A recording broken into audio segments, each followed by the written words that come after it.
139. State versus Richins. Counsel for the state is present. Counsel for the defendant is present with defendant. Mr. Bloodworth, anything before we invite the jury in? No, Your Honor. Thank you. Ms. Lewis? No, Your Honor. All right. Let's invite the jury.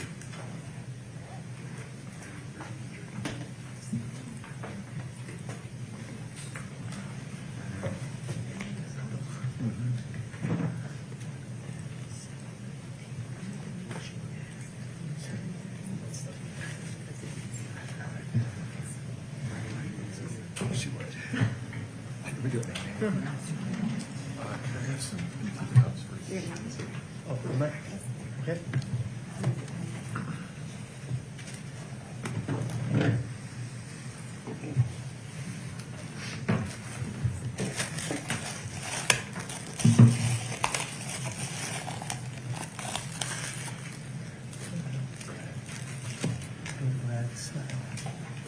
The notebook? I like notebook. I know. You do so well. I won't do it again. Do your stuff.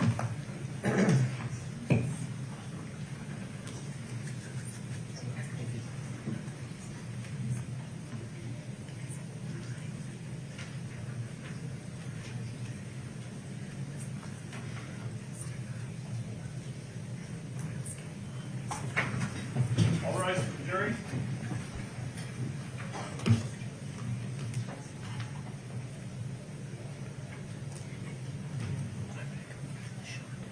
Have a seat, thank you.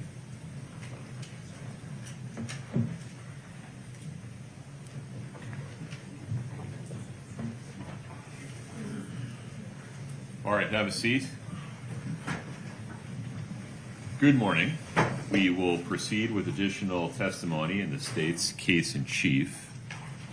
Mr. Burmester, the state's next witness, please. LaShonda Rogers.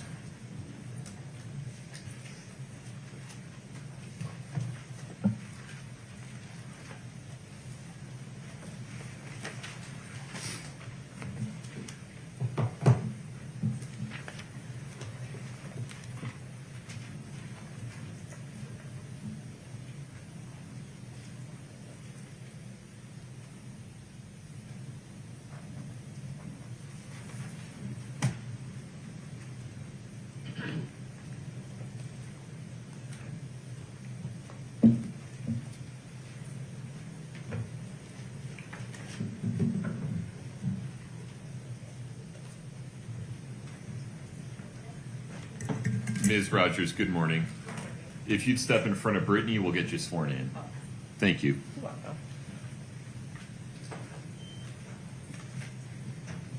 Please raise your right hand.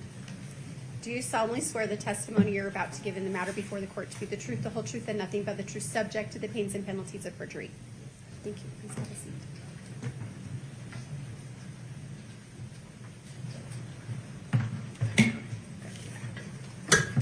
You're going to have to drag that. Here you go. Mr. Burmester, please proceed. Thank you. Ms. Rogers, could you please state your full name and then spell your full name for the court? Yes, LaShonda Rogers, LaShawNda,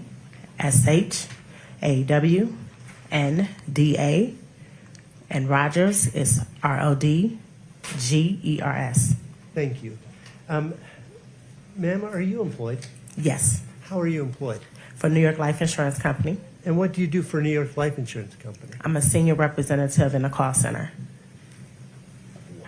Can you briefly explain to the jury what you do as a Platinum Senior Advisor?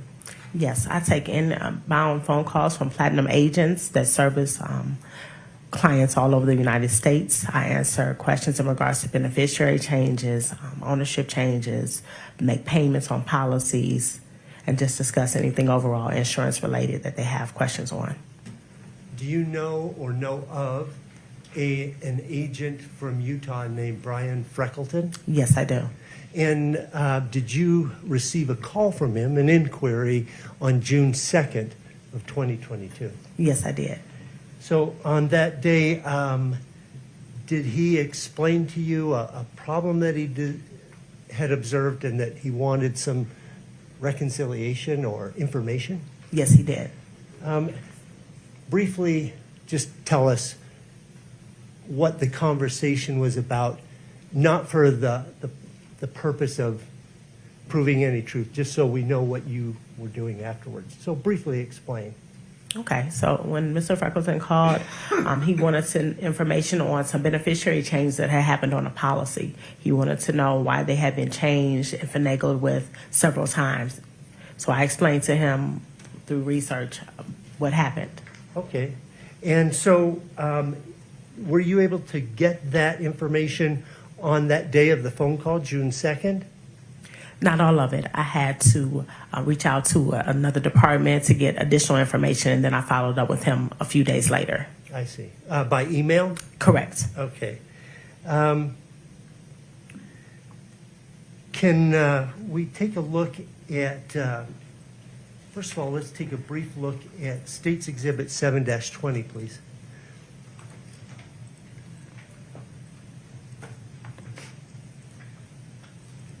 Can you scroll through that, Scott? They can zoom in for you if you'd like. It's not a touch screen. Oh, okay.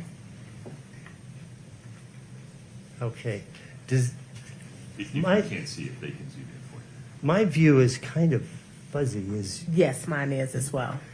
Is there a reason it would be out of focus? It's never been out of focus before. That tablet's a little bit out of focus. Is it? Yeah. Okay. Do you have trouble seeing Mind it? if I lean over and just No, make sure you're seeing? Your Honor, please. She has as clear a view as I do. Scott, I think it'd be helpful for the witness if you could zoom in. The type is pretty small. Thank you, Your Honor. I appreciate You're it. There we go. Thank you so much. Okay, so does this look familiar to you? Yes. Okay, can you explain to the jury what this is? Or for the court, I guess, really. Well, this page is what the agent had sent to the client. That's not something that I sent. Okay, let's scroll to the very beginning, or that would be the end of the document. The very last page, if you will. Okay, so does that look familiar to you? Yes. Okay.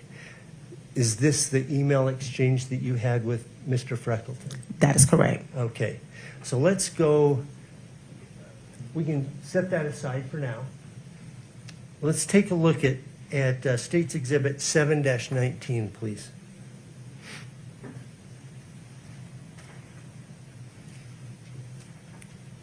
This is a multi-page document, actually 23 pages.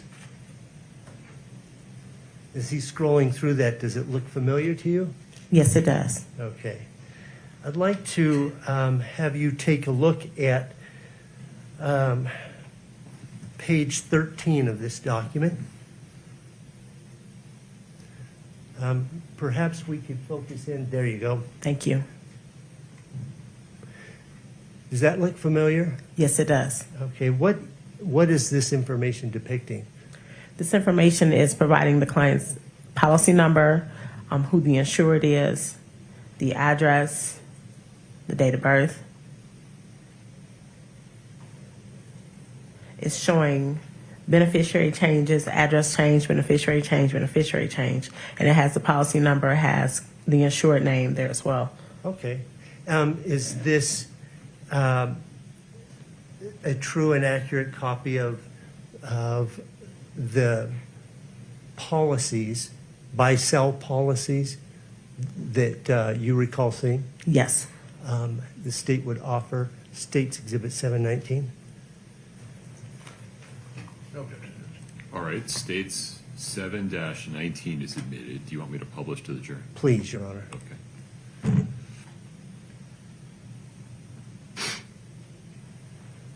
Could we scroll down just one more little block, I think? Okay, so this appears to be going in reverse chronological order, right? So the older things are at the bottom, and it gets newer as you go towards the top. Is that fair? That is correct. Okay. So on January 1st, at the very bottom of this document, is there a change from one to another on that date with one policy?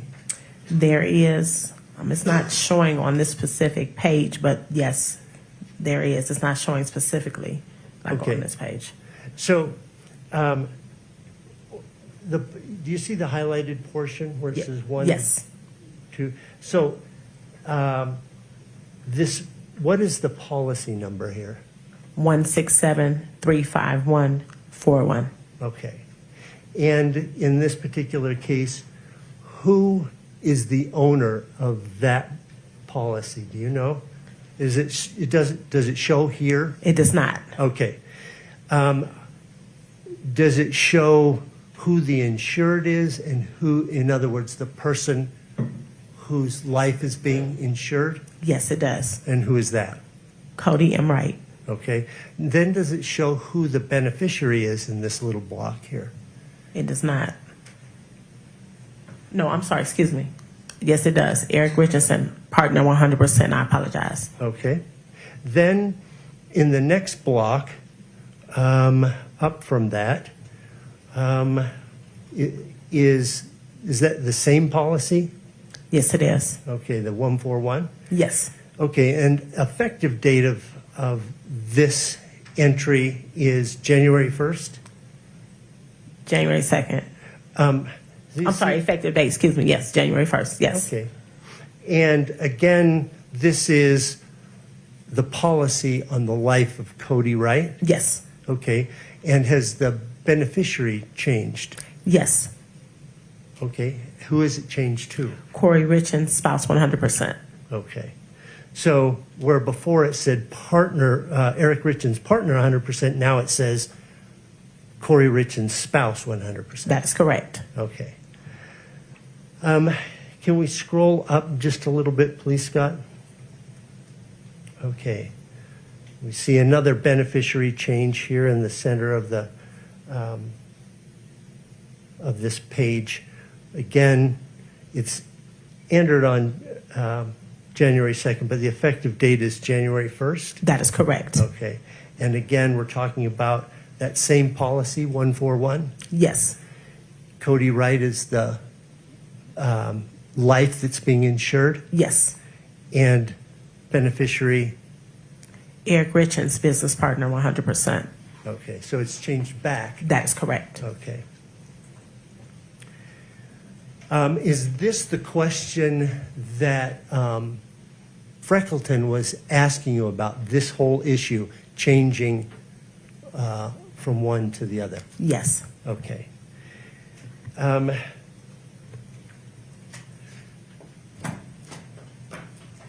How does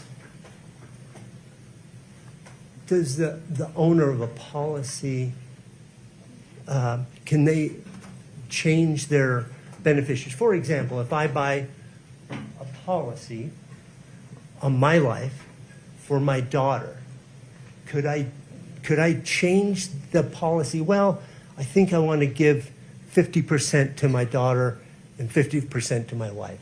Could I do that?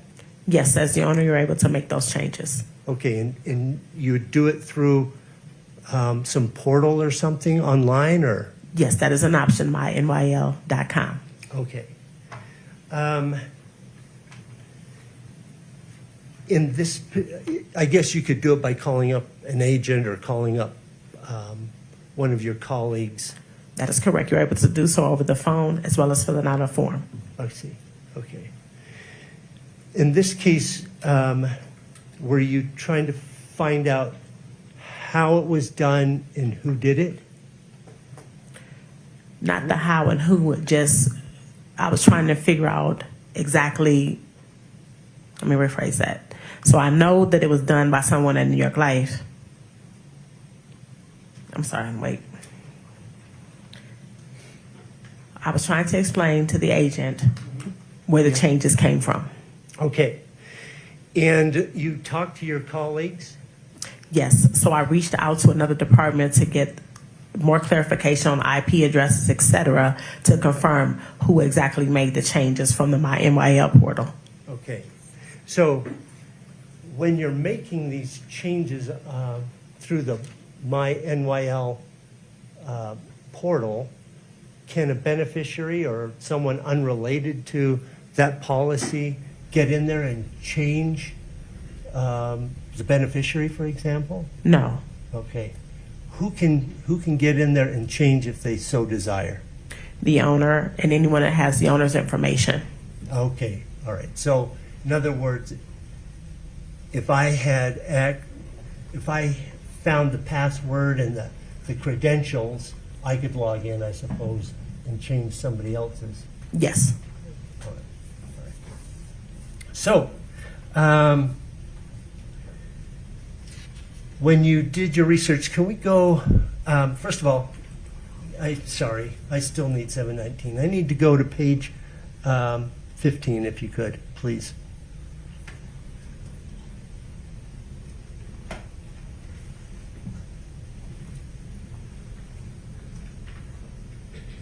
Is that page 15? That's correct. Okay. Does this tell you, I think we need to scroll up just one more so we have the policy ending in 141? Okay. Does this page tell you who the owner is? Yes, it does. Okay, policy 141 is owned by who? Eric E. Richins. Okay. Now I'm through with this one. Can we go to 720, please?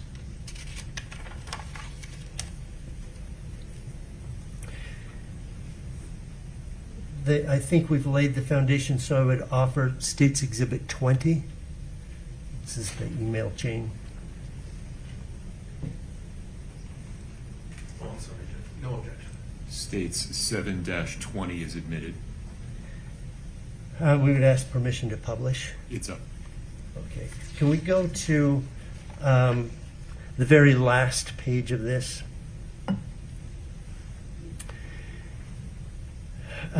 So is this your very first email to Brian Freckleton?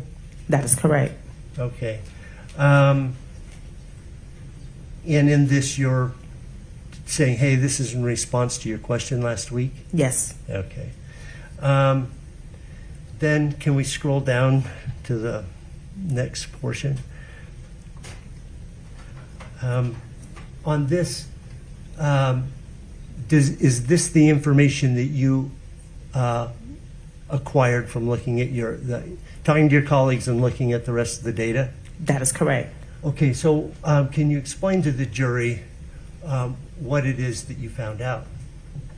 So I found out that on January 1st, 2022, the beneficiary was changed from Kouri to Eric, back to Kouri, and then to Eric again, Okay, within a few minutes of each other, okay, all on that same day. all on that same day. I see. And were you able to, at that moment, provide some of the details of how that transaction occurred? Yes. What was it? So after speaking with the representatives in our IT department, they stated that all were from Eric Richins login, all from the same IP address. Okay. Then, did you continue working on this for a couple more days after this, and exchanging emails with Brian Freckleton? I believe this may have been the last one. Let's go to June 9th, please. So that should be near the top. Couple bullets. Okay. This is the email from you. Yes, we are going backwards. I'm sorry. Okay, I so see.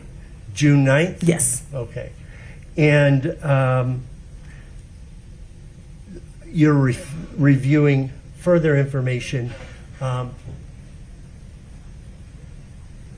general point, you give a general point about who can log on, just generally speaking. In order to get into somebody's account, you have to have what? Their login credentials. Okay. So that means a password, a registered email address? That is correct, and a username. Okay. And in this particular case, it appeared to be coming from whose email address? Kouri Richins. Now, did you also get further information that all interaction was coming from that same email address? That is correct. Okay.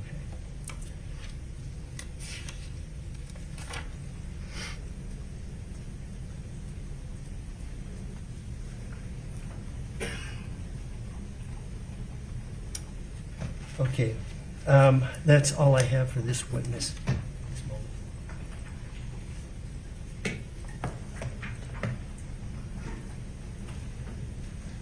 Good morning, Ms. Rogers. Good morning, Alex. How are you? I'm doing fine, sir. How are you? I'm doing great. Good seeing you again. Good to see you as well. I wanted to make some clarifications. I'd like to talk to you about client IDs. Okay. Is that all right? Yes. Okay. From the documents that we've seen, what I'll do is I will pull up let's go with 720, I believe it was state 720. No, I'm sorry. 719. Thank you. One moment.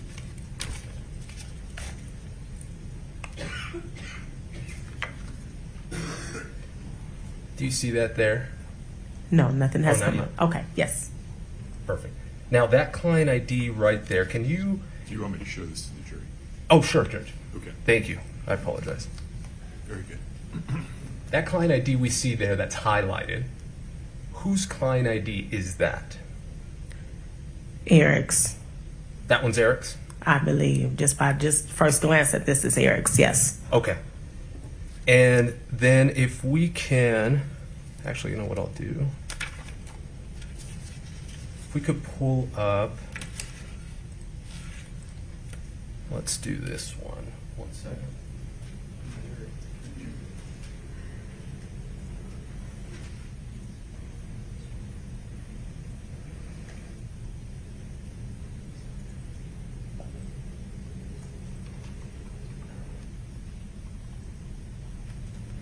Can you just publish this just to Ms. Rogers, please? And let me know if you recognize this. Yes. And what is this? This is, and would you please make it a little bit bigger, zoom in? And you know what I can Thank do? you. Is if this is helpful, this is just a hard copy of it. It may probably make it easier to. Is that it's the same one? Is that all right? There you go. Thank you. If you want to just go through that and see if you recognize that, and if you could focus on the client ID, or try to find a client ID there. So this page does not have a client ID listed. It does have the owner's name, Eric, and it has his address and email address here, but So it's thi- not specific to the client ID because it's Perfect. not listed. So is this one similar to the one we just saw that was Cody's? On 7, if we could No, pull they're up two different. 719 for her. That's two different type of views for this, but that other view just showed the insured information, but this is showing just Eric's information. Let's go ahead and maybe this will help.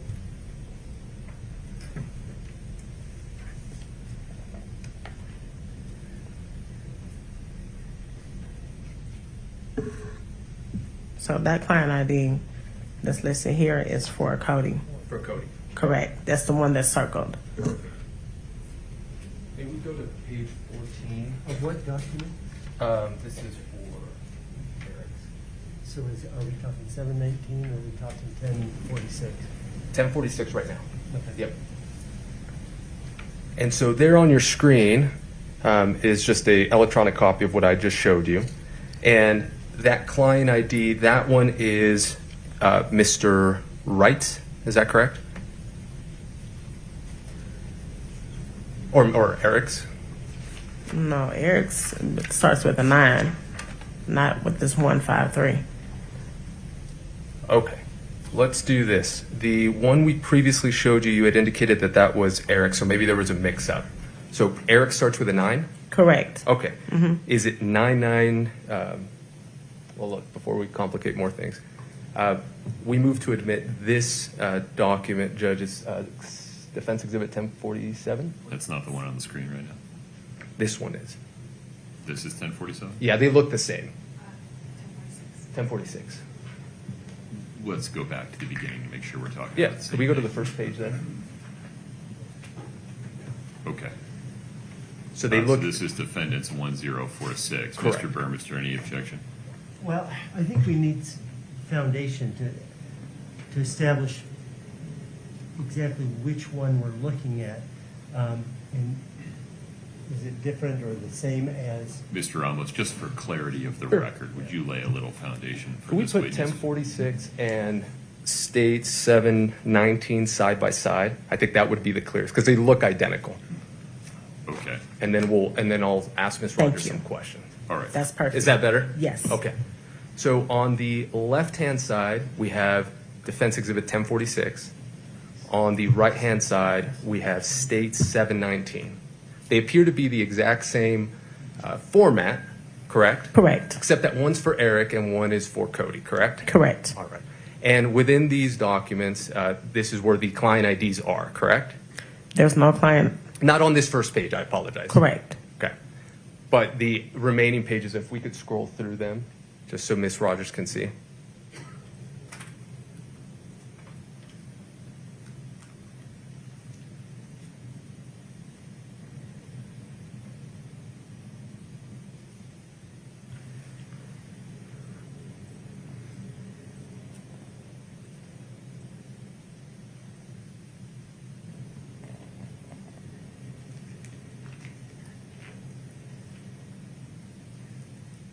And so that does that kind of tell you all of the different policies or client IDs related to Mr. Wright as well as Mr. Richins? It does. Okay. At this point, Judge, we would move to admit 1046. I believe that's in a foundation. Mr. Burmester, Yes. defendants 1046 is admitted. Perfect. Okay. So with this information now, as you can see on the right-hand side, on the very top, and we could zoom it in if you'd like, it indicates Cody Wright. Could you go a little bit higher to show Cody Wright's name there? Okay. Now, with that information on the right-hand side, is that Mr. Wright's client ID or is that Mr. Richins' client ID? That's Cody Wright's client ID. Okay. Ending in 8252. Correct. Okay. And then on the left-hand side, if we could do the same, just showing Mr. Richins and then the client ID. And is that Mr. Richins? No, that's Cody's. That's Cody's. Mm-hmm. And if we go to on the, if you could highlight on the right-hand side, it is 1, 2, 3, 4. January 24th, there indicates a client ID there. That is Eric's. That is Eric's. Okay. Yes. So with that information, it appears that client ID 992141444 is Eric's. Eric's. Mm-hmm. And if we could go back to the very top, the client ID, if you could highlight or call that out on the right-hand side, starts with 0.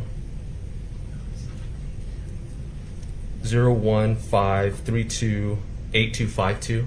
Correct. That is Cody's. Mm-hmm. Okay.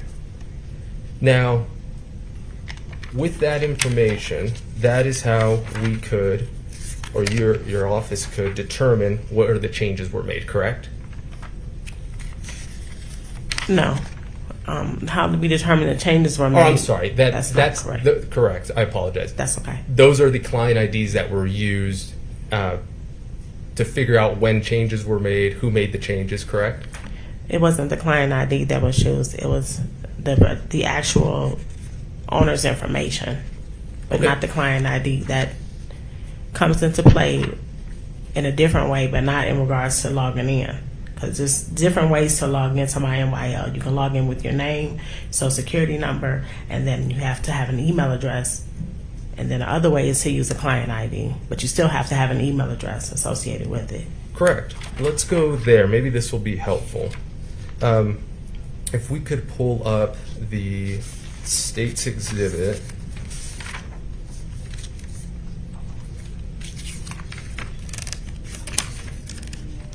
$720, please. And if we could go to the last page. If we could call that out, just so it's a little bit clearer for Ms. Rogers. Thank you. Okay. So maybe what we're talking about here is different, so I'll get on the same page with you. Okay. This is the Eric Richins login, Yes. correct, is what you indicated. If we could publish this to the jury. Okay, so this one is saying that it was all from Eric Richins' login. Mm-hmm. And now what you just indicated, and maybe this was where I was mistaken, Eric Richins' login, it could be an email, you indicated? It could be either his name and his date of birth and the last four of his social. Okay. And then on the next screen, it's going to ask for an email address to do verification. Okay. Or they can put in the client ID, and then on the next page, it's going to ask for clarification. Okay. I'm sorry, for an email for verification. Understand. So that's kind of the login process That is correct. for my NYL. Yes. Okay. And then if we could go to page 2 of that same document at the bottom, that second bullet point there, if we could call that out for Ms. Rogers so it's clear. Thank you. Yes. And this is what you're referring to, that they cannot log in with any other credentials besides what we have on record, correct? That is correct. Okay. And in this case, what did you have on record? The credentials that we had on record were Eric's name, but a different email address. It wasn't an email address that, so two clients would never have the same email address associated with one policy. So in looking at Eric's policy and the email address versus another policy that had the same email address is where we came up with that information. So then the login information, or the login email, when you're referring here to Kouri, it's Correct. the email that's associated with it. Yes. Okay, and that's where I wanted to get to. So on that second bullet point where it indicates, it does appear that Kouri is the one that has been managing the online activity. It's based on the fact that her email is being used. The email is being used, correct. Okay, and her email, do you recall what that one was? Kouri Richins, I'm not quite sure what that, it may have been at gmail.com or AOL, I'm not Yeah. sure.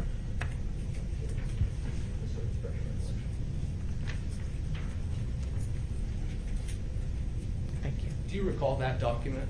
Yes, at Hotmail, yes. Okay. And what does that document show? Oh, it says Kouri Garden at hotmail.com for both. And what do you mean for both? For Eric's profile and for Kouri's profile. Okay, and then are there different client IDs? Yes. Okay. Which one's the one on the left, if you could describe whose it is, It's Eric's, and what is his client ID? 153-28252. 8252. And then Ms. Richins? 989-455-105. Perfect. Map approach. Thank you. Mhm. Okay. Now, you had indicated at, we could take that down. You had indicated there in that email with Mr. Freckleton that you had to reach back out to the, I believe your IT people, That is correct. and they produced a document that outlined exactly what had happened, correct? Yes. Okay. If we can, just for Ms. Rogers, pull up,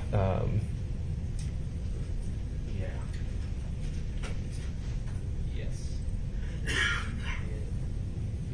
Can you see that, Ms. Rogers? Barely. Okay, let's zoom in maybe at the top and just scroll down through her, or for her. Thank you. So let me know if you, as we're scrolling through, if you recognize this. Yes. Okay, and can you explain what it is? This is the IT department, just basically showing who the IP, what happened with the 3 changes and the IP addresses.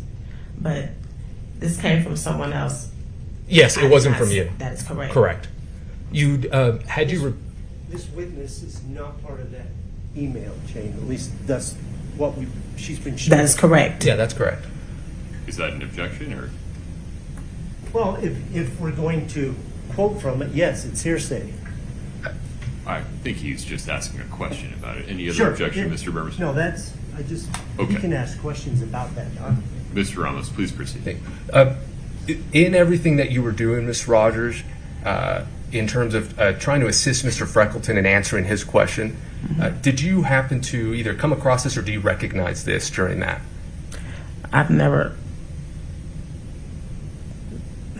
And if we could go to page 2 as well. And if we could kind of highlight the left column there. This information, I don't recognize that it came from another department representative, but I did not send this to him directly.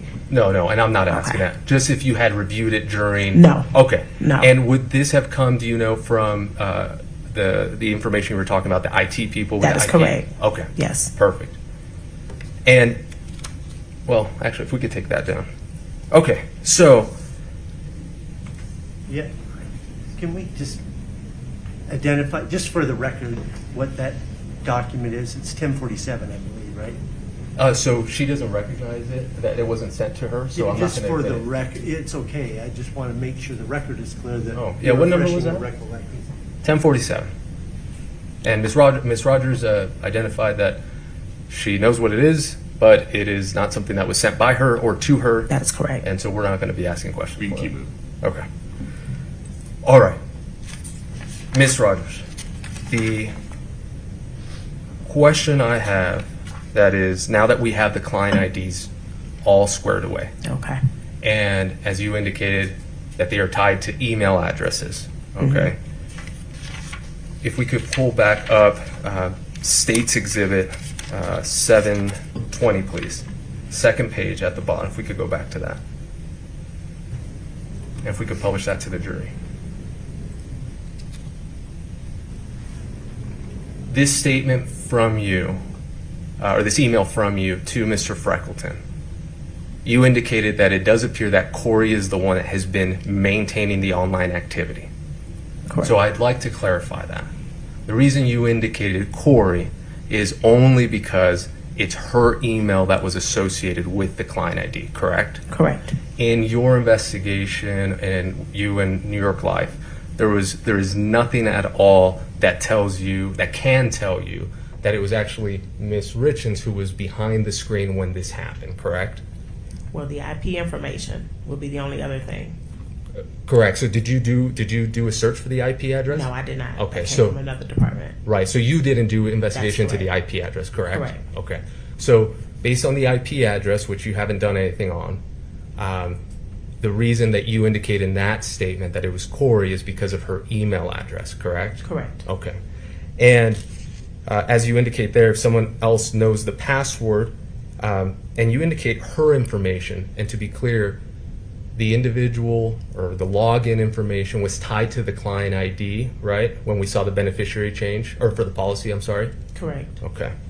If we could go to the last page, please. And these changes all happened within 6-ish minutes? Yes. Okay. And at the end of the day, between 7:21 and 7:27, everything remained or went back to being the same, correct? It did. Okay. No further questions. Thank you, Ms. Rogers. You're welcome, ma'am. Sorry for all the back and forth on the client ID. That's okay. No All right. worries. Have a good day. You do the same. Thank you, sir. Mr. Burmester, I have no further questions. may we release this witness? That would be the state's request, Your Honor, that Yes. she be allowed to go because she's got a plane to catch. You are free to go. Okay. You're released from the subpoena. Please Okay. travel safely. Thank you. I appreciate Please it. watch your step. Next, the state will call Brian Freckleton. Okay.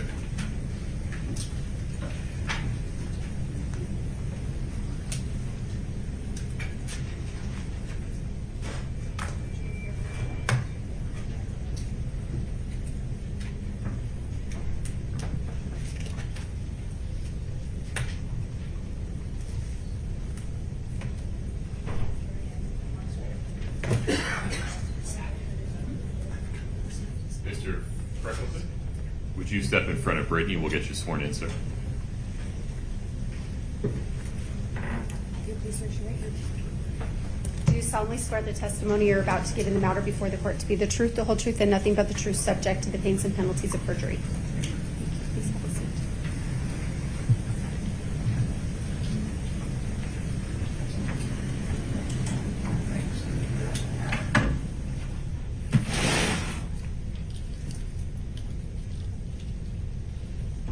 Please proceed. Thank you. Mr. Freckleton, could you please state your full name and then spell your last name for the record? It's Brian, B-R-I-A-N, Freckleton, F-R-E-C-K-L-E-T-O-N. Sir, are you employed? I am. How? I own a little firm called Freckleton Financial Group, and we are involved in insurance and investments. Mr. Freckleton, I'm sorry to hassle you. Will you pull that microphone a little closer to you? Sure. Thank you, sir. It's the first time somebody's told me I was talking too low. You do have a low voice, so we got to project out to the very reaches of this room. Okay. Thank you, sir.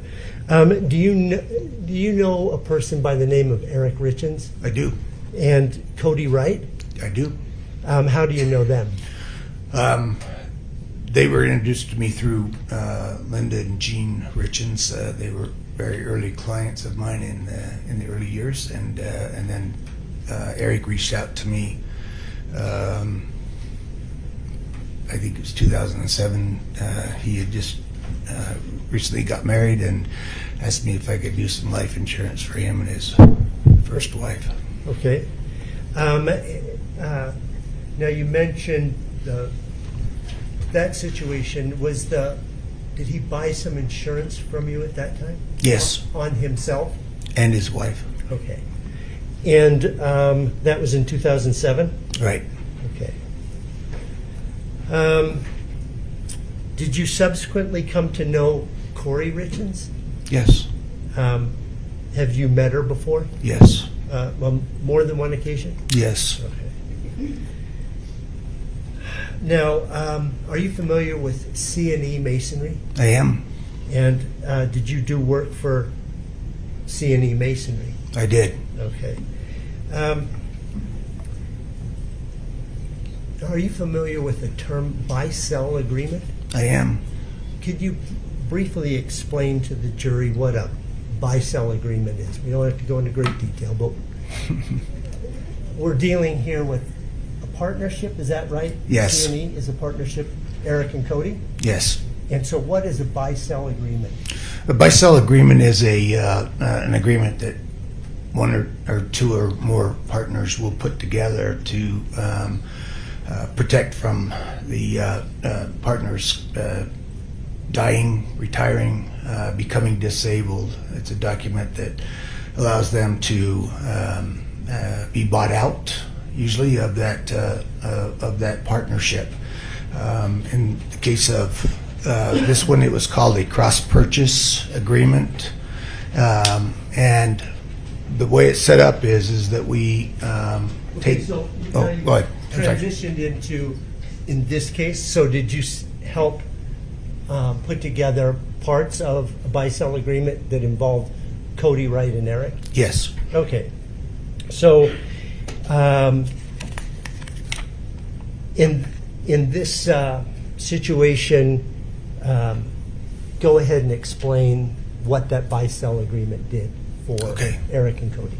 In context with those two. Yes. Yeah. So the agreement is usually funded, and life insurance is usually the least expensive way to fund large amounts of money. In this case, it was $2 million. They felt the company was worth about $4 million at the time, and so we put $2 million of life insurance on each of them. Eric would own the policy on Cody, and Cody would own a policy on Eric. In the event of one of their deaths, The owner of the contract would also be the beneficiary, and that money would go to Cody in this case. So Cody receives $2 million. He receives it tax-free based on life insurance. And then he turns around. He's obligated, as is the estate, to buy that stock. And so he has to come in with that $2 million and buy the stock from the estate of Eric, or the trust of Eric in this case. Okay. And All right.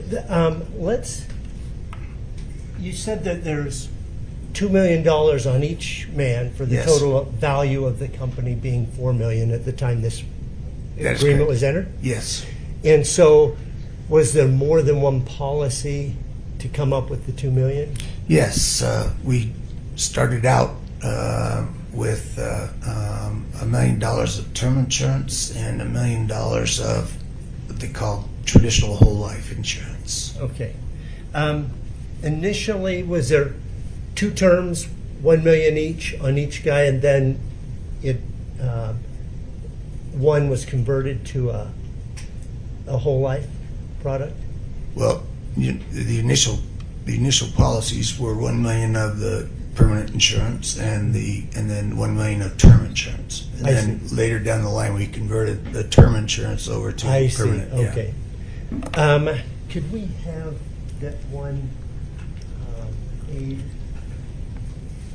The demonstrative exhibit? Okay. Does this, can you see this Again, thing? Does that portray the various policies that we're talking about? yeah, the first 4 policies there. Would that be helpful in conveying your testimony to the jury? Sure. Would it ask permission to publish? Mr. Ramos, any objection to this demonstrative? I don't know the number. It's not labeled or Okay. anything. I just, Okay. Go ahead, Mr. Burmester. okay. So the 4 on the left are $1 million policies for each man. Yes, the starting from the left going to the right. Yes. Okay, and then the second policies are later converted into whole life policies. Yeah. Those 2 in the middle were term insurance policies, and they were converted over to the last 2 to the right. I see.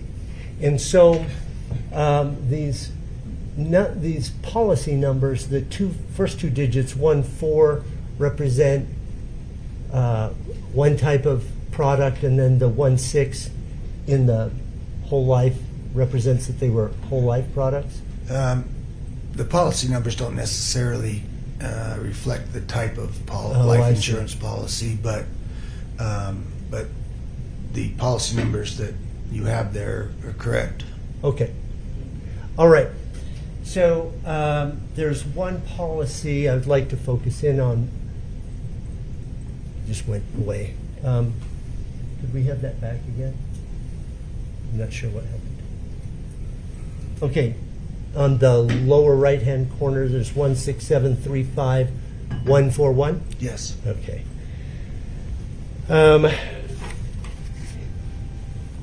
Do you have some sort of notice system or portal or something that New York Life contacts you as an agent?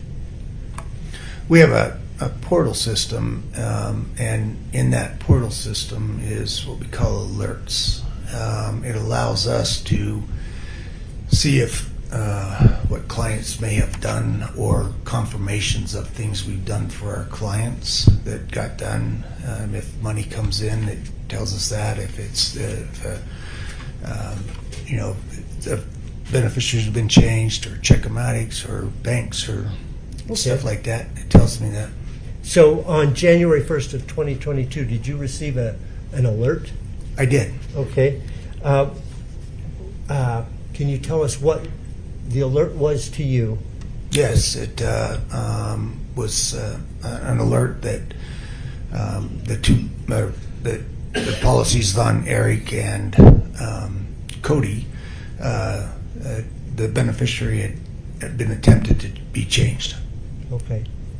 And so what did you do about that? Well, I called both Cody and Eric, and both of them went to message like usual. They were very busy guys and hard to get a hold of.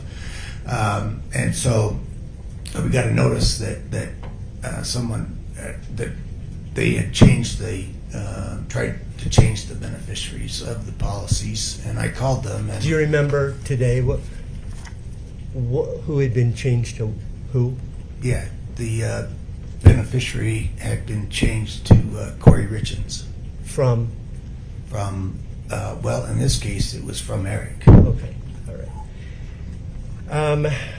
And to be clear, so Eric is a beneficiary, so in this type of policy, he's the owner? He is the owner. Okay.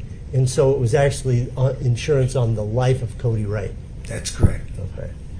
And so you talked to, did they contact, Cody and Eric call you back, or? They did. Okay. Did you explain to him what happened? I did. Okay. And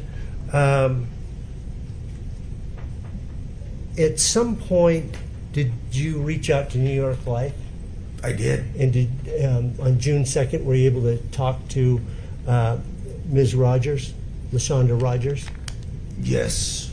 Okay. And then have an exchange with her? I did. Okay.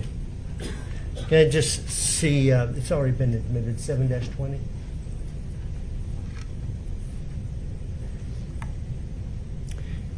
Is this the email chain that you had with LaShonda Rogers? Lower the. Yeah. Okay. If I haven't done this, I would offer States Exhibit 719 and 720. Are those in? They're already in. All right. I have no more questions for this witness. Mr. Ramos, please. Morning, Mr. President. Good morning. How are you? I'm well, thank you. You indicated that you had set up these life insurance policies for Mr. Wright and Mr. Richins, correct? Correct. Do you recall when you had set up the one for Eric, approximately? The year? Which one? This one. That's Having to do with the buy-sell? Yeah, correct. Yeah, I think it was. Or how about this? Yes. Anything with New York Life? Maybe we'll just start there. Well, there was a policy put on Eric in 2007. Okay. It was $500,000 of term insurance. And when would this one have been started, this buy-sell? I believe the buy-sell was started in 2020, I'm going to show you. I guess. Okay. I'm going to show you a document. Maybe that'll refresh your recollection. Please. All right. If we could pull up, just for the witness, Your Honor, 1048. Yep. Yeah, we'll just see if he recognizes it. If we could, yeah, it's perfect. Thank you so much. Leave these on.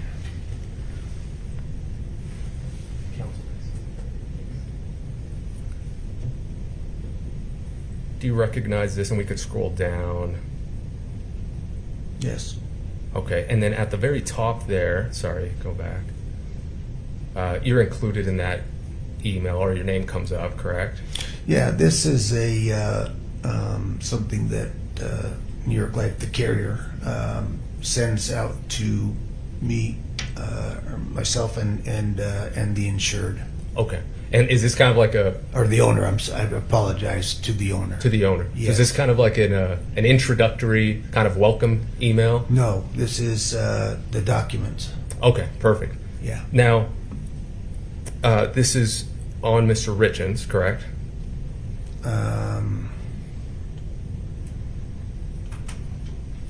I would assume so. I really can't tell, but I would assume that it is because it says that it's a required signature for Eric Richins, but that doesn't tell me who it is. Sure. Because the insured and the owner has to sign these applications. Sure. And then when you set this up, did you also assist with the email process or the login process to, we could take it down, MyNYL? I did not. You did not? No, Okay. we're not So- allowed to do that. The owner of the is the only one that has the right to legally go into those accounts. And when you received this email, Yes. also Mr. Richins was included in it, right? Yes. Okay. And we could pull it back up. And which email does he use? For this or Correct. otherwise? Correct. For this, he uses the Kouri Darden at hotmail.com. Okay. And this was back when? 20? Perfect. It says on there June 11th of 20. Okay. Your Honor, we've moved to admit 1048 at this point. Okay. Defense 1048 is admitted. Thank you. Do you want to publish something? Yes, please. Thank you. If we could just, for the jury, just highlight that top portion there.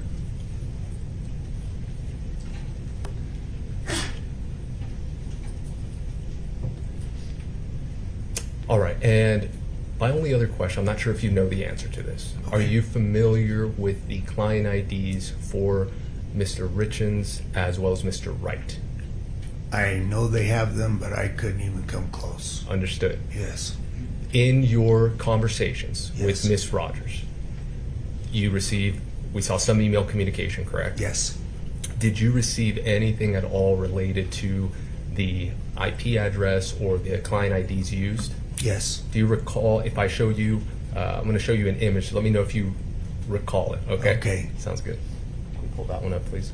Just for the witness, Judge and counsel. 1046.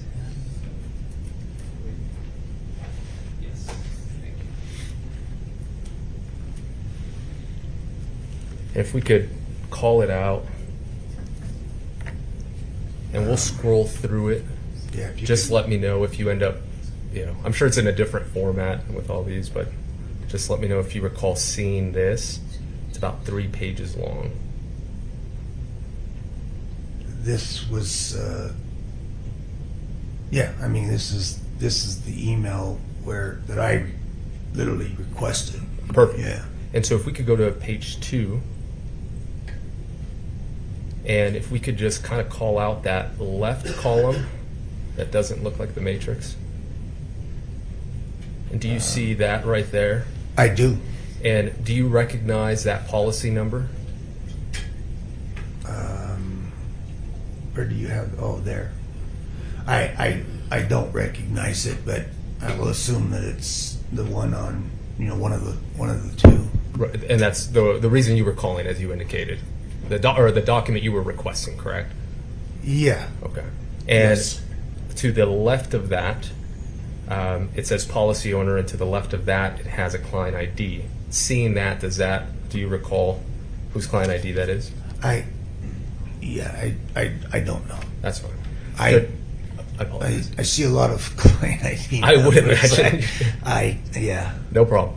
Judge, at this point, we'd move to admit 1047.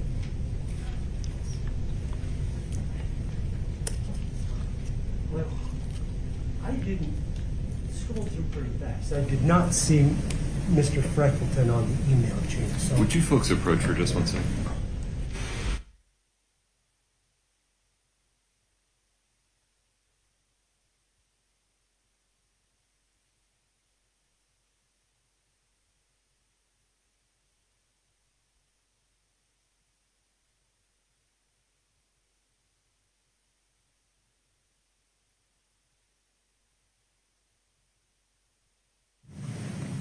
Mr. Freckleton, Sure. in reviewing this document, is this the document that you requested or that you received?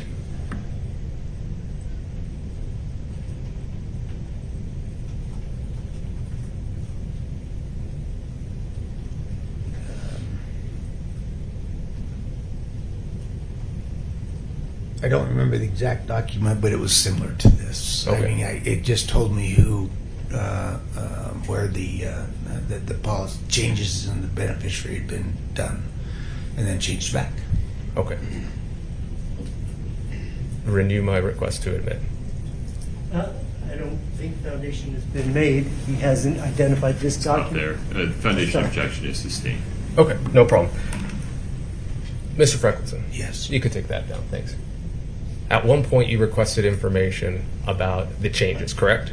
Yes. From Ms. Rogers, correct?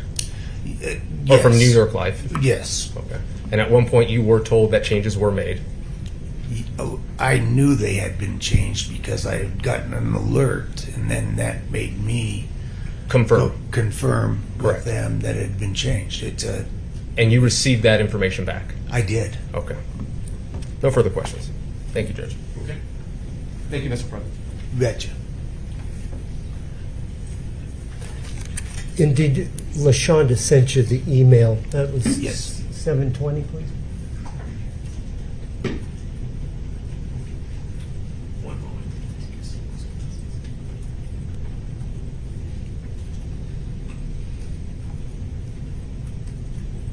Isn't this here the That's more like what what I you got? received. Okay. Yeah. And I'm sorry, did you want to show that to the jury? yes, please. Okay.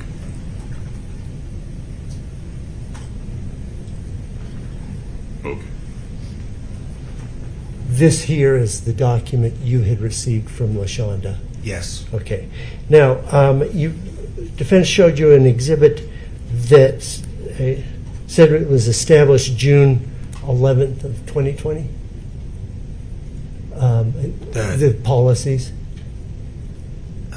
Yes. Okay. I believe so. Didn't you change or alter it somehow in November in conjunction with Ms. Bowman Carter? Which included policies. Well, changed it in. There's Yeah. suddenly a trust involved. Yes. Okay. Yes. That's okay. I just wanted Okay. to- All right. Thank you. Uh-huh. Mr. Rowe, No further questions. Thank you, Judge. may this witness be released, counsel? Yes, please. You're on. He could be subject to recall, Judge. He could not be. You're free to go today. You may need to be recalled by defense counsel. We'll give you some notice. Okay. In the meantime, please don't talk to anybody about the case. Please don't watch any coverage of the case. Okay. All right. You got it. Thank you, sir. You're You free to bet. go. Do you mind taking that with you? Thank you, sir. Mr. Bloodworth. Your Honor, I know we've only been at it an hour, but perhaps we could take a very brief break. No problem. Let's do it. Please rise for the jury.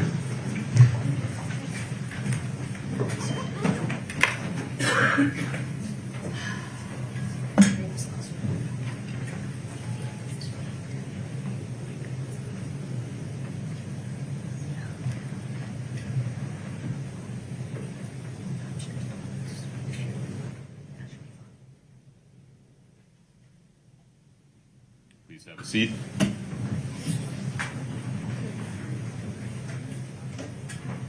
Mr. Bloodworth, forgive me, I couldn't tell if you actually wanted a break or if you just needed to address something on the record. Your Honor, I need to go to the bathroom. No problem. We're going to take a break until 11:45. Thank you. Court's in recess.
You're on the record. Please proceed. Thank you. This morning at 8:30, we received, well, Ms. Nestor received, a text from the state, which none of us saw until we were sitting here in court, where they have now provided documentation that Ms. Lauber did in fact violate drug court during the time that after she was cooperating in this case.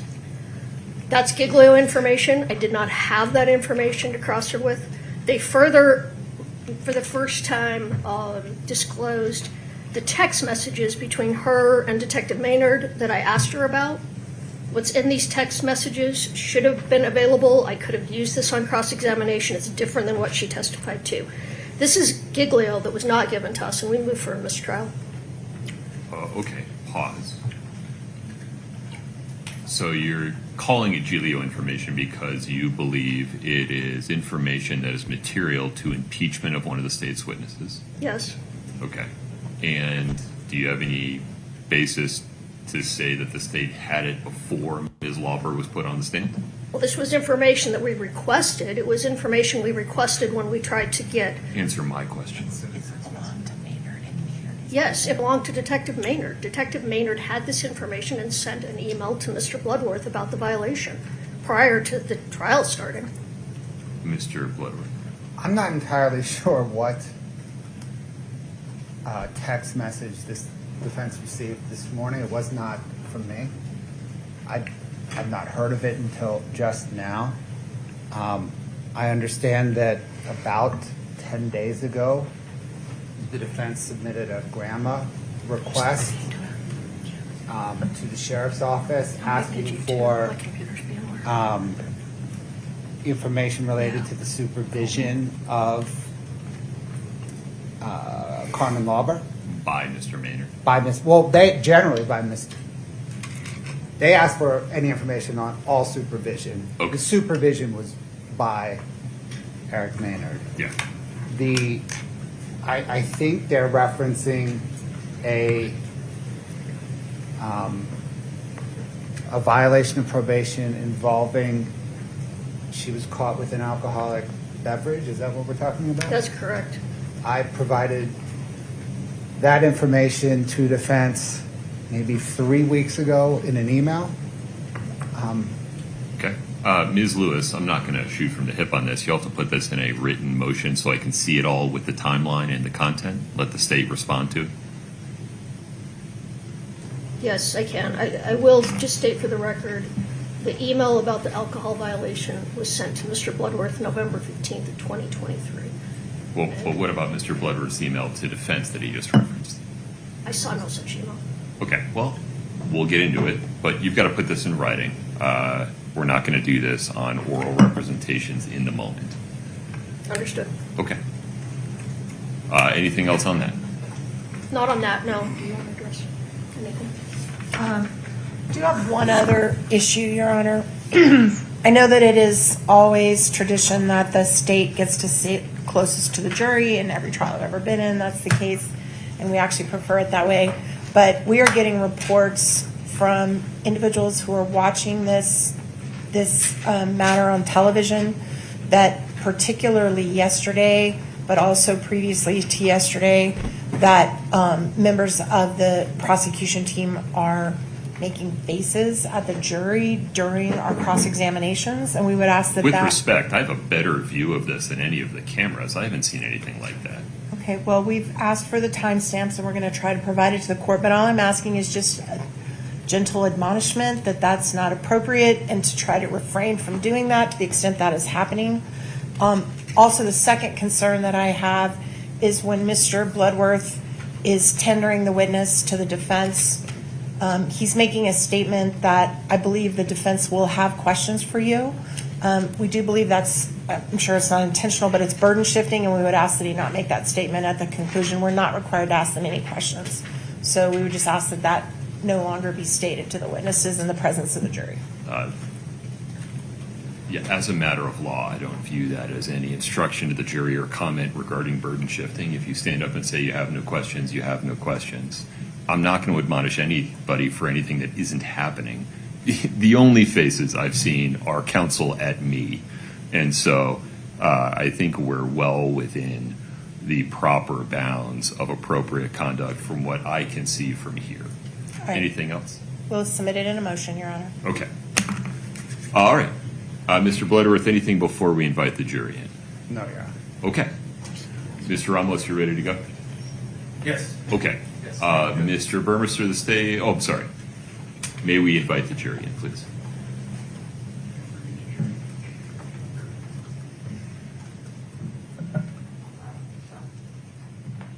Judge, I think you heard, the defense doesn't have any objections to the exhibits coming in through Ms. Coates. Got it. Okay.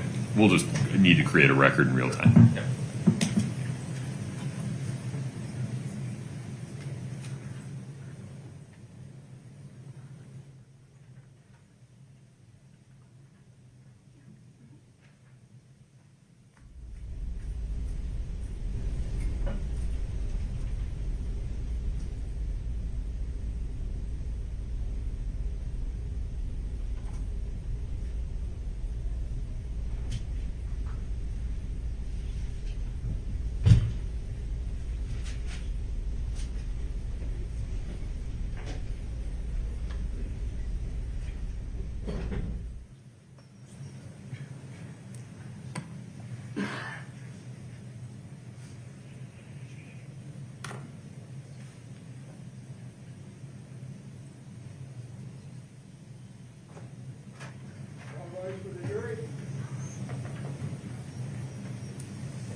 Please have a seat as you come in.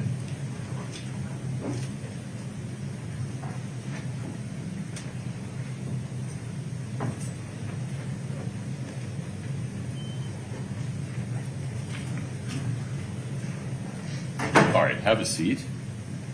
Mr. Burmester, the state's next witness, please. And Coates. Ms. Coates, if you would step in front of Brittany, we'll get you sworn in, please.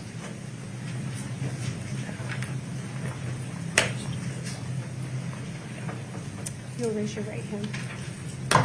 Do you solemnly swear the testimony you're about to give in the matter before the court to be the truth, the whole truth, and nothing but the truth, subject to the pains and penalties of perjury? Thank you. Please have a seat.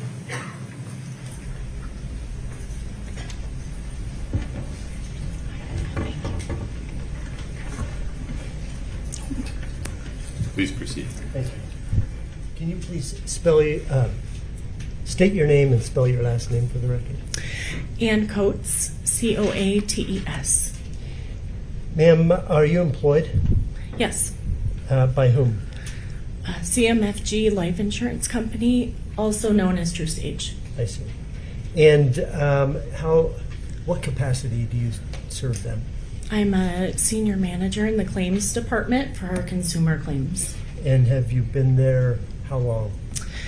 Almost 23 years.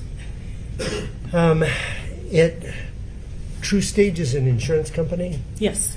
and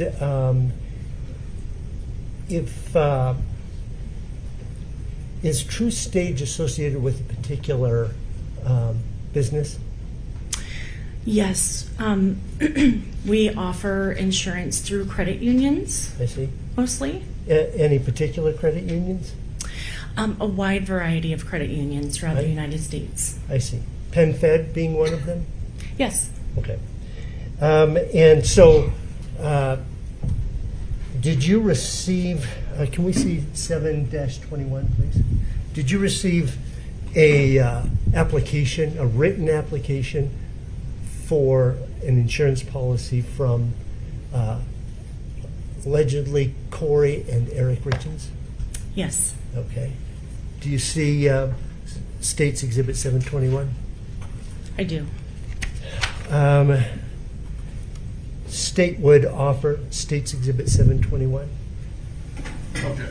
State 7-21 is admitted. Okay.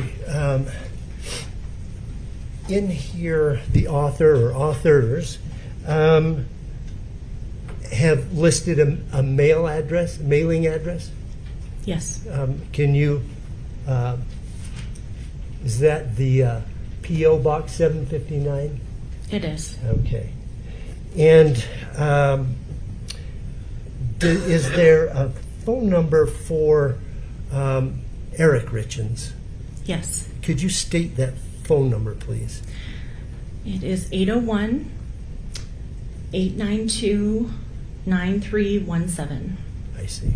Okay, was there any email address given for Eric Richins? No. Okay.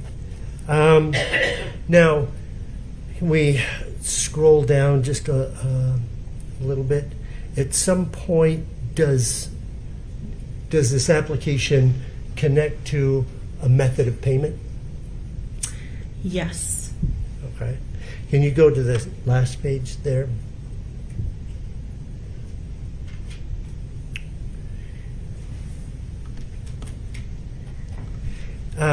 So this application gives, is this for an automatic withdrawal? It is. Okay. And the account number given? It's ending 6577. 6577. Yes. Okay. Thank you. Now, it's purportedly signed by two different individuals, Kouri and Yes. Eric, there at the bottom. Okay. Let me go back up to the top, please.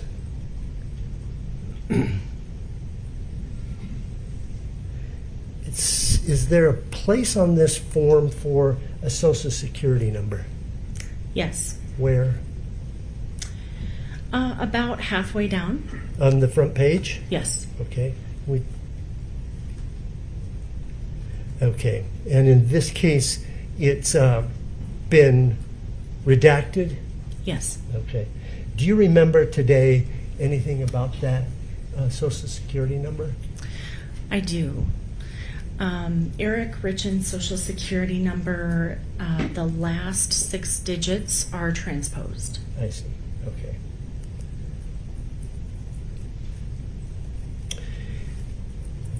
Once this, do you know when this application came in?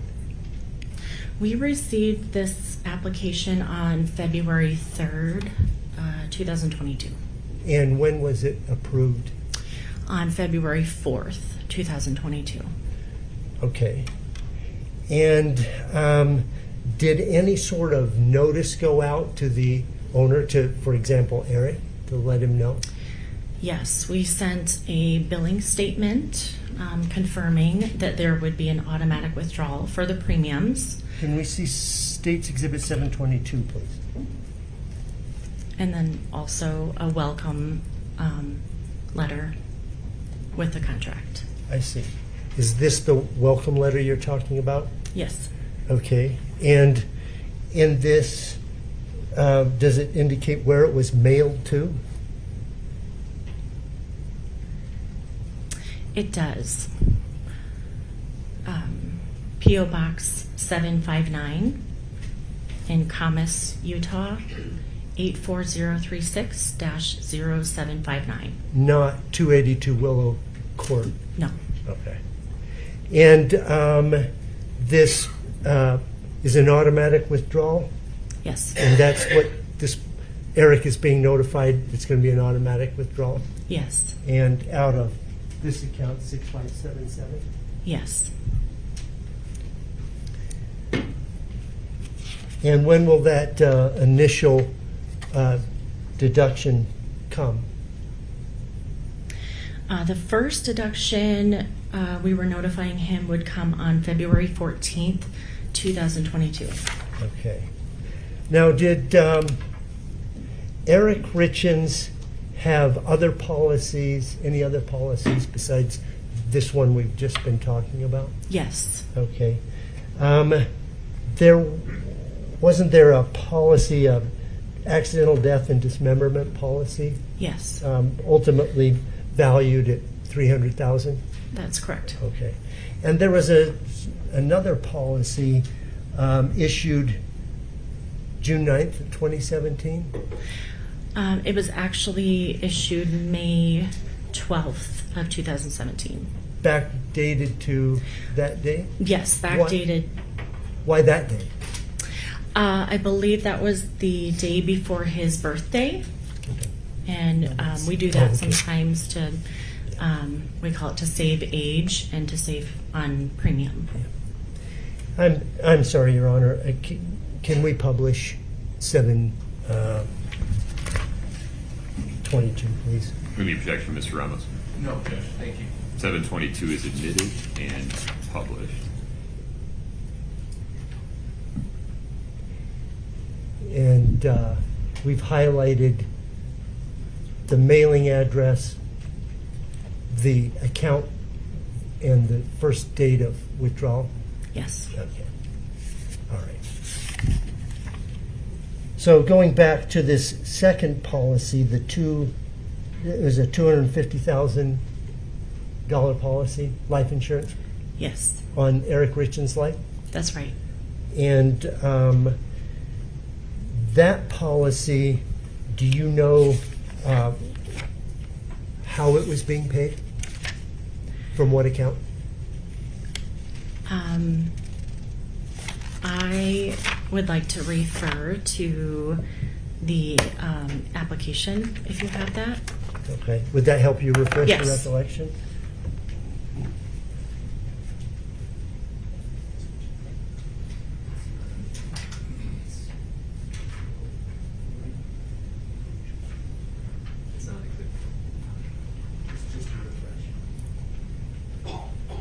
May I approach the witness, Your Honor?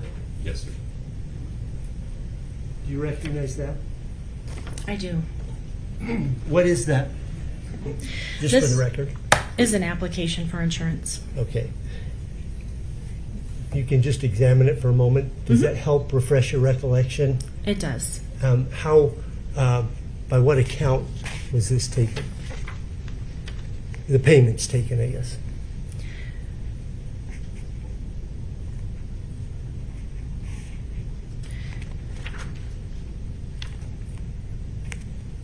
Yep, sorry, just one moment here. The account number is blacked out on the one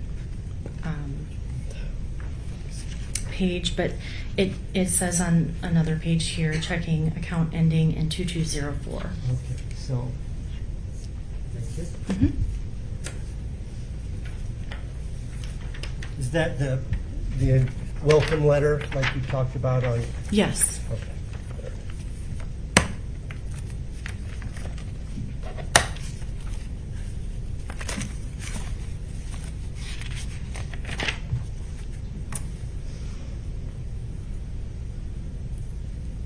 Then there's this policy. Now, how does one make a claim? Or how is it initiated, I guess? Yeah, there are several ways that we can accept a claim. A lot of times it's by phone from a family member or beneficiary. In this case, what we do is twice a year in the state of Utah, we would run our policies up against a Social Security death master file list. And that's how we found that he passed away. Okay. And that was done in April of 2022. Okay. So, this policy, we talked about the accidental death and dismemberment. Yes. Was that ever paid out? That was not. Okay. Because it wasn't an accident or dismemberment. That's right. Okay. So then, the policy, the $250,000 term policy, Yes. was that ever paid out? It was. Okay. Let's take a look at 7-12, please. Do you recognize 7-12? Yes. And what is that? This is proof that we made the payment. Okay. And how was that payment made? This payment was made by check. Okay. In the amount of $251,558.82? Yes. Okay. And it's a $250,000 policy. Why that difference? There was a partial premium refund and state interest that was added to the $250,000. Okay, can the statement asked to publish, offer and publish again? No objection. States 7-12 is admitted.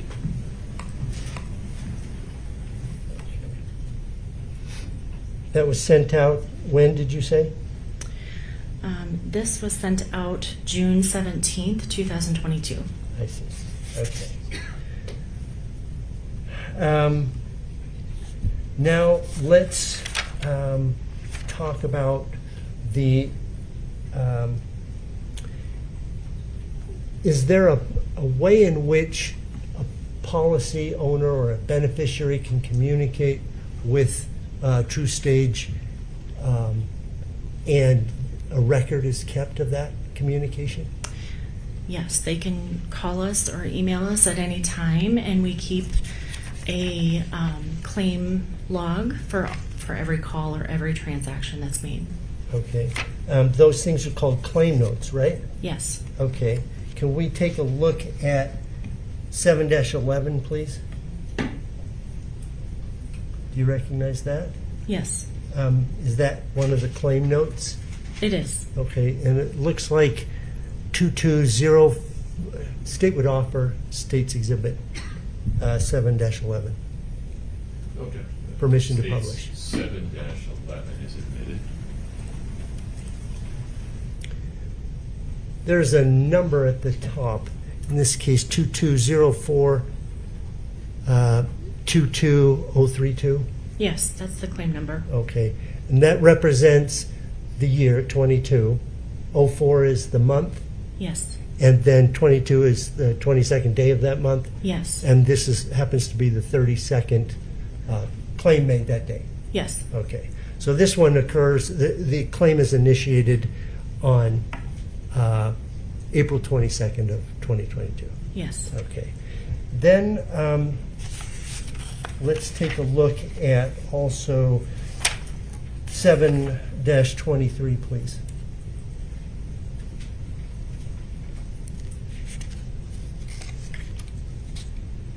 State would offer States Exhibit 723. No objection, Judge. State 723 is admitted. May I ask for permission to publish? In this case, the claim is initiated on April 28th of 2022. Yes. Okay.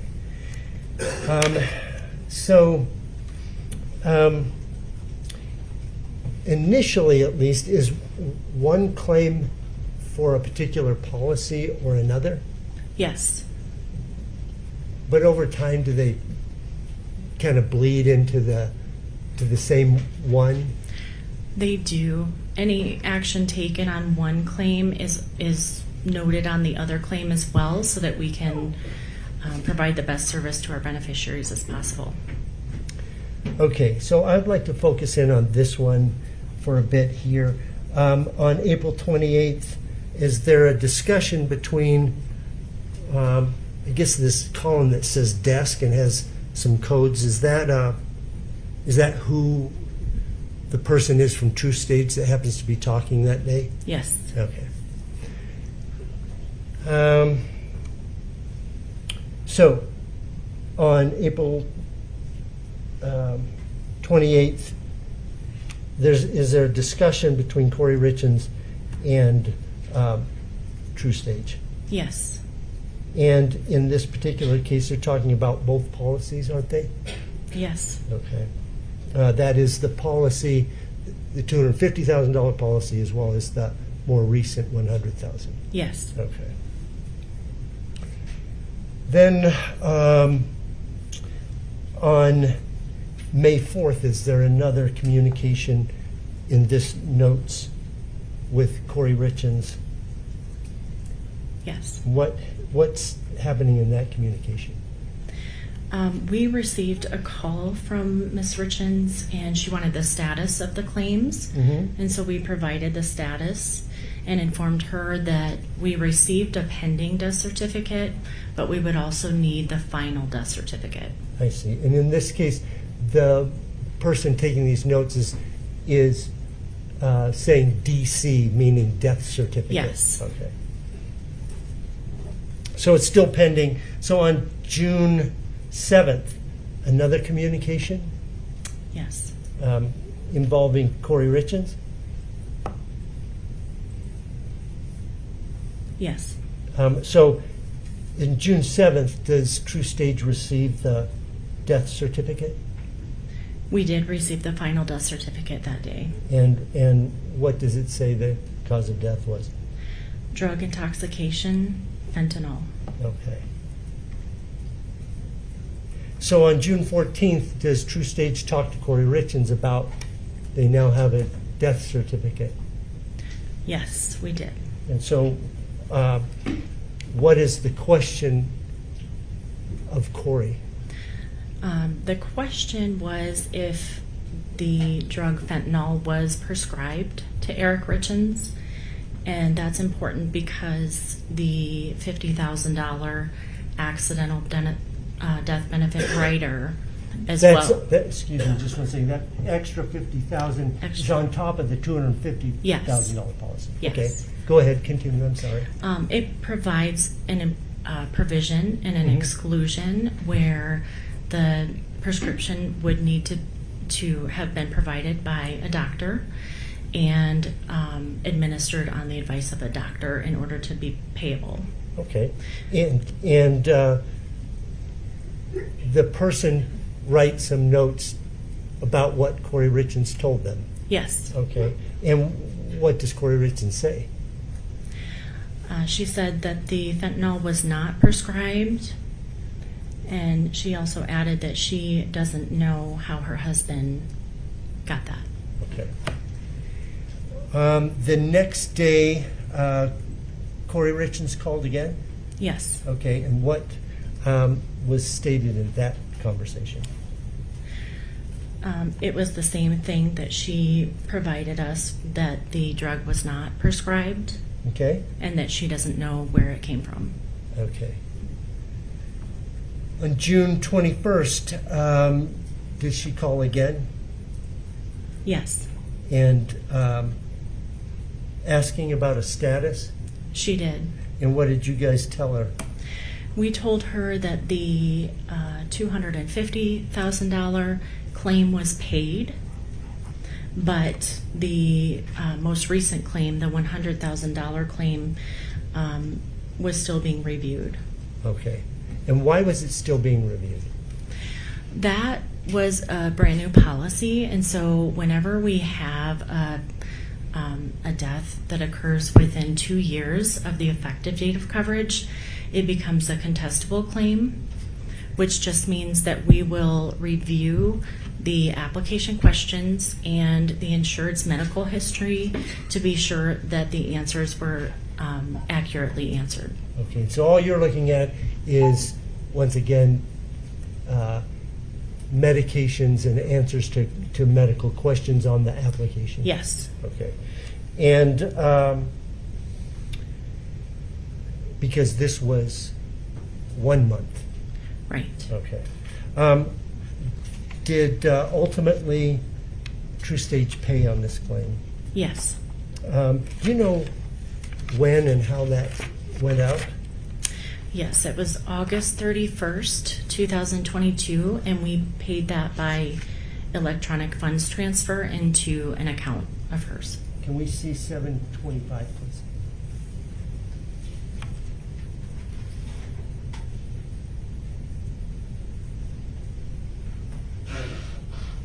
Can you tell us what 725 is? This is confirmation of the payment. Okay. State would offer State's Exhibit 7-25. No objection. 725 is admitted. Okay. So you said this one was an electronic funds transfer? Yes. As opposed to a check? That's right. Okay. Now, in this document here, is there a second page? Yes. Okay. Can you keep?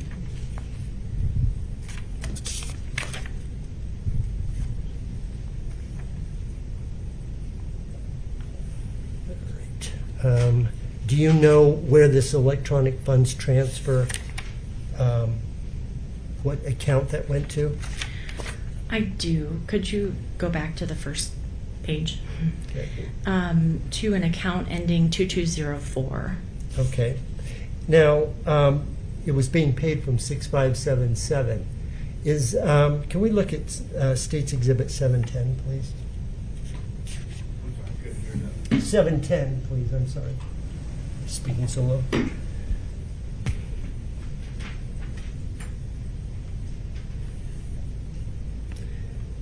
This is a communication from Kouri on that $100,000 claim. Yes, this is her claimant statement that we have our beneficiaries complete on all contestable claims. Okay, and so the state would offer State's Exhibit 7-10. No objection, Judge. State 7-10 is admitted. On page 2, if we could focus in on that. What is displayed here? This is a voided check that she provided, providing the information for the checking account that she would like the funds put into. Okay, and that's the account 2204. Yes. Okay.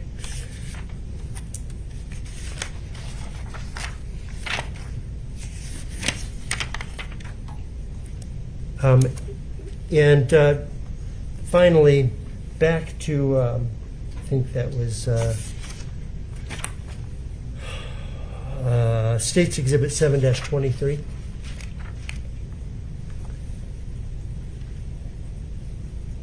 On September 8th, was there another communication, either email or phone or something, from Kouri Richins? Yes.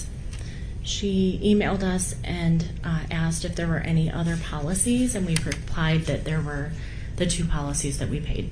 Okay. I have nothing further for this witness. Mr. Ramos, please. Thank you, Judge.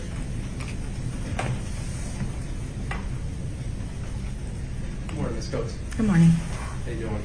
Good. Could you kind of walk through, when we were on the phone, you kind of explained to me how your company sends out insurance, I don't know what to call them, applications throughout the year. Could you explain that to the jury, please? Yeah, we send out insurance applications in the mail to credit union members as well as other individuals now. We send it to everyone. And if they get one in the mail, they can fill it out and send it back in. How often does that, do you guys have a schedule for those to go out every year? I'm not sure of the schedule. Do they go out more than once? I Or if couldn't you don't say. know, that's fine. No problem. Now, could you explain a couple of things with regards to the different life insurance policies or term life insurance that have and that are at issue today? Could you kind of just walk me through those one more time from the earliest to the most recent? You had mentioned like a 2017 one, I believe. Yes. So there was a policy taken out effective May 12th, 2017 for Eric Richins. And who took that out? We received an application with the assumption that he took that out. Okay, perfect. And then which one was the next one? The next one is the most recent, which became effective February 4th, 2022. And was that, the February 4th one, was that one a part of Miss Richins calling out and saying, hey, can I get life insurance? Or was this in response to that mailer? This was in response to the mailer. Okay. And the address that you receive, the P.O. box that Mr. Burmester asked you of, if we could go back to, or if you recall it, the P.O. box, you recall that one? Yeah, I don't remember the exact No number problem. of We'll, it. we'll pull it up. I believe it was.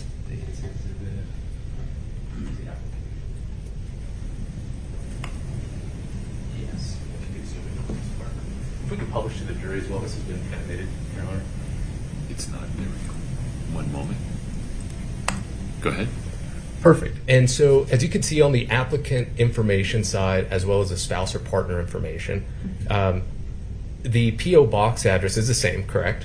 Yes, And it's already pre-filled. it is. Okay, so that information you received from the credit union? Yes. Okay, can we take that down?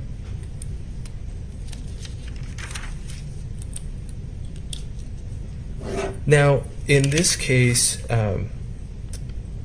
you received a, would you do a script check score? Yes. And did you do that in this case? We did. Okay. And when would that have been done? That is done before the application is approved or declined. Okay. And then also we do that at the time of claim. Perfect. And so when you approved it, you indicated that you received it, I think, the 3rd, and then it was approved the next day or within the next day. Is that correct? Yes, we received it on February 3rd, 2022, and then the script check would have been done and approved on the 4th. Okay. And is there anything in the script check that would have resulted in it not being approved? No. Okay. Now, if we can go to State 723, and just on the 27th of April, which would be, I think, the 2nd page.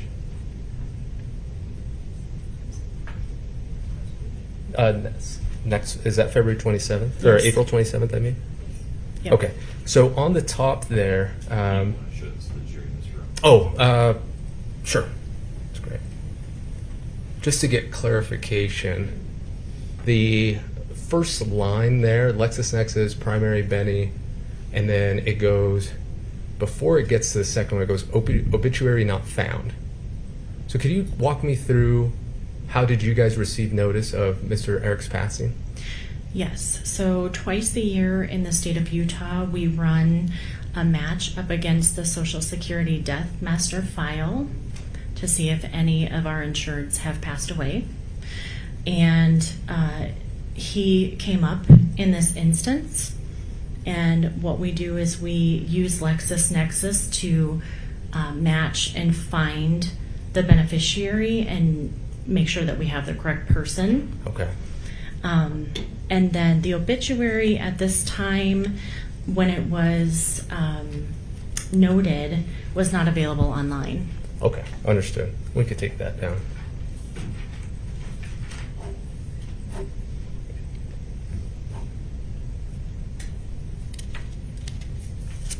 Now, the P.O. boxes that we saw, you just received those from the credit union.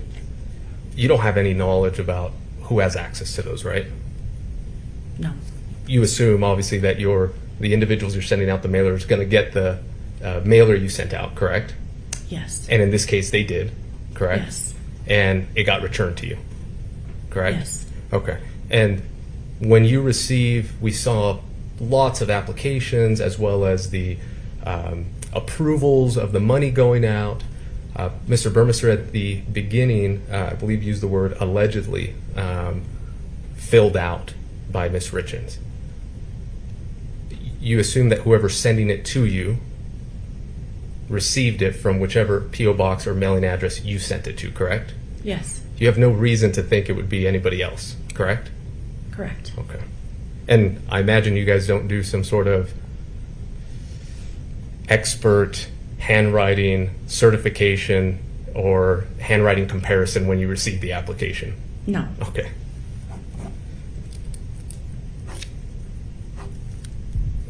When you receive the application, in this case on February 3rd, do you call the individual who submitted the application, or does it automatically just go into the process of being screened? We don't call them. It just goes into the process of being screened. And is that an individual doing that, or is that automated?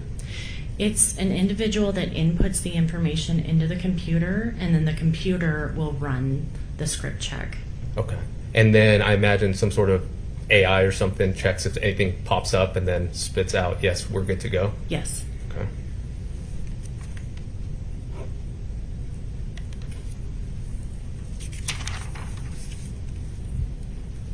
And in this case, before the life insurance was paid out, your office sent out requests for medical records, correct? Yes. For Mr. Richins. Yes. And you received those back, correct? We did. And in there, you did highlight anything or identify anything in terms of prior drug use, correct? That's correct. And in this case, marijuana came up, correct? Yes. Okay. I have one moment. I think those are all the questions I have. Okay.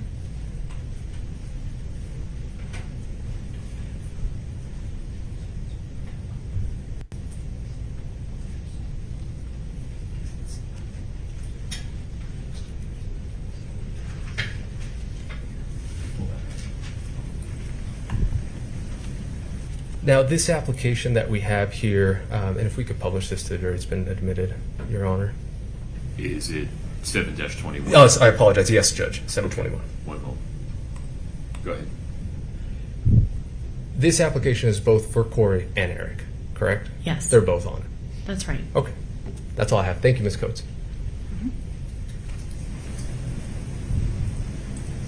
Couple questions. Do you recall in those medical records the stated frequency of use of marijuana?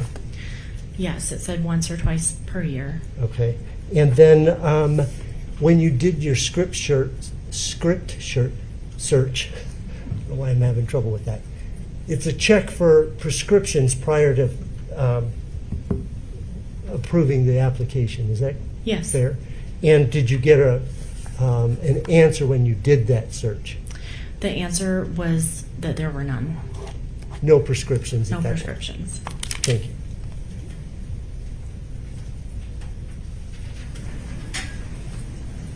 Oh, sorry. No further questions. Thank you. Counsel, may we release this witness? Yes. Yes, that would be the state's request. You're free. Okay. Thank you. Thank you. Please watch your step. Okay.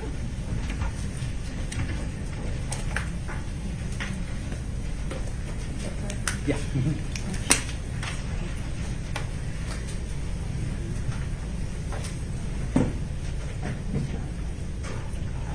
Ms. Shervanek, who's next? Christina Miller. Ms. Miller, if you step in front of Brittany, we'll get you sworn in.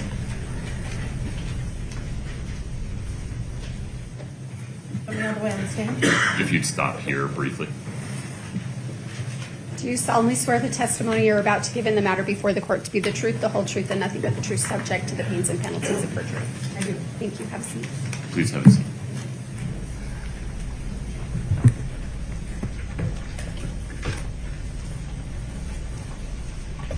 Ms. Shervanek, please proceed. Yes, Your Honor. Good morning, ma'am. Morning. If you could state your name and spell your last name, please. Christina Miller, Miller. Ma'am, what do you do for work? I am a divorce attorney, special master, private guardian ad litem, and just started doing divorce mediations as well. How long have you been a divorce attorney? Almost 30 years. And in that practice, do you do exclusively divorces? I do. And do you have experience with custody arrangements? Extensive. In your practice, how many divorce actions would you say you've been a part of? Over 2,000. How do you get new clients in your practice? In this town, word of mouth, typically. I haven't really ever advertised. We've done some hometown parades back in the day, but was really more for team building, office building. I don't advertise in the newspaper or radio or anything like that. And I didn't ask you this, and I should have, but what geographic area do you typically practice in? Typically Park City, Wasatch County area. On occasion, I'll have cases out in the basin. Sometimes I have to go down to Salt Lake, not often, but I have some people who won't take no for an answer with leaving Summit and Wasatch County. Understood. And so tell the jury a little bit about your process when you take on a new client, what happens in your office, and then eventually how you get involved with that person. So we have I think I'm a bit unusual as divorce attorneys go. We have a very strict process that we have developed, we being me and my paralegal, Leslie Staples, who's been my paralegal for going on 28 years now this March. And we determined pretty early on in our practice that there was a lot of information we needed to receive from clients in order to get a case going. So I developed forms that we use in every single case. When I'm meeting with client, I've developed diagrams.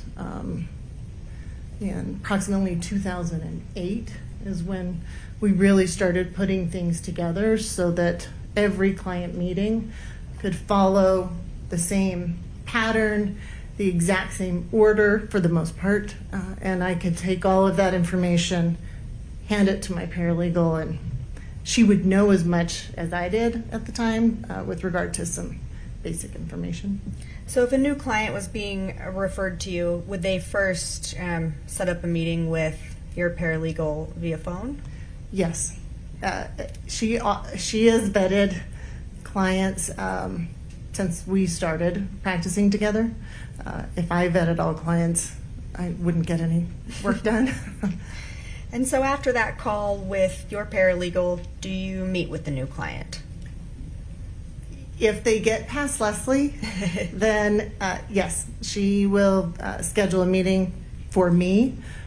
Almost every new client, especially if they're at the beginning of a divorce case, she tells them that the meeting can be anywhere between 2 and 4 hours, depending on the complexity of their case.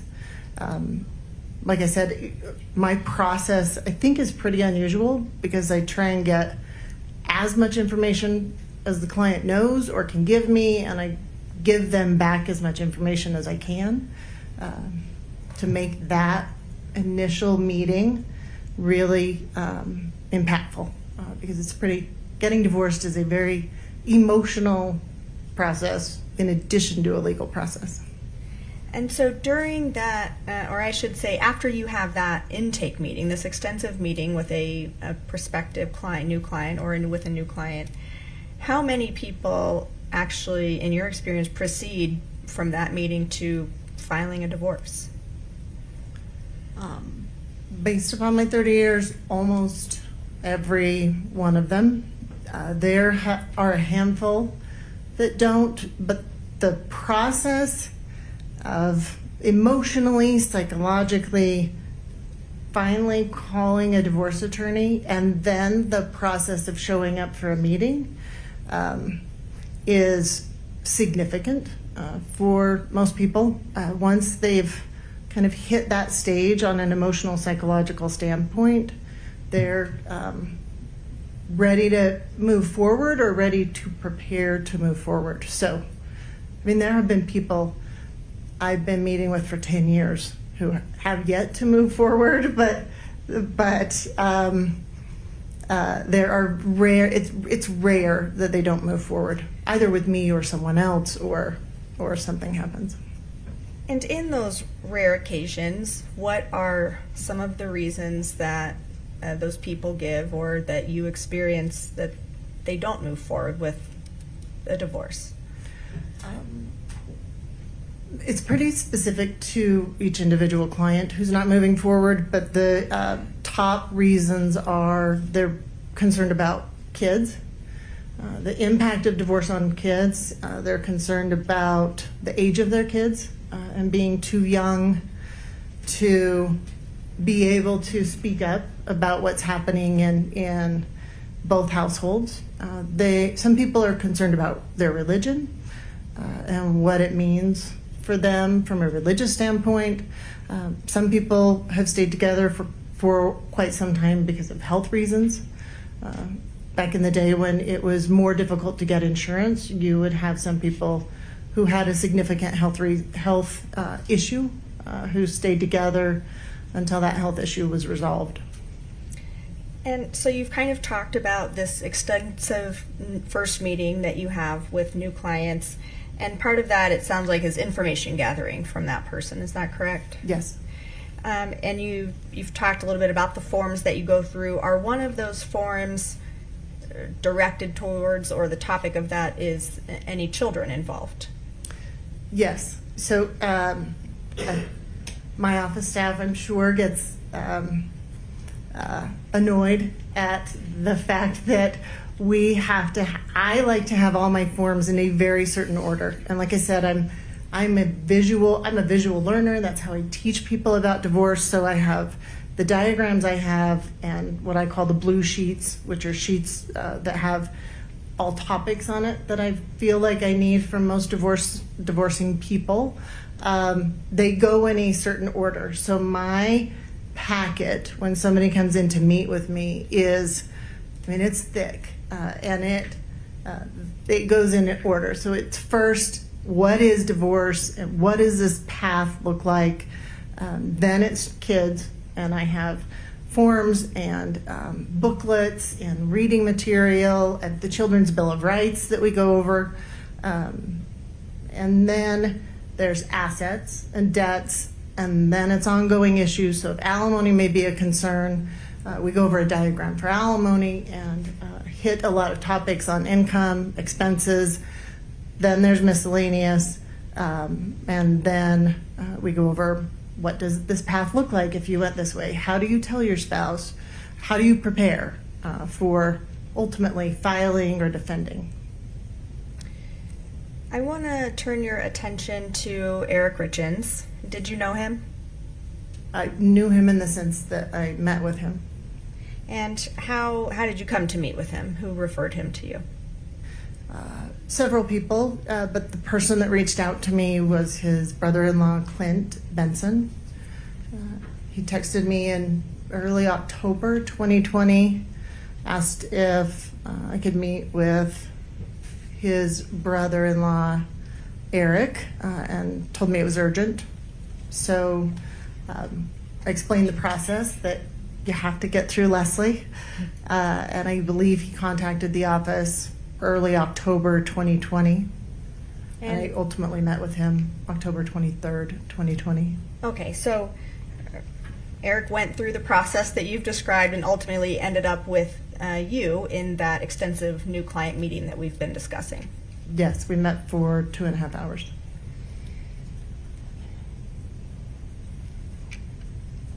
While Eric was with you in that meeting, did he fill out the typical paperwork? Did he go through that packet that you've been describing? Yes. Okay. He left the packet at my office. He didn't take it with him. We have a bound binder, for lack of a better word, that people take this packet of information home with them and read it. Eric did not. Okay, give me just a moment.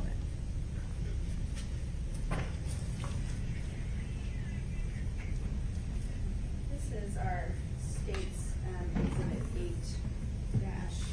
8-49. If you could turn to the 8th tab.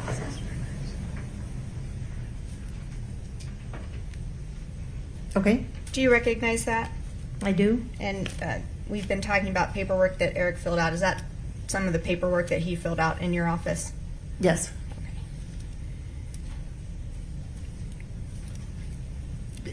That, just so you know, under adverse party, where it says Kouri Richins, Darden in parentheses, that's my handwriting, and it's my handwriting at the bottom in the kind of grayed out box. Okay. And the rest of that is paperwork that Eric filled out? Yes. Okay. That's all we need from that one for now. So I want to talk about the advice that you gave to Eric Richins during this meeting. Did you get an impression about why Eric was in your office? I did. What was that impression? He was there to find out what it would look like in terms of going forward with a divorce. Was there to learn how to protect his finances, having just... I'm going to object. Pause This there, Ms. information Miller. is Sure. all based on hearsay. Are you asking about what was said or her observation of his physical demeanor? I'm asking about effect on the listener, Your Honor, how his information informed her legal advice. Please approach.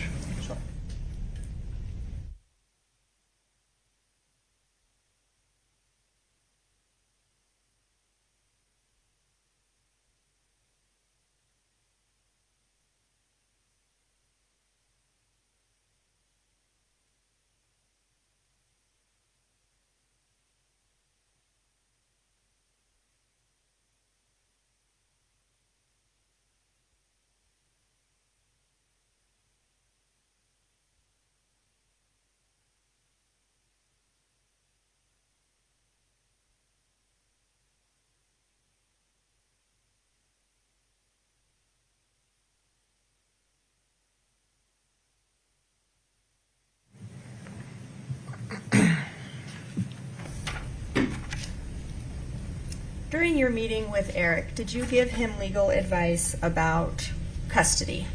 I did. Describe in 2020 what was the presumption when someone was contemplating divorce about how custody arrangements would work? At that time, well, let me start with when I first started practicing, way back when. It was the old Ward and June Cleaver thing with regard to custody. Somebody had most of the time and the other person had weekends.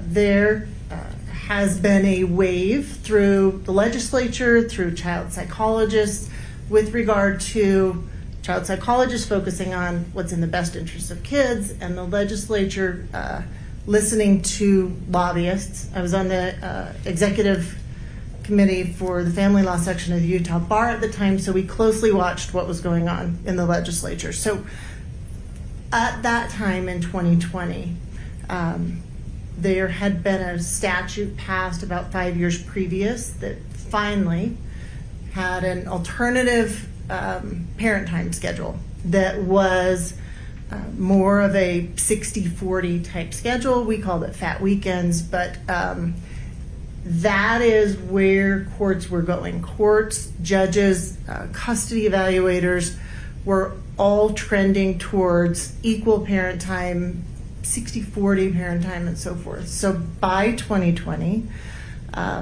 this was October, there were already rumblings of a new statute being passed that would be an alternative statute for 50-50 parent time. But that all these statutes have been renumbered in 22, but at that time that was 35.2 or going to be 35.2. But when I met with Eric, we had 35.1, which was this fat weekend. So I talked to him a lot about this is typically what happens with kids and going through a divorce. Unless there is something really that stood out, almost all judges were going with more of a joint physical custody situation. And so you explained that potential situation to Eric Richins. Right off, yes. And without saying if he had a verbal reaction, could you tell how he reacted otherwise? Yes, we had no further discussion about custody or all of the other things that would go with custody, where I would typically get into with clients specifics about what holidays look like, what a full year calendar looks like, whether there are meaningful holidays in their family, what the right of first refusal looks like. I have on my blue sheets, it's 2 pages, and I would, in most cases, I fill out both of those pages. Did you do that with Eric Richins? No, I didn't. Was that unusual? It is unusual.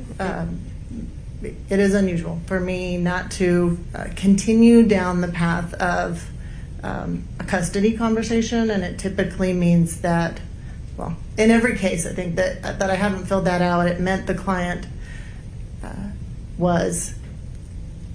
did not want to think about, for whatever reason, did not want to think about the possibility of not seeing their child every day, or the possibility of the other side having their child more often than them or an equal amount as them, and so forth. But at the conclusion of your intake meeting with Eric Richins, did you give him a to-do list? I did.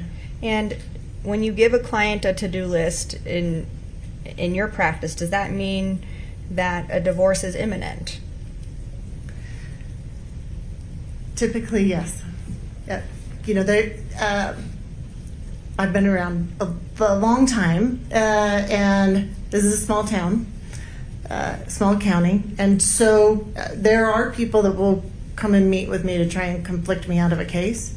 And after so many years of practicing, you learn pretty quickly that that's their intent, because they want to take our 3 or 4 hour meeting and do 15 minutes and call it good. Some of those people retain us. Others just want to know the information that I have, because, like I said, I'm trying to teach them all about divorce and what life looks like after divorce. So giving the to-do list, how is that significant in your practice? Would you give that to someone who wasn't going to proceed? No. If I have somebody that comes in and they're either trying to conflict me out or they just really want to talk about what this might look like in 30 years down the road, there's no to-do list. Sometimes I won't even fill out the questionnaires that I have, the question papers, the blue sheets. But if they have a to-do list, people are, in my experience, it is anticipated that they are going to file for a divorce at some point in the future. And Eric walked out of this meeting with a to-do list from you. He did not want to take it with him. Oh, that's right. He didn't leave it, but you gave him a to-do list. Is that right? He wanted me to correspond through his brother-in-law, Clint. So I emailed the to-do list to Clint. Did you refer Eric Richins to anyone after or during your meeting with him? I did. Who did you refer him to? He had worked in the past with Crystal Bowman Carter to do his business planning documents, and he needed to revoke a power of attorney. So he was going back to Crystal for that, or I told him to go back to Crystal for that, and also to redo an estate plan. Okay. Was it unusual in your practice to refer someone in Eric Richins' position to a lawyer like Crystal Bowman Carter? Yes. Why is that unusual? Because most people going through a divorce, in my experience, aren't thinking beyond what that divorce might look like. They're not thinking about death or estate planning and so forth. And most people, once you file for divorce, you cannot change any beneficiary and so forth. And so that was not a rule at that time in 2020. It's a rule now, but it was unusual. I've only referred one other person in my memory to change their estate plan while a divorce was either pending or before they filed for divorce. So Eric went through this initial meeting with you. Did he ever file for divorce with you? He didn't. Or through you, I suppose? No. And did you discuss a timeline with him about filing for divorce? I did not discuss a timeline with him. As I said, well, I didn't say this, but because divorce is so emotional, and there are so many things to unravel, kids and finances and debts and family and external family and extended family, and everybody really is on their own timeline. Like I said, I have a couple clients currently that I've been meeting with them for 10 years off and on, so they're not ready to pull the trigger, and everybody has a different timeline. Thank you. Those are all my questions for you.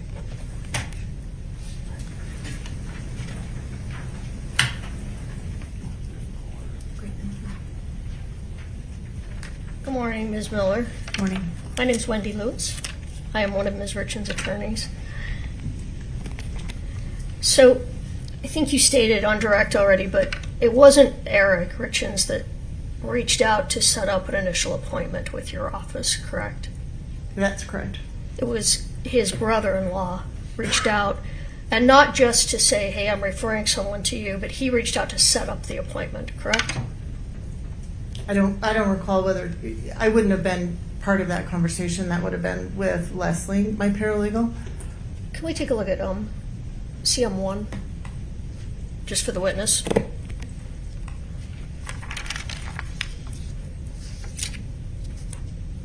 me see if that's the right one.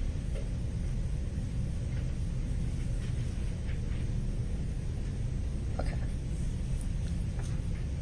Let me just ask another question before we talk about that document. Sure. 2 more questions. So, you do remember that it was Mr. Benson that reached out. And then you set up a meeting with Eric.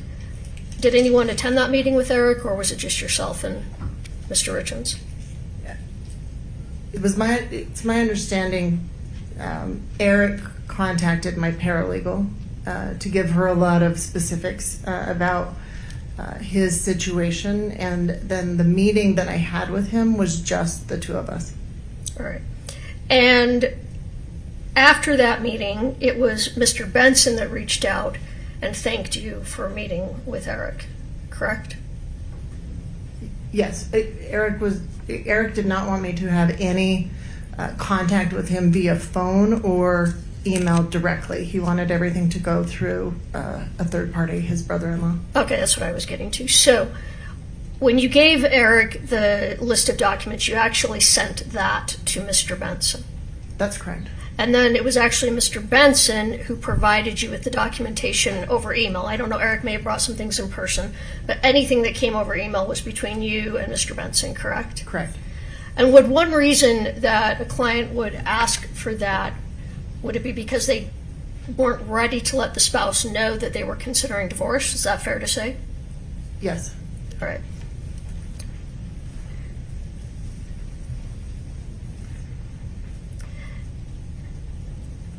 And a reason for this, and I mean, I know you said that most people who come in and go this far do end up filing for divorce, but fair to say that some people aren't certain if they're going to file when they come in to see you, correct? Very few. It happens, though. It does happen, yes. All right.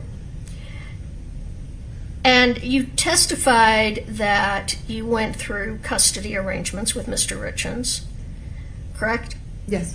And you went through the forms you went through regarding children involvement in divorce, correct? I might be naming that form wrong, but you said you went through forms about children. Children's Bill of Rights. The Children's Bill of Rights. Yeah, it is not an official thing in Utah, but I have it and I give it out on it. I'm very color coordinated, so I've colored pens for various things, colored paper for the initial client consultation. That happens to be on purple paper, and it's taped up all over our office as well, so I can remind clients, this is the sun, your kids are the sun, and we are all rotating around them, so let's keep our eye on the prize. So it's just, it isn't anything you could enforce in court, but it's something that I like to share with clients. Sure, because clients with small children, that's a huge consideration, is what will happen with the children, both financially and emotionally, and who the children will be living with, fair?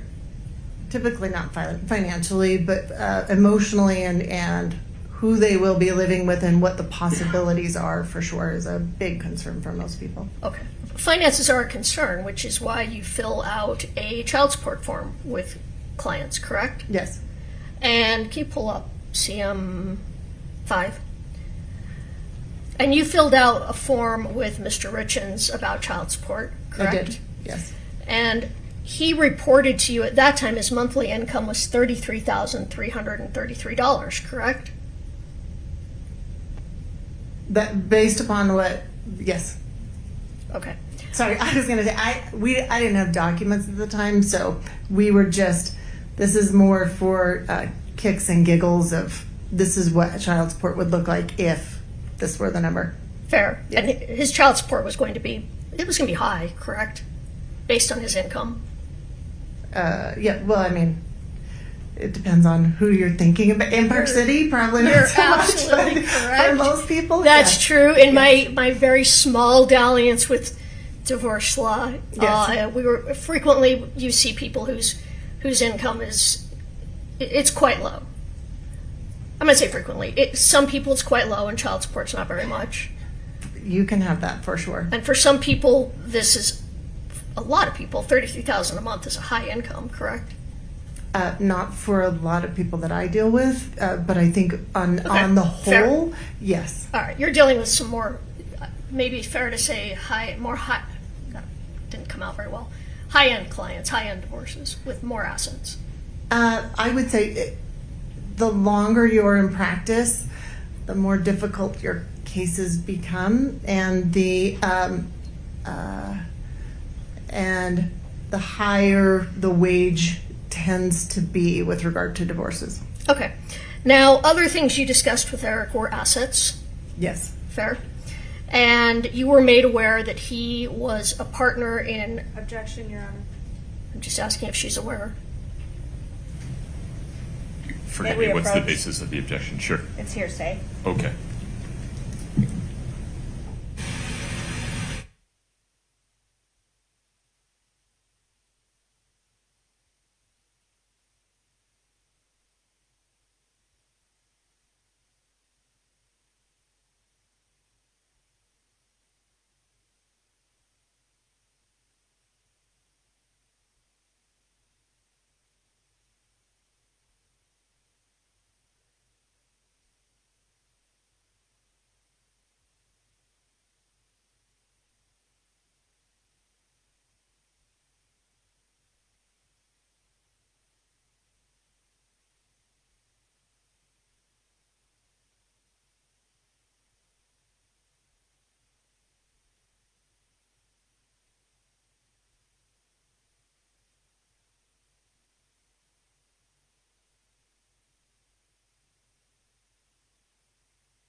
So in consulting with Mr. Richins and receiving documents from Mr. Clint Benson and maybe from Mr. Richins, you became aware, or were you aware, that Mr. Richins owned a couple of businesses? I became aware of that during my conversation with Eric. Did you become aware of that in any way through documents, tax information provided, other documents provided to you by either him or his family? I did not receive any tax returns from Eric Richins. Did you receive anything, documentation, in terms of his businesses? No. Can You mean the business specifically? Yes. No. Or that the businesses existed? Yes, Documentation that the businesses existed? correct. Okay. And one of the businesses was C&E Stone Masonry, correct? Do you recall that? Yes. And Katie, can you just pull up?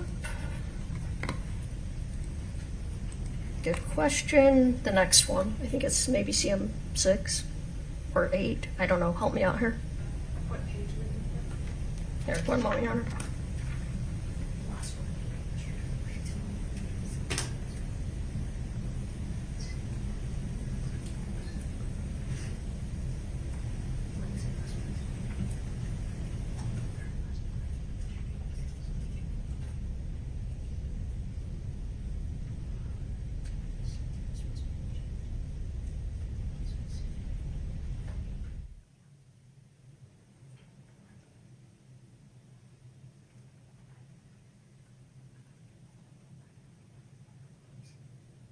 I apologize. Just one moment.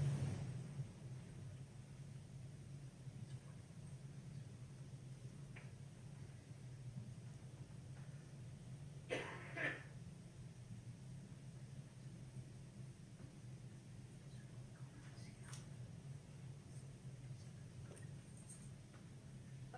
And if you could just plug just for the witness, CM7. So you became aware that he owned C partner in C and E Stonemasonry, correct? Yes, so this document, Well, that's just to refresh your oh, recollection. got it, okay. Okay. Yes. And you also became aware through, I need you to ask the question to lay foundation for the how about the other businesses I was about as to. we discussed. I You was- can't ask it as a leading question. all right. Let me back up a little bit. You said through documentation you became aware of Mr. Richins' businesses, just that they existed. The masonry business. Did you receive documentation that he and Kouri Wright were also partners in another business? No. You did not receive any documentation about any businesses existing, just the existence of the businesses? Asked and answered, No. Judge. Okay, well, Overruled. Now we have double confirmation. Please go from there, Ms. Lewis. okay. Did everybody hear the whole? I think it was 2 no's in a row, Okay. but All right. Let's see. So,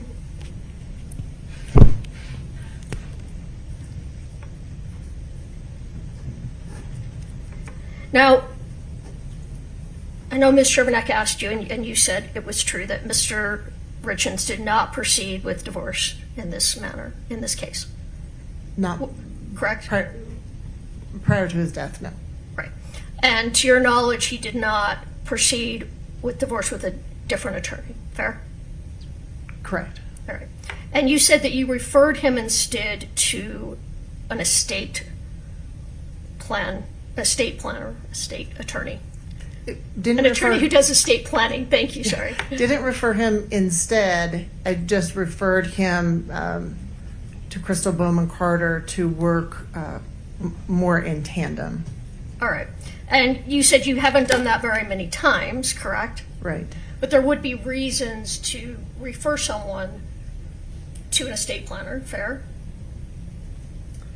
Just, would there be reasons, yes or no, and then I'll follow up. At the end of every divorce case, I refer every client to, I give every client a very long, again, to-do list and a closing letter. And at the end of that closing letter, I refer everyone to, or I recommend that everyone see an estate planning attorney to Okay. revise their estate planning documents now that they are no longer married. Okay. In this case, however, that happened earlier in the process than normal. Yes. All right. And just, let me ask you a hypothetical. Sure. So sometimes people have concerns about their children. I mean, it's a fair reason that people don't get divorced when they have small children because they don't want to break up the family. Fair? Yes. All right. And if an individual has concerns about providing, well, let me rephrase that.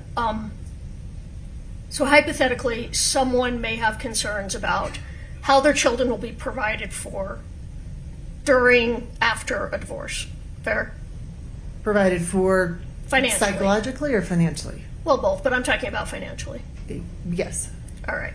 So one reason someone may go to a estate planner could be to ensure that things were properly set up to provide for their family, whether they get divorced or not. Fair?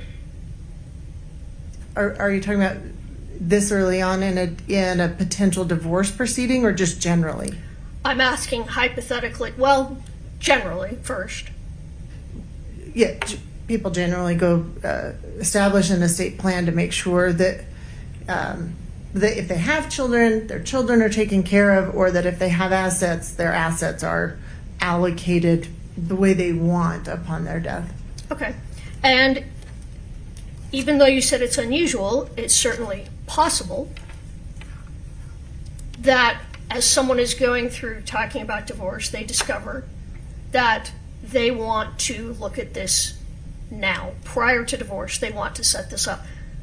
Part one of my question, is that possible? I have never seen that, but I assume anything is possible. Sure. And it's possible that someone may decide, instead of a divorce, I need to set up a way to make sure my family's taken care of. That maybe that's the more appropriate thing for me to do at this stage. That's possible.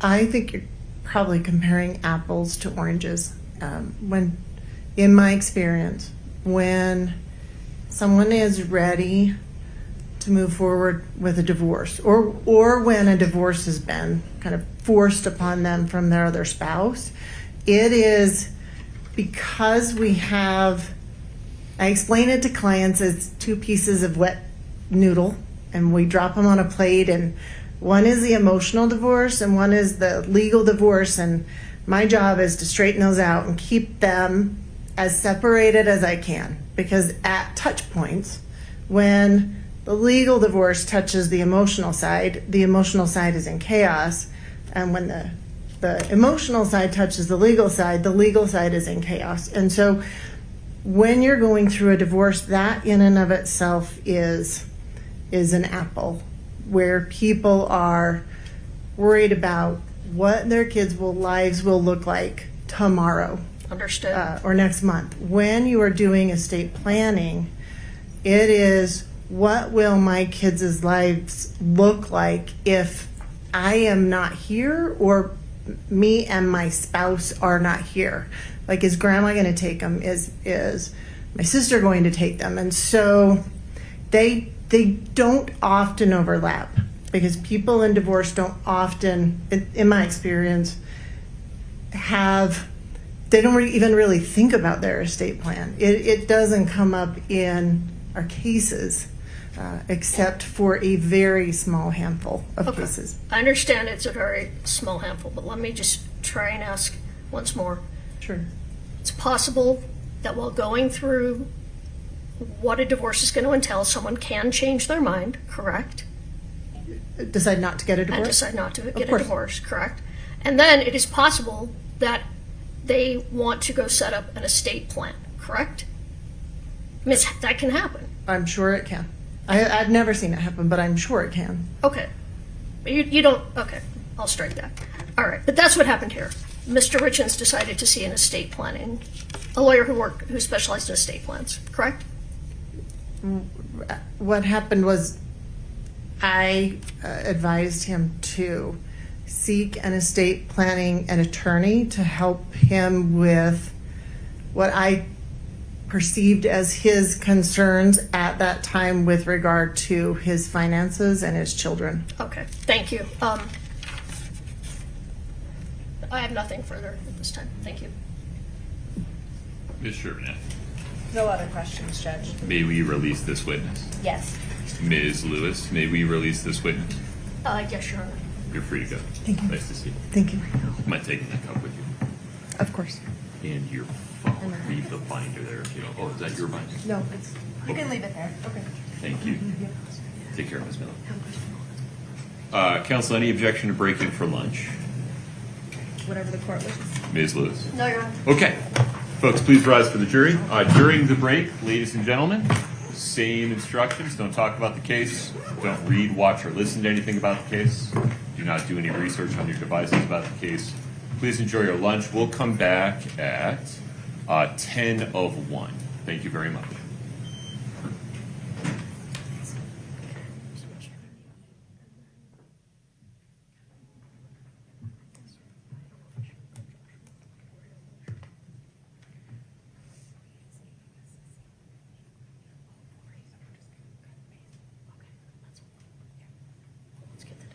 Folks, have a seat. Thank you.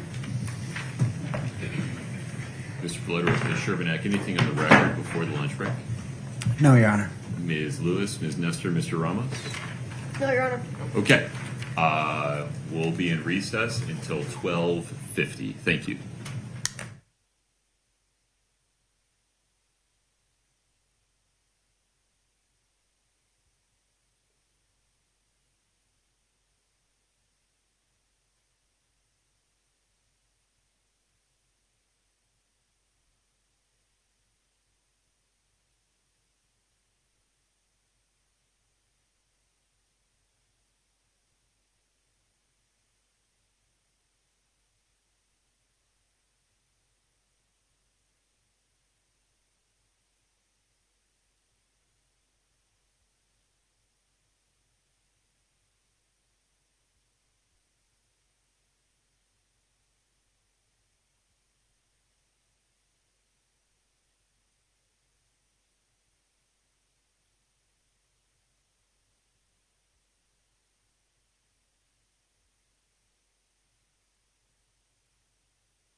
Council, we're back on the record.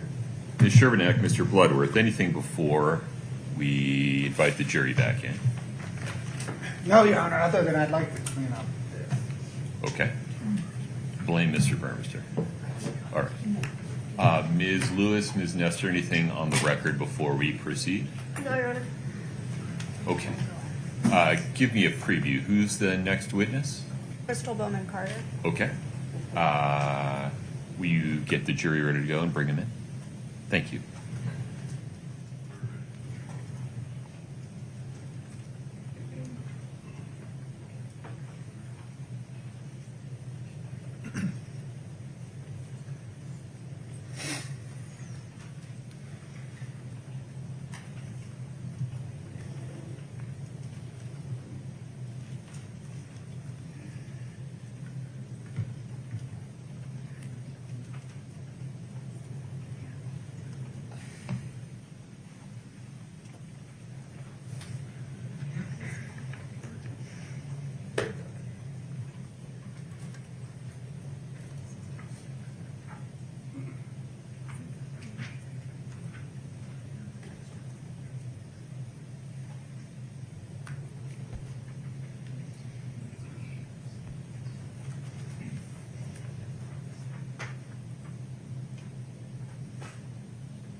Please have a seat.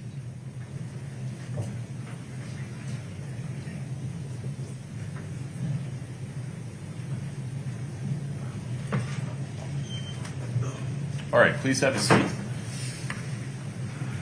Ms. Shervinack, the state's next witness. Crystal Bowman Carter, please. Ms. Bowman Carter, if you'd step in front of Brittany, we'll get you sworn in.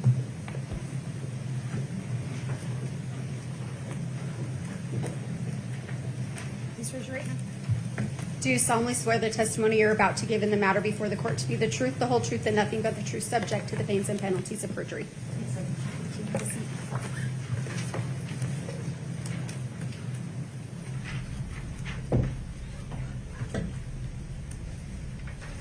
Good afternoon. Good afternoon. If you could state your name and spell your last name, please. My name is Crystal Bowman Carter. My last name is spelled Bowman-Carter. What do you do for work? I'm an attorney. What kind of attorney are you? I focus on estate planning and a little bit of business work. How long have you been doing estate planning? I have been licensed since 1996 to practice law, but I've been doing estate planning almost exclusively since 2012. And do you do that practice here locally? Yes, I have an office in Park City. Approximately how many estate plans have you drafted in your practice? 1,400, 1,500. Did you know Eric Richins? Yes. How did you know him? I did some work for him. What kind of work did you do for him? I did two projects for him. First, I did a buy-sell agreement for him and his partner for their business, C&E Stonemasonry. And then I did his estate planning. Did you meet with him in person? Yes. How many times? At least 4. Okay. Did you know Kouri Richins? I know of her. I've talked to her on the phone once the day that Eric died. I want to talk about the first legal project that you did for Eric Richins. You mentioned that was related to his business, C&E Stonemasonry. Is that right? Correct. When did you complete this agreement, or when did you work on this project for him? I was first contacted in June of 2018 by his financial advisor. We got the ball rolling. I gathered information, and then we ended up signing it almost a year later, June 25th, 2019. Okay. In general, explain to the jury, what is a buy-sell agreement? A buy-sell agreement is a contract between owners of a company that sets out the terms in advance, what will happen when there is a transfer of a business interest, whether it's by sale or because of an owner's disability or their death. Are buy-sell agreements, in your experience, are they common? Yes. If we could show the witness Exhibit 4-2, please.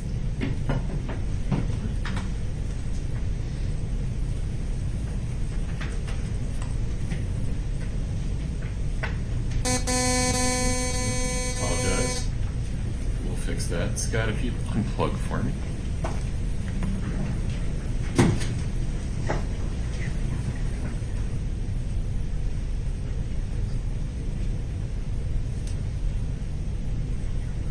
You should be able to see that. I can see it. Okay. Do you recognize this document? Yes. And what is it? It's the C&E Stonemasonry LLC buy-sell agreement that I prepared. I'm going to move to admit 4-2. Ms. Lewis, Mr. Ramos. Oh, Ms. Nestor. No objection, Your Honor. Okay. States 4-2 is admitted. If we could publish this and move to Article 3, please. What's contained in Article 3 of this agreement? Article 3 provides what happens if one of the partners or owners of the company were to die. And essentially, what does it say in non-lawyer speak? Well, the mandatory cross-purchase agreement provides that if one of the partners dies, either Eric or Cody, then the decedent, the person who has died, their estate has to purchase the business interest from the surviving partner using life insurance. And is that the life insurance was what was used in this buy-sell agreement? Yeah, so this buy-sell agreement used 4 different $1 million life insurance policies. Each of Cody and Eric had 2 $1 million policies on the life of the other, and if one of them were to die, they had to use that money to purchase the interest in C&E Stonemasonry from the estate, so that the survivor could continue to control the company and run the company. Is that a pretty common thing in buy-sell agreements? Excuse me. That's Yes, it okay. is. I want to move now to talk about the second project that you did for Eric Richins. You mentioned that was a estate planning project. Was that did that take place in October of 2020? Yes, he came to see me. He called my office on October 5th and came to see me on October 13th, 2020. And so what was the purpose of that meeting? It was to update his estate plan and revoke a prior power of attorney that had been abused. When we're talking about an estate plan, what are the main documents that come out of an estate plan? So the basic estate plan that everyone needs is a will, a durable power of attorney, and a health care directive. And sometimes, most of the time in my practice, you also need a trust to avoid probate and to protect the beneficiaries of your estate plan from themselves or from others. Okay. In preparation for that meeting with Eric Richins, did he fill out some paperwork before and during that appointment? Yes, I have all of my clients fill out an intake worksheet, gather information about their priorities and their assets. He partially filled it out, brought it in with him to our meeting, and then we filled out the rest together as we discussed what needed to be done. And these intake worksheets, how is that something that your firm uses with every client, or how does that work? Yeah, either my office manager or my receptionist sends it out to everyone. It's something I can't really function without. Okay. If we could show the witness 4-9, please. And go ahead and scroll through it so she can see the whole thing. Do you recognize this? Yes. And what is this? That's my estate planning worksheet filled out by partially by Eric and partially by me. Okay, I'm going to move to admit 4-9. No objection. 4-9 is admitted. Now, if you could take that binder in front of you and turn to tab 9.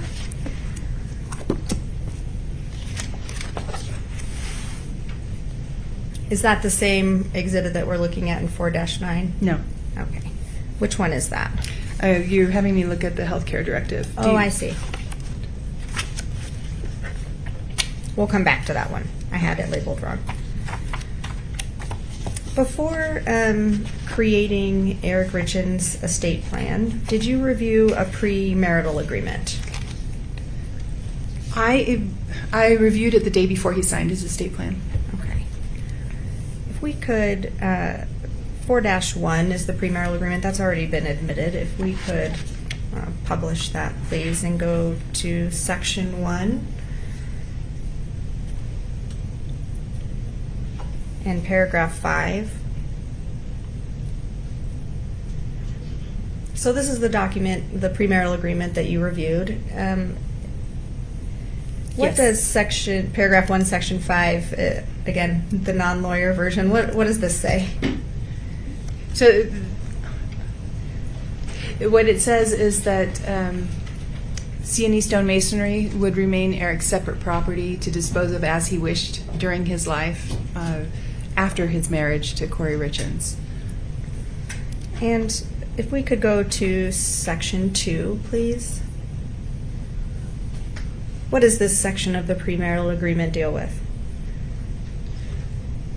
Again, it deals with Eric's separate property, that C&E Stonemasonry will remain his sole and separate property, even if they commingle marital funds, except that if he were to die, then his interest in the company would pass to his wife, which is Kouri in this document. Okay. And if we could go to section 3, please.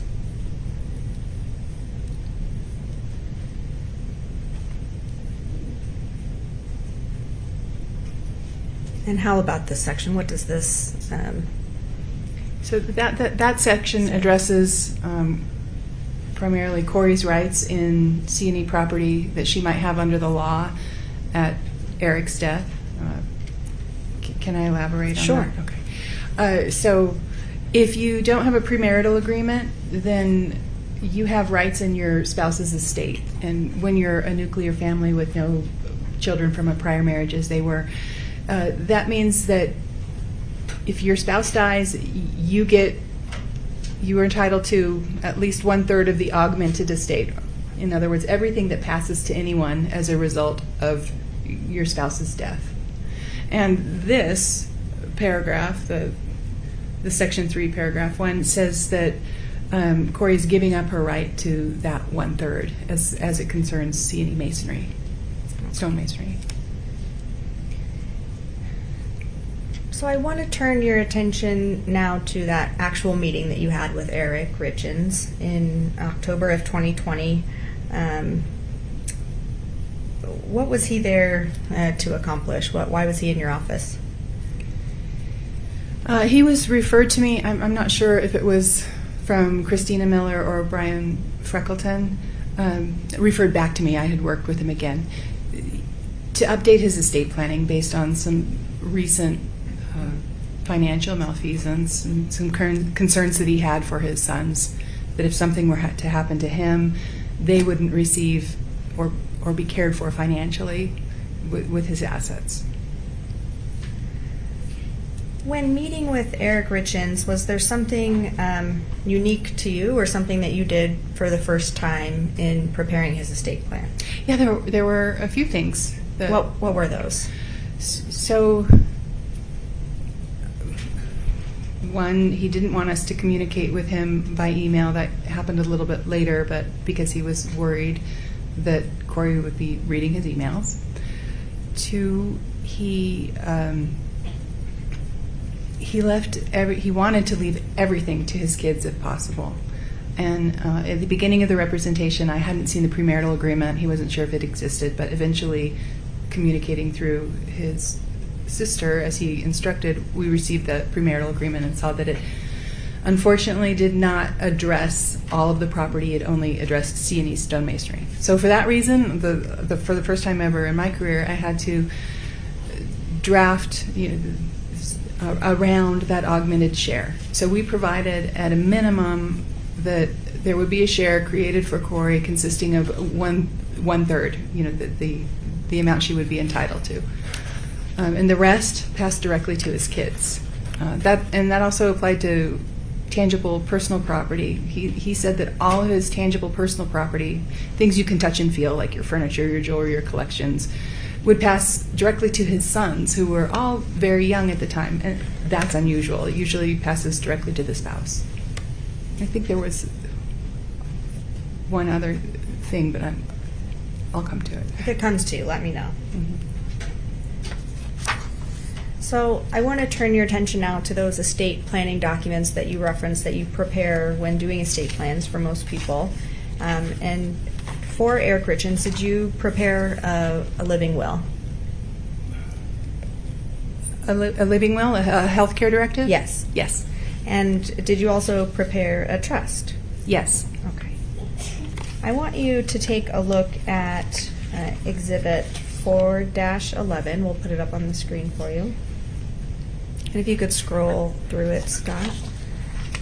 Do you recognize this? Yes, that's the will I prepared for Eric Richins.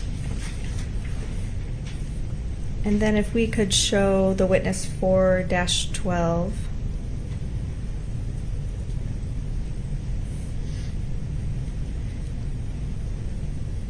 Do you recognize 4-12?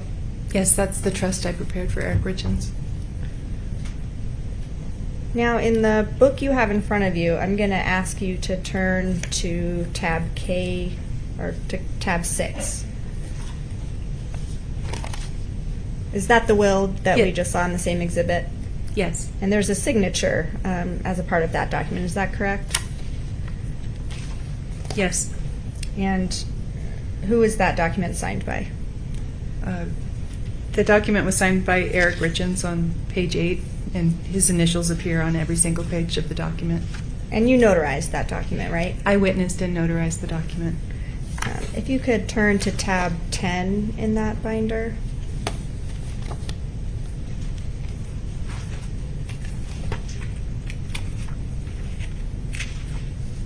Is that the trust document that we just saw? Yes, it is. And is that document also signed? Yes, it is signed. It's signed by Eric Richins, and I notarized it. Okay, and that means you saw him sign it in front of you, right? Yes, you have to, if you're a notary, you're required to be there in person to witness somebody signing something before you can attest to their signature. And then also on tab 9, you told us that was the healthcare directive, is that right? Yes. And is that document signed?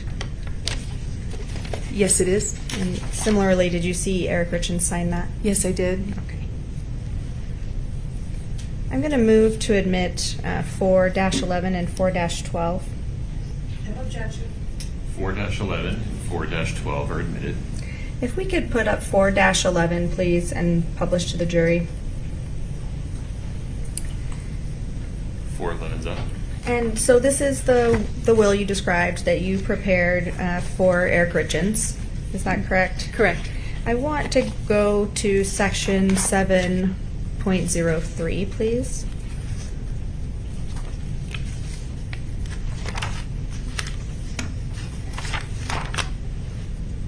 What does this section provide for? That's the section where Eric expressed his intentions for the disposition of his remains. He wanted to be buried upon his death. Now, talk generally about this document and what kind of legal implications, this document has. So in the case of a trust-based estate plan, which is what we prepared for Eric, the will is not usually as important as the trust. All of his directions for what he wanted to happen to his assets and the protections he wanted to put in place for his loved ones were contained in the trust. You still have to have a will. It's called a pour-over will. It says that if I leave anything out of my trust, and if I forget to make a beneficiary designation when I die, give it to my trust to be controlled by the terms of my trust. And then I always include either burial, cremation instructions if somebody has a preference. Sometimes people don't have a preference, then I don't say anything. Anything that's governed by a will has to go through a process called probate. That's a court-supervised process of administering an estate, the non-trust assets. So when you draft a trust-based estate plan, or when you execute a trust-based estate plan, the idea is you're avoiding probate. You don't need to use the will. It never has to go through probate. The will is just a backup document. So now if we could put up 4-12, please, for the witness. And we can publish this as well. So talk about, in general, how a trust works. Okay, so a trust is a contract between, and I'm going to use Eric specifically because this one was prepared for him. It's a contract between the party who drafts it, the party who's going to benefit from it, and the party who's going to administer it. So initially, a trust is a contract between you, me, myself, and I. Eric was the grantor. He created the rules for the trust. Eric was the trustee. That means he was the manager of the trust, of all the assets that were contained in the trust and had to follow the rules that he set. And then Eric initially was the beneficiary until such time as he became, until he died. He was the trustee until such time he became permanently incapacitated or died. And then somebody else would manage those trust assets. It's like a box that you have rules for. You put the assets in, and those rules control all of the assets in the box. So you mentioned that a trust, the trustee was Eric while he was alive, Yes. and then he chose someone else to be a trustee in the event of his death. Is that correct? He did. That would be at Article 3. Okay. Who did Eric choose as his trustee?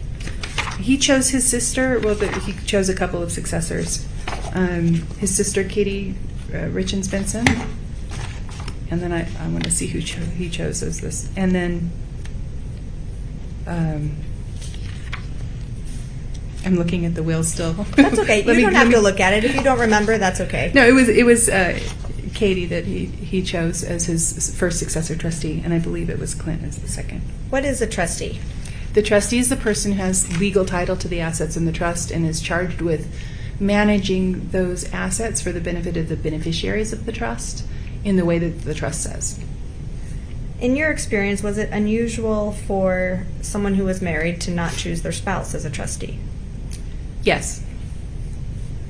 What effect did the trust have on Eric Richins' property? While he was alive, he could still do anything he wanted with the trust assets because it was a revocable trust. But the trust owned his property in that little box.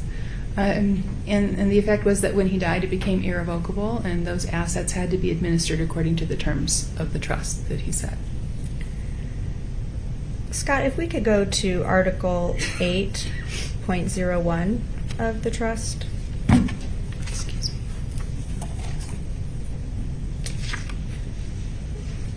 Describe for the jury, in layman's terms, what this section of the trust means as it pertains to Kouri Richins. Okay.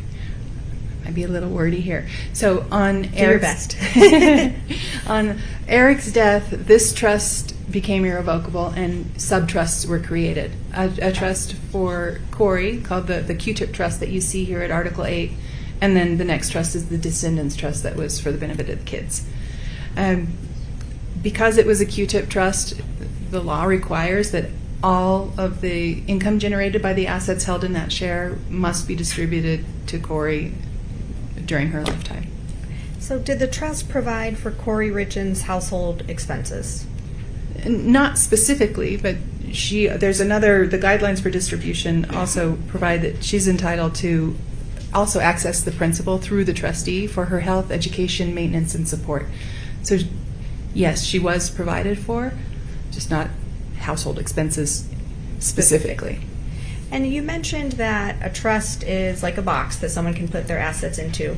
What were some of the assets or the assets that went into Eric Richins' trust? So the easiest thing we did was he signed an assignment of tangible personal property. So things that don't get titled anywhere, like your furniture, your jewelry, those collections. By signing that document, that transferred those things to the trust.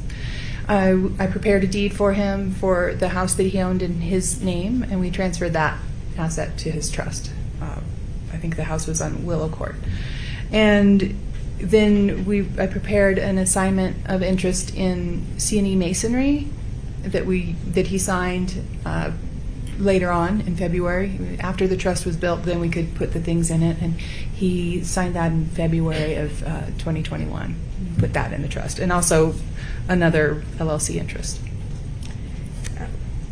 Scott, if we could go back to just the first page of 4-12, please.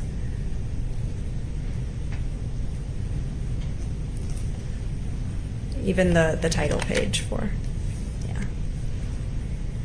So that document has a date on it. What's the significance of that date? That's the date that Eric signed the trust, and for titling purposes, we include the date in the name of the trust. And so, for all intents and purposes, that's the effective date. That's when it becomes legally in effect. That's when it becomes legally binding, yes. If we could show the witness 4-14, please.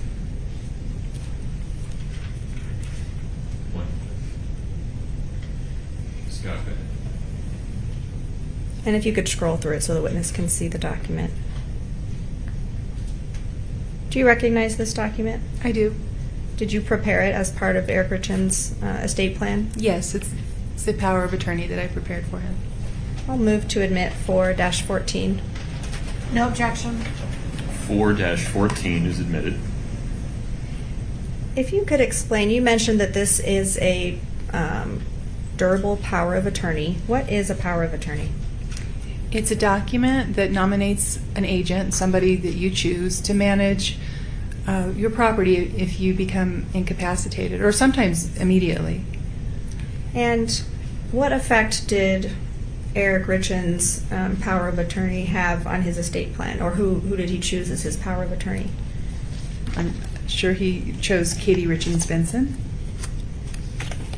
Okay, if we could show the witness, I don't want you to look at anything just yet.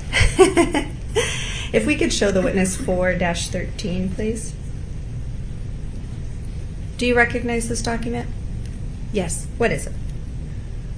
I'm scrolling through it. It's a draft revocation of a prior durable power of attorney. Is this also a document that you prepared for Eric Richins? Yes. I'm going to move to admit 4-13. No objection. 4-13 is admitted. If we could publish 4-13 to the jury, please. So this was a document that you drafted as part of Eric Richins' estate plan, is that right?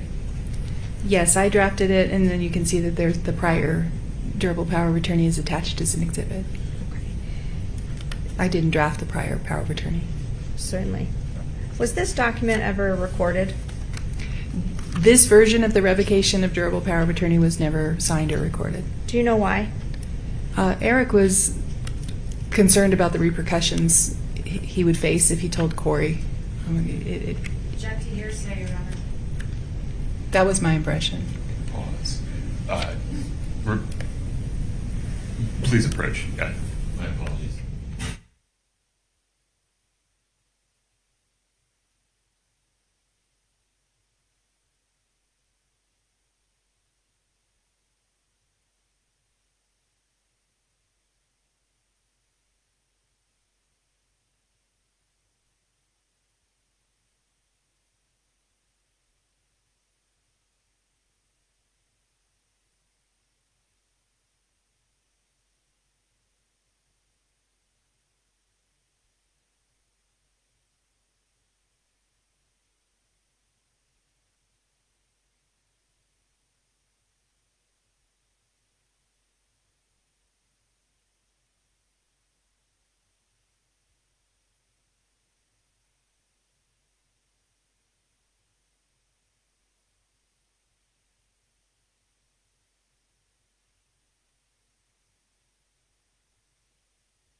Jury, I appreciate your patience. You cannot consider what Eric Richins said to Ms. Bowman Carter.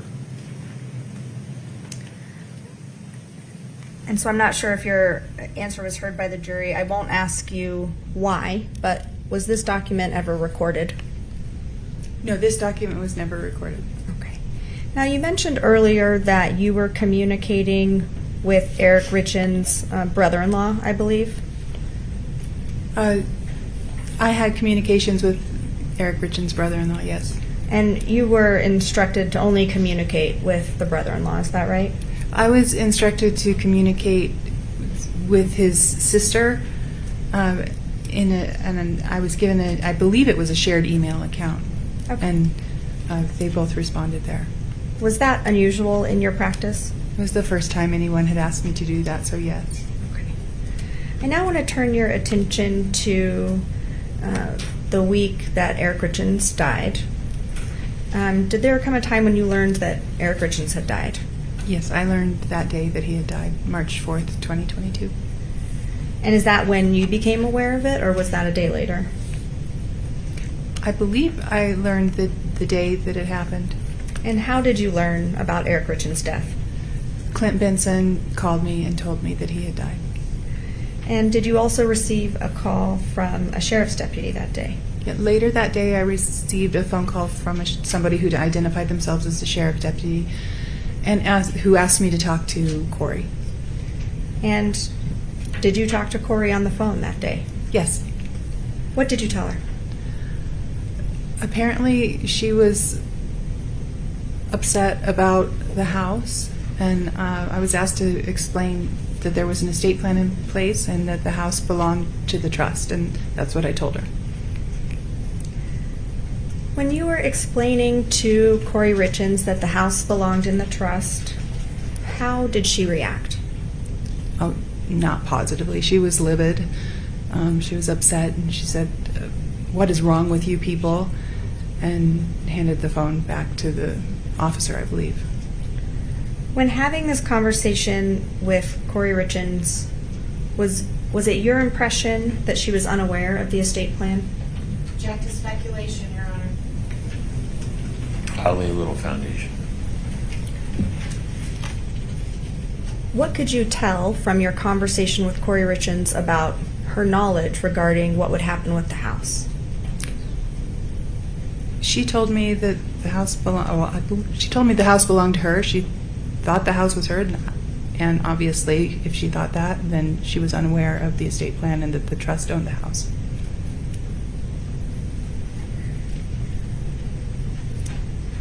When were you contacted by an attorney representing Kouri Richins? Yeah, a bankruptcy attorney reached out to me. Objection, Your Honor. Can we approach? Sure.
So you mentioned that you received an email from an attorney representing Kouri Richins. Is that right?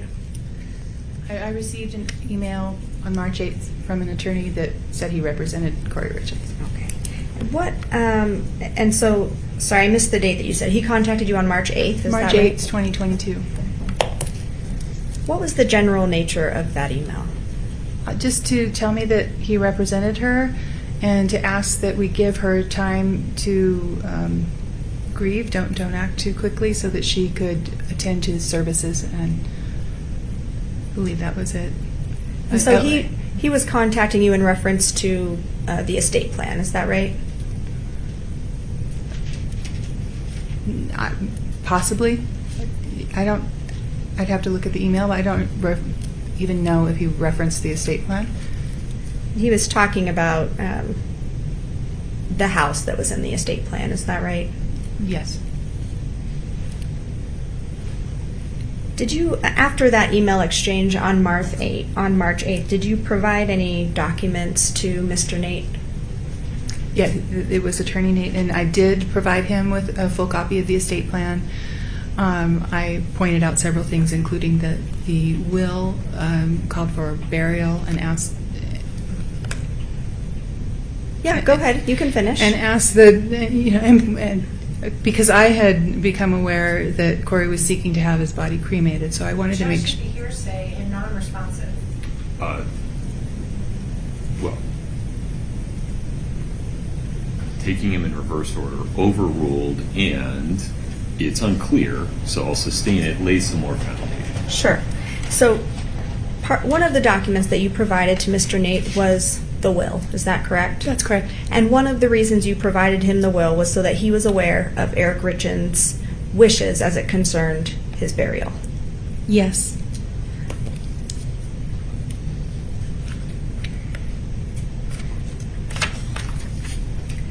Did you open probate on Eric Richins' estate? Yes. When did that happen? March 14th Of 2022? Only 10 days after Eric's death. In your experience, is that, first, I'll ask two questions about opening probate. Was that a typical time frame for those events to happen? No, that wasn't a typical time frame. What do you mean by that? Well, a couple of reasons. Usually people need to get through the services and grieve a little bit. If the property is secure, there's no reason to open probate right away. But in this case, Eric had a fully funded trust. I never would have opened probate if we were just administering the trust. That's the whole reason you have a trust, is to avoid having to go to court, make everything public. And so when you're saying the time frame was not typical, it was quicker than usual. Is that fair? Yes, it was much quicker than usual. And with a trust, I just wouldn't have opened probate. If at all, I would have opened probate a year after the death, after creditors' claims had been cut off. And so you opened probate quickly because there was some urgency, in your view? Yes. Eric had... Can I explain why? Please lay some foundation for how she knows whatever she's about to say. Well, sure. Did you... Can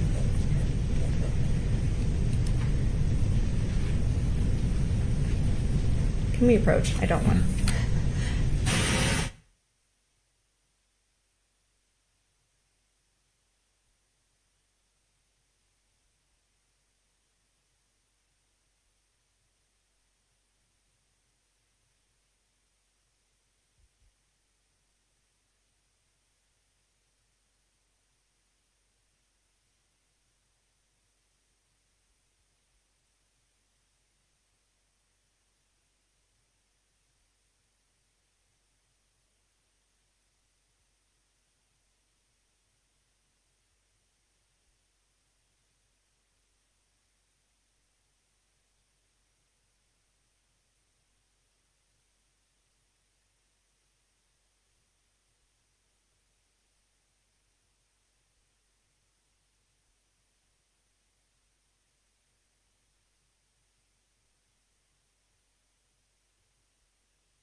Ms. Shervnak, please proceed. Without telling us any specific statements or what anybody said, why did you open probate so quickly? I needed to get the nominated personal representative in place so that she, Kouri Richins Benson, would have the ability to manage the probate estate and and make sure that Eric's wishes, as expressed in his will, were followed. Thank you. And I neglected to check. Have I admitted Exhibit 4-14? I know I talked about it with this witness. Did we? I'm sorry, wrong one. It wasn't there, Your Honor, okay. I just didn't have a note there, so I wanted to make sure I admitted it. Ms. Nestor is correct. It's been admitted without objection. Those are all my questions. Thank you. Ms. Nestor, please. Thank you, Your Honor.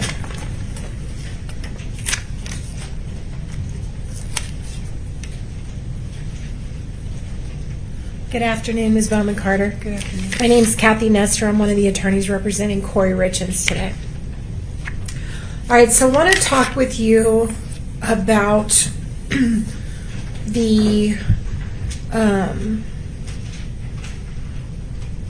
revocation document that you talked about with Ms. Shervanack. Could we please bring up 4-13? It's been admitted, Your Honor. One moment.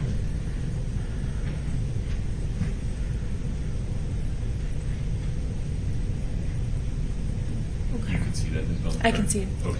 Go All ahead, right, Ms. Nestor. and can we scroll down to the beginning of, or actually the very bottom of it, the date of the original one that they were contemplating revoking? And just to refresh, you mentioned on direct, this was actually never done. You actually never did revoke this power of attorney, correct? Incorrect.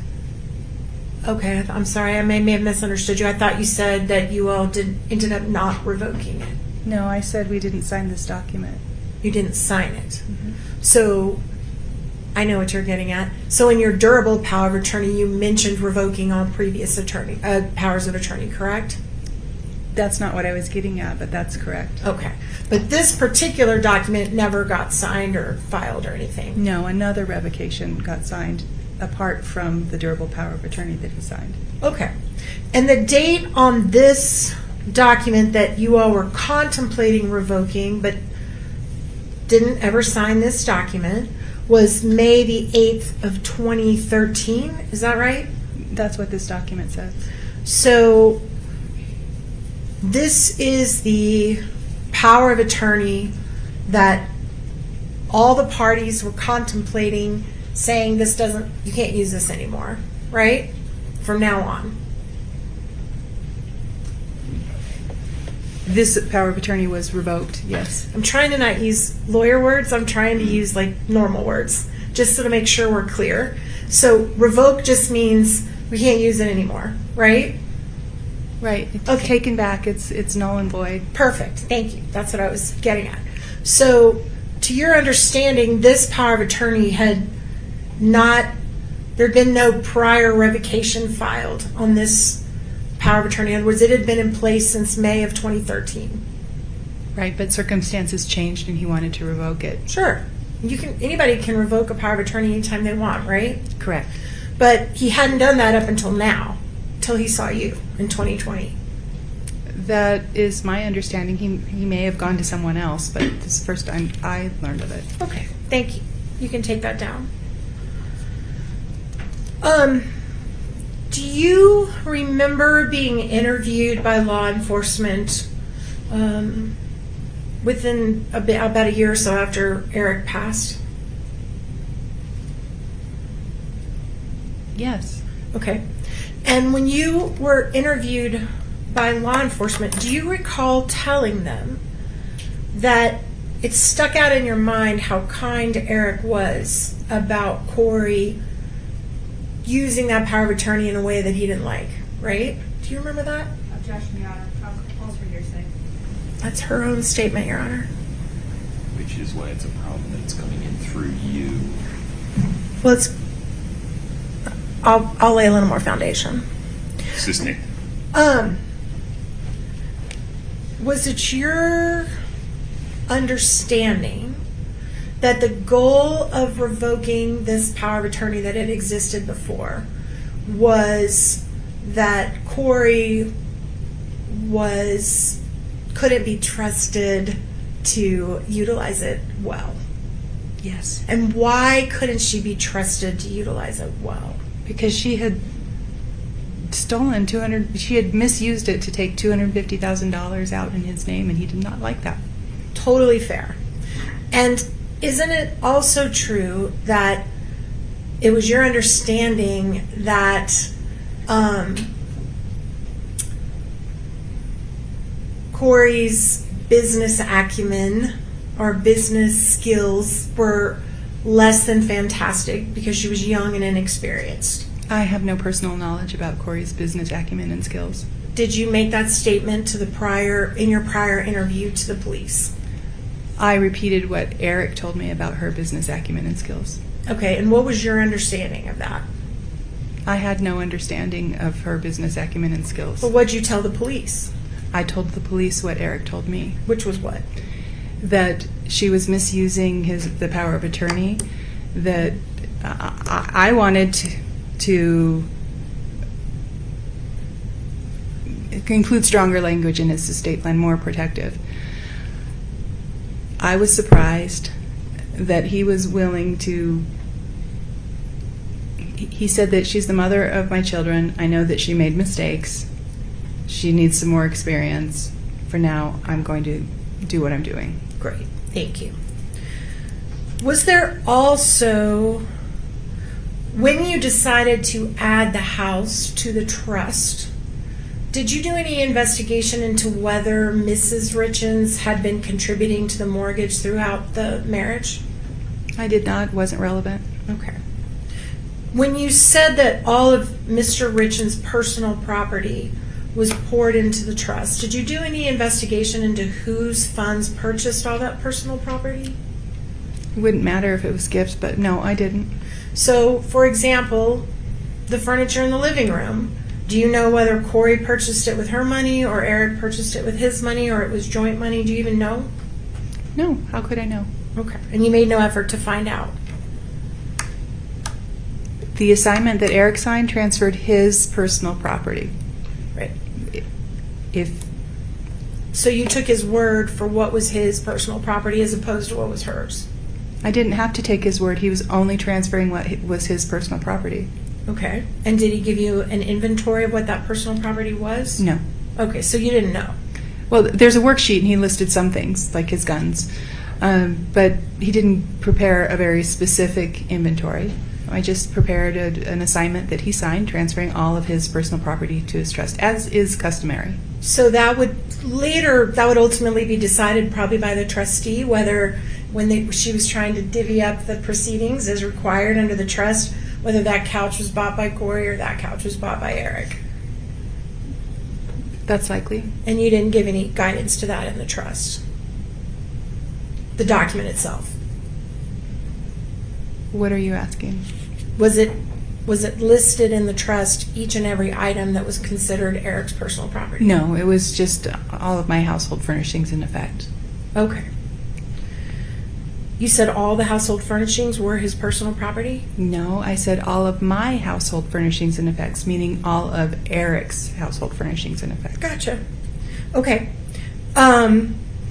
You also, in the trust documents that you drafted, it's pretty common that you do with something called a statement of intent, right? No, it's not common at all. So it was unusual that you did that. Yes. Katie, can you pull up 412, page 1-2, section 103? This is in, Your Honor. If we could publish. Okay. There you go. And can you blow up the statement of my intent?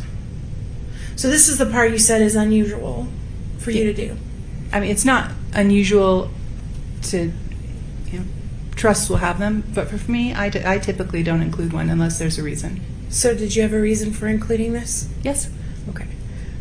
And I assume it was something the client wanted? Yes. Okay.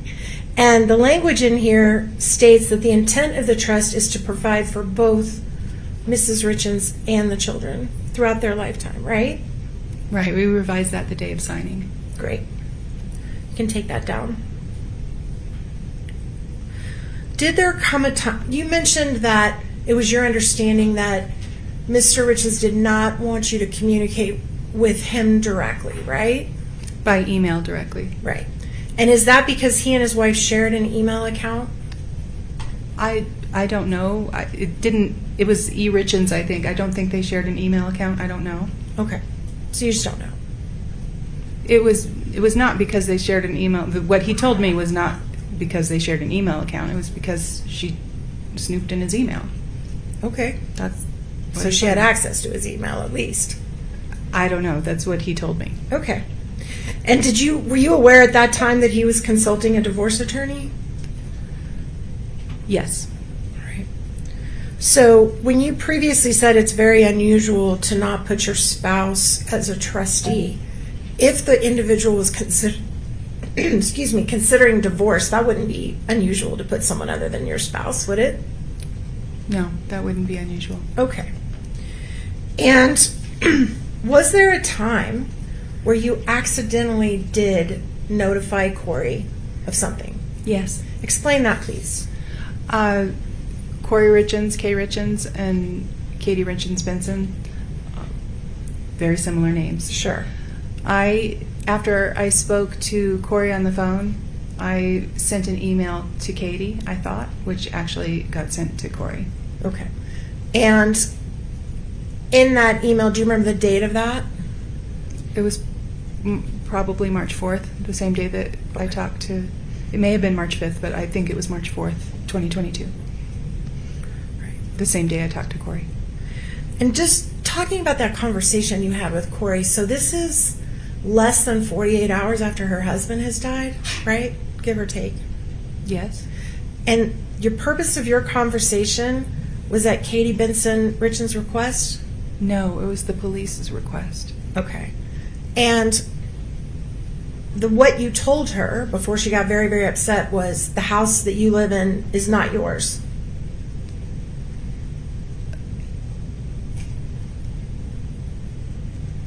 I told her that she did not have title to the house. Okay. So basically you're telling a new widow that she's also about to be homeless? No, not at all. That's ridiculous. Over.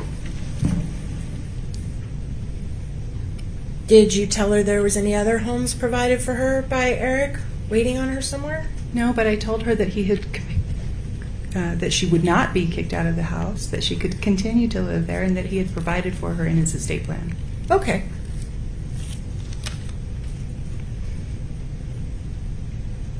And if I understand your previous testimony correctly, you never actually asked her, what did you know about all this before he passed, did you?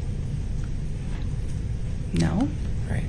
So you don't know whether Kouri Richins knew there was a trust before he died? It was apparent that she didn't.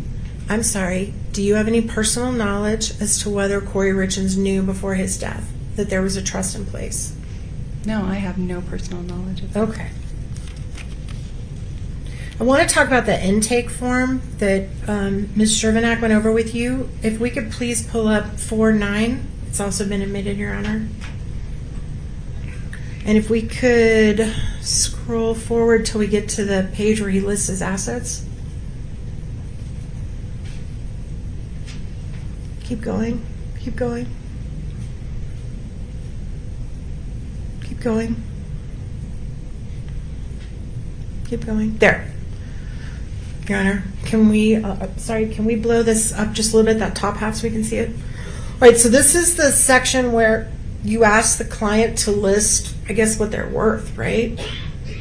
Yeah, that is a summary of the assets listed on previous pages. Okay. And Mr. Richins, it looks like, wasn't sure about stocks and bonds, life insurance, and retirement, and he directed you to ask Freckleton, right? That's pretty common. Clients don't want to fill everything out, Yeah. and he knew Brian Freckleton had worked with me before on the buy-sell agreement. He said, talk to him about that stuff. But he does say that they had $100,000 in bank and savings accounts at the time, That's what this document says. and $65,000 in vehicles at the time. Well, you said they. He says he. Okay. 65,000 in vehicles That's what this document says. and 30,000 in furniture and personal items. That's what this document says. And $1 million in real property. Yes, that's what this document says. And it looks like he's valuing his business, at least his share of the business, at about $3 million. All That's what this document says. right. And that he had some anticipated inheritance, not a ton, but some. Right? That's what this document says. So his best estimate of his net worth was about $4.6 million if you don't include stocks and bonds, life insurance, and retirement plans. That's what this document says. So as long as he's alive, I believe you said that he could do whatever he wanted with any of the money that was assigned into the trust, right? Yes. Because it's revocable. Yes. So as long as he's alive, he can share any of this money that he wants with his wife. He can make gifts to whoever he wants. And he can share 100%, 0.5%, whatever he wants as far as his monthly income, right? With his wife. I'm not sure what. So nothing about a revocable trust prohibits him from, if he's making $33,000 a month, giving his wife half of that or more. He can do whatever he wants with his property. And if he lived to be 70, he could give her as much as he wanted until he's 70, right? No matter what the trust says. Like I said, he can do whatever he wants with his property. But the minute he dies, Katie Richins Benson decides how much money, if any, Kouri Richins gets, right? The successor trustee, who happens to be Katie Richins Benson, has to follow the rules of the trust set by the grantor, who is Eric. So no, Katie can't do whatever she wants with the money. She has to follow the rules of the trust. Totally fair, and you're right. We're set by Eric Richins. But she's the one who will decide from the moment he dies forward whether, if, how much Kouri gets any of Eric's money. Yes, that's what Eric wanted.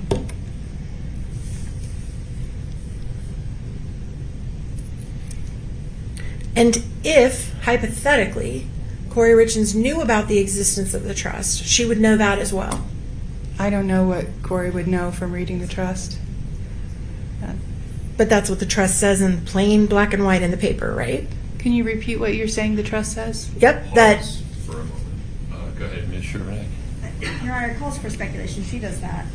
She can't answer as to what Kouri would Sustained. know. The trust, if someone had a copy of it, lays clearly out what we've just discussed, that as long as Eric's alive, he can do whatever he wants with his money. Once he dies, it's up to Katie. Like I said already, it's not completely up to Katie.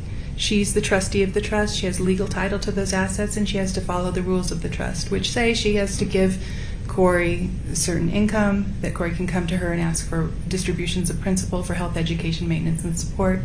This trust was primarily to protect the boys. Did you ever advise Katie in her role as trustee, since you drafted the trust papers? Did you ever give her any explanation about her duties or talk to her about what she could and couldn't do? That's attorney-client privilege. She's your client? She was my client after Eric's death for a period of time. As of when was she your client? As of Eric's death? She's still your client? No. How much have you been paid by Katie Richins Benson? I waived my fees. You waived your fees. So you're her lawyer for free? I'm not her lawyer anymore. Okay. How long were you her lawyer? I was her lawyer through, I think I formally withdrew in June. She needed a firm that had more capacity than I had with just me. When you opened the probate, were you then responsible for any pleadings that came in and out of the probate matter? Would you have gotten copies of them? I opened probate. I drafted the probate pleadings. Right. So if, for example, Kouri had asked Katie after Eric's death, can you please pay the mortgage for the next year out of the trust? That request would have gone through the probate, right? No. Okay, so how would it have gone? Katie was the trustee of the trust. That is not subject to probate. Okay.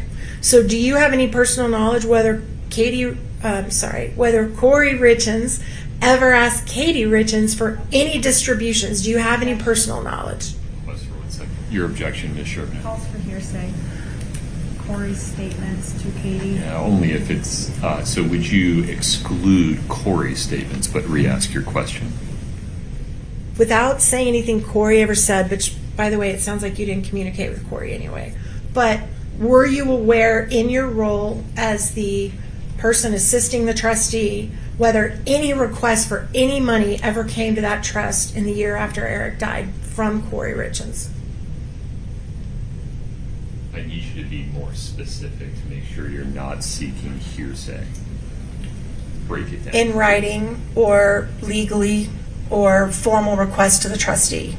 What in writing or legally? Requests for distributions to Kouri, to her boys, anything from the trust? I have no personal knowledge of that. Okay.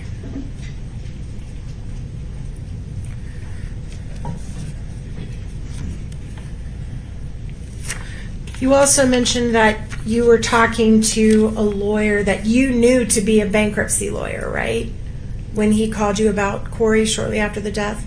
I was surprised at how quickly he got in touch with me, and some of his claims about the way the property was titled, so I looked him up to see if he even knew anything about estate planning. But you're certainly not telling this jury that he was representing Kouri in a bankruptcy, right? No, I just was curious, so I looked him up to see that it made more sense when I found out he was a bankruptcy attorney. Okay. But he wasn't calling you about a bankruptcy matter. He was calling you about, please give Kouri some time to grieve before anything goes on with the house. He never called me. I mean, he called me later, but in the email, he asked, please don't move forward on the probate until she's had time to grieve. Okay. He didn't mention a bankruptcy. All right. I just want to make sure that the jury doesn't think there was a bankruptcy matter going on. There wasn't, to your knowledge, correct? I have no idea. Okay. And then you also said that you told this lawyer that Eric wished to be buried. Is that right? That's what his will said, and I did say that in a subsequent email. And in fact, Eric was buried, correct? I believe so. Right. Did you go to the funeral? No, I didn't. Are you still close with his sister? No, I've never been close with his sister. Okay, well, you were her lawyer. That doesn't mean I'm close to her. Oh. It was a professional relationship. Okay. How often did you talk to her? When? When you were her lawyer. As needed? Daily, weekly, monthly? I think it was daily at first. Okay. Court's indulgence for just 1 minute, Your Honor. Of course.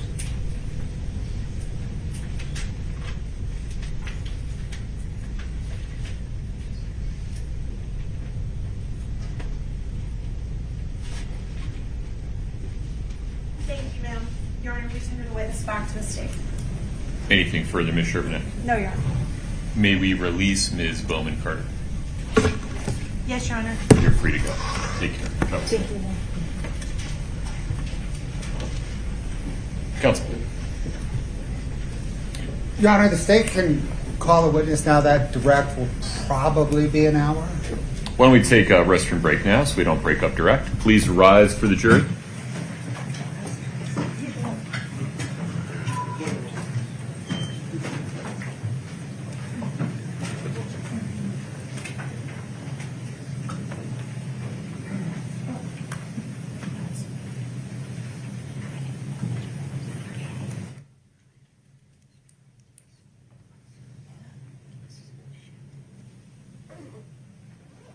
Folks, have a seat, please. Just checking, the next witness is, Robert Grossman. okay.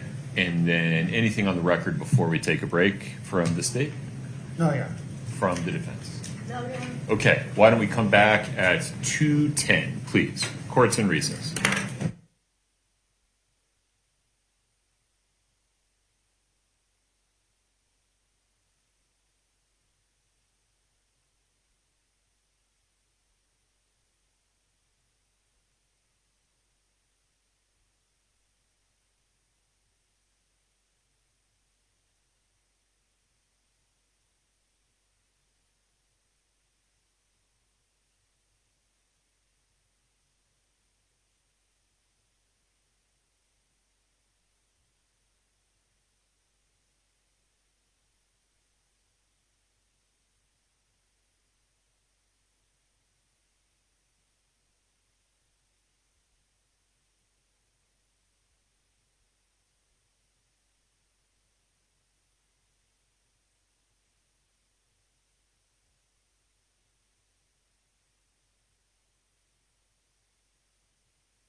231-500-139.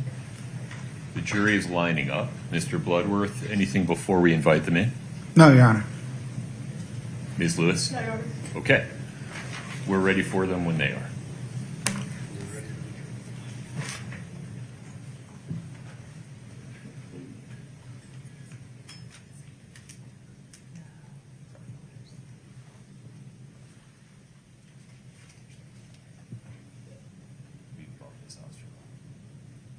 Will you bump Ms. Osterloh for me?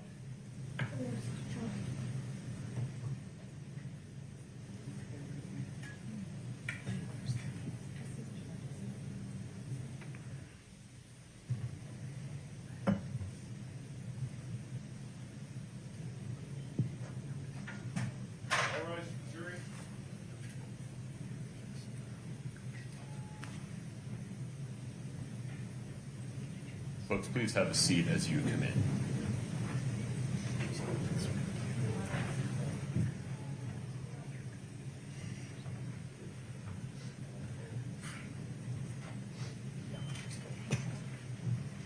Please have a seat. Mr. Bloodworth, the state's next witness, please. Your Honor, the state calls Robert Josh Grossman.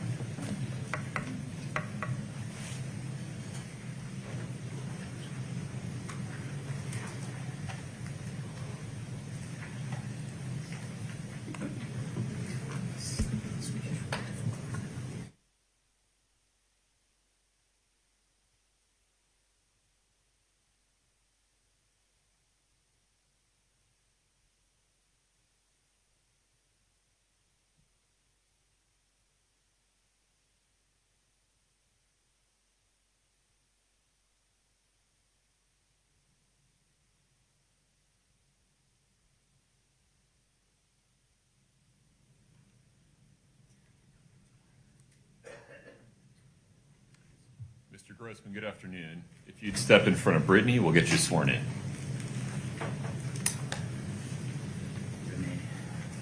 Will you please raise your right hand? Do you solemnly swear the testimony you're about to give in the matter before the court to be the truth, the whole truth, and nothing but the truth, subject to the pains and penalties of perjury? Sir, do you swear to tell the whole truth under the pains and penalties of perjury, yes or no? I won't lie. I'll tell as much as in this setting, I assume all the questions on. Stand right there for a moment, if you don't mind. Can I invite you folks to take a walk for a moment? Please rise for the jury.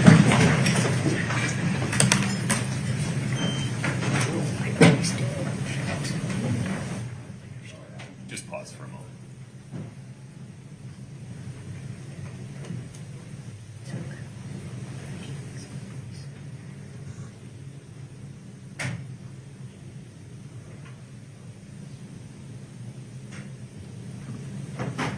Have a seat for me if you don't mind.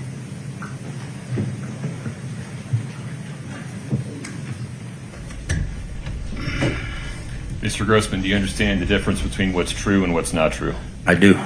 Do you promise, under the pains and penalties of perjury, to tell the truth when you're asked questions? Absolutely. Anything further, Mr. Bloodworth? No, Your Honor.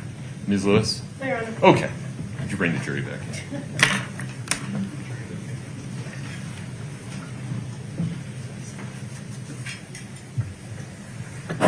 Your Honor, an instruction that he's taken an oath.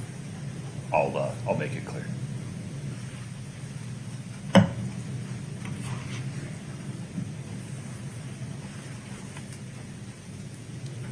So that you're not surprised, I'll just ask you to confirm that you've sworn to tell the truth. Yes, sir. Okay.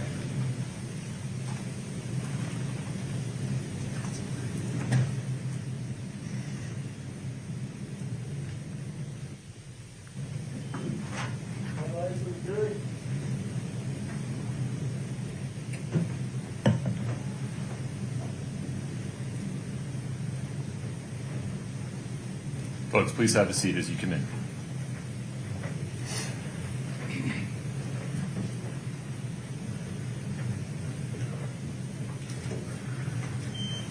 Please have a seat.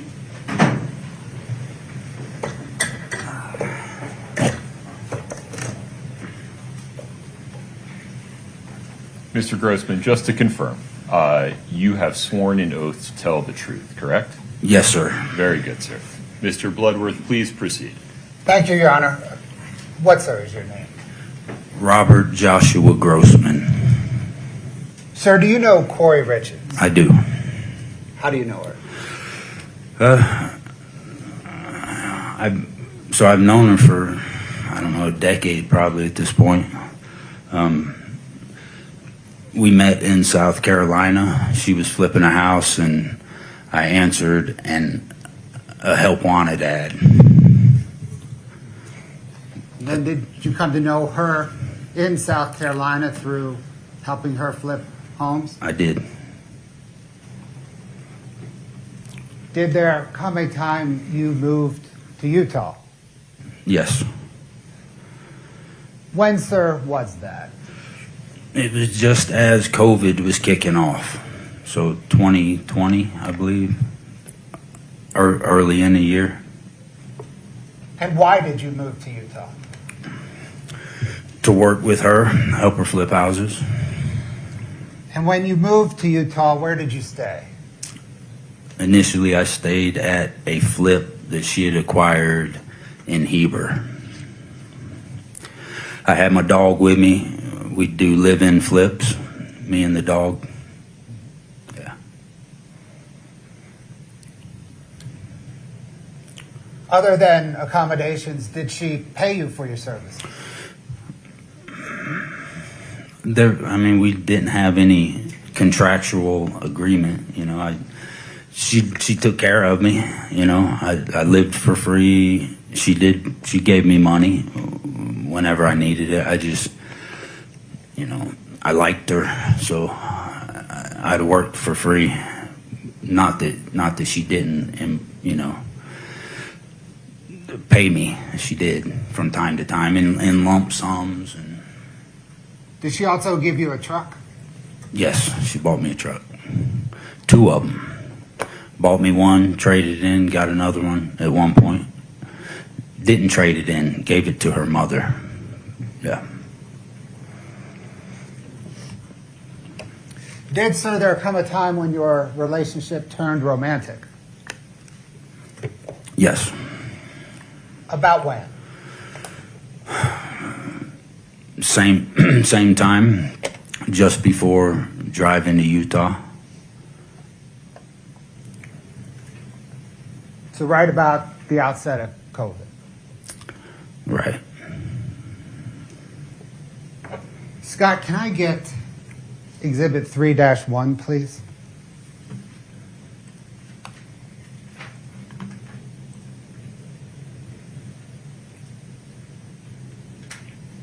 The witness has it. Thank you, Your Honor. It's been admitted. Can we publish it? And Scott, can you zoom in on the top portion? Thank you. Mr. Grossman, do you recognize that document before you? I know what it's alluding to. I know of it, yes, sir. And did you know about a trip planned to the secret St. Martin's Resort? Yes. So I want to take a look at the passenger name line. There's some initials there. RG with a birth date of 9 December 1982 and a gender of male. So are those your initials? Yes. Is that your birthday? Yes. Perhaps obviously. Yes, definitely. Thank you.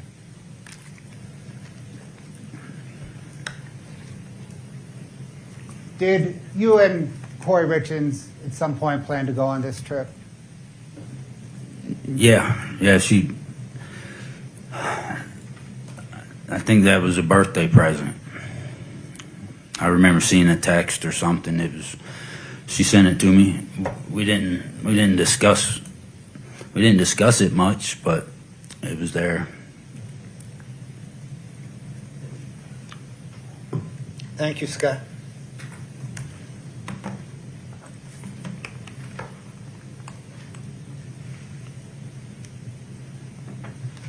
During that time that you were romantically involved with Miss Richins, did you love her? Yes. During that time, did you feel that she loved you?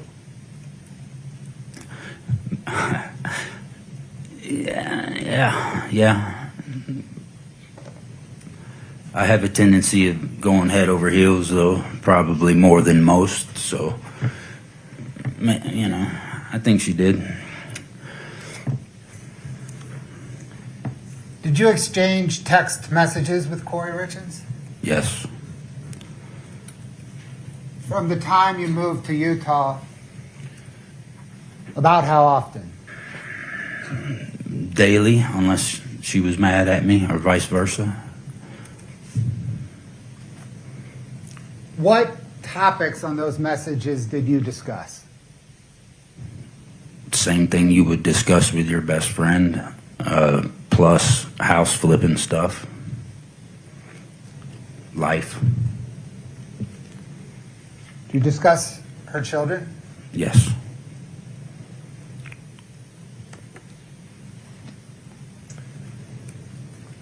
Sir, I'm going to show you now some text messages between you and Ms. Richins. Okay. They're the same ones I believe we've looked at before. I'm going to ask you if you've recognized them. If you can recognize them right away, that's fine. If you would like me to scroll down through them again, I'm happy to do that, okay? Okay.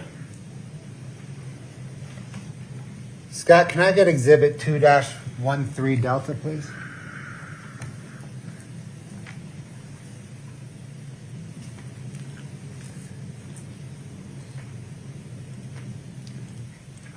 Can you just kind of scroll through the whole string without zooming in? Just, yeah.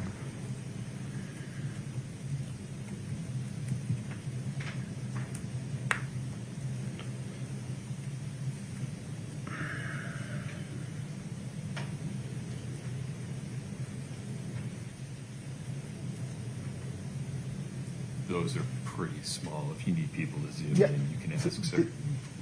Is that good enough for you to identify them, or do you want to zoom in and step through them? I mean, if you could zoom in a hair, that Yeah. wouldn't hurt. Okay.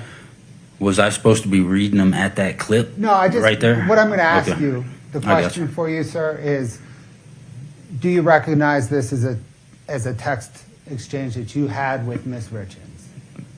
I got you. And I do for this one. Okay. Then the state moves to admit 2-13D. Could you just, Scott, could you just scroll down and let me take a look at everything that's in there real quick?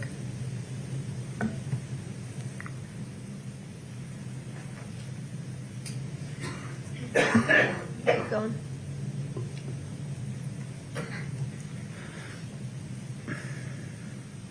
Okay.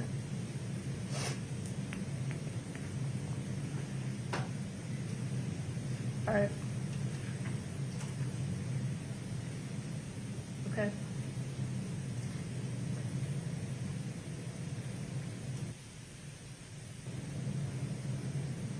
All right.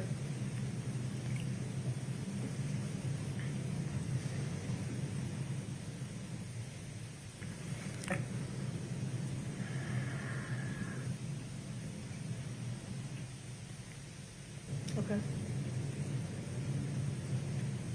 Okay.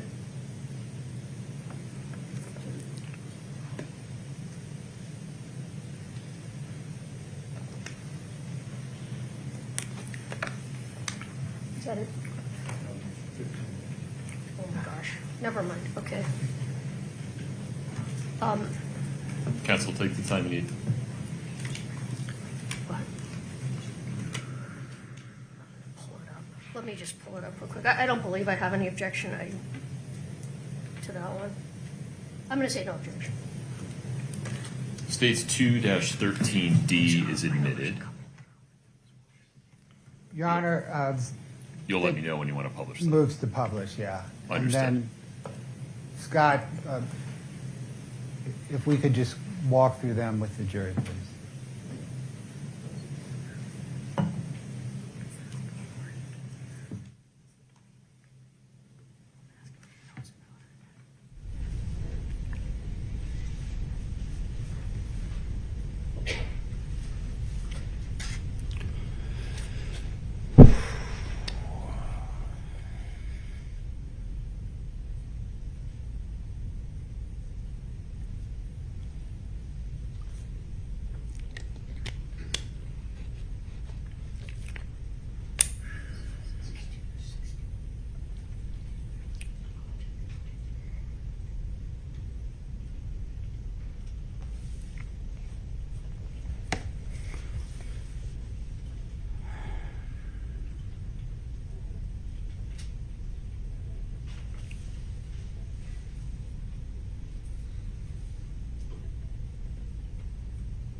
That text was from December the 18th, 2021.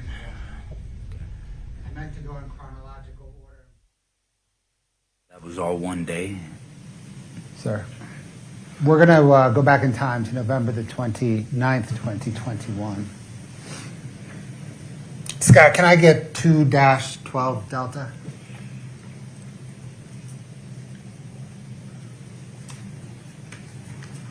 Can we scroll that through that for Mr. Grossman and counsel, please?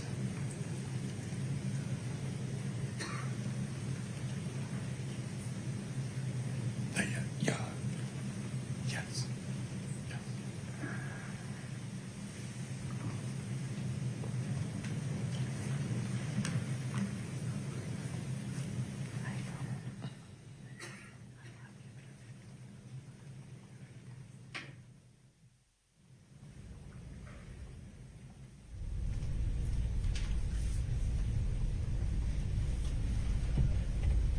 Sir, is that an accurate depiction of a text exchange between you and Kouri Richins on November the 29th, 2021?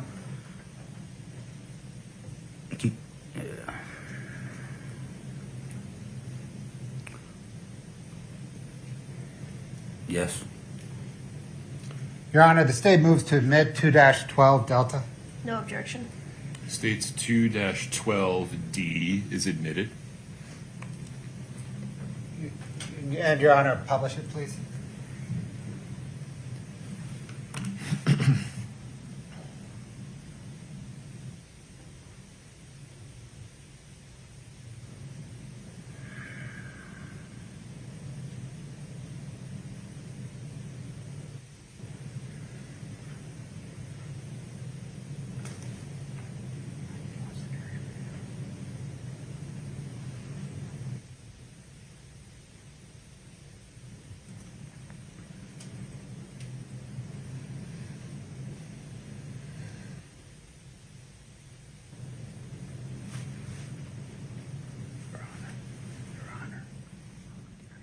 Yes, sir. Water. Yeah, no problem. Grab a glass and there's cold water in there for you.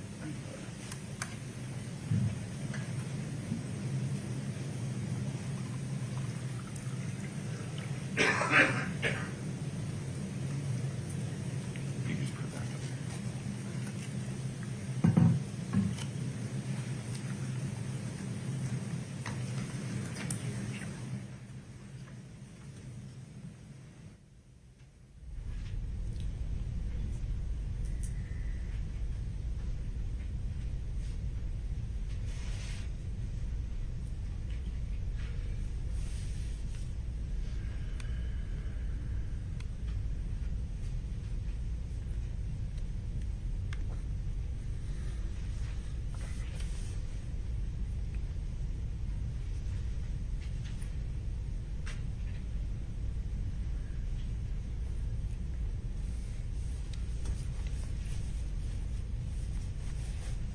Thank you, Scott. Scott, can I get 2-18 Delta, please?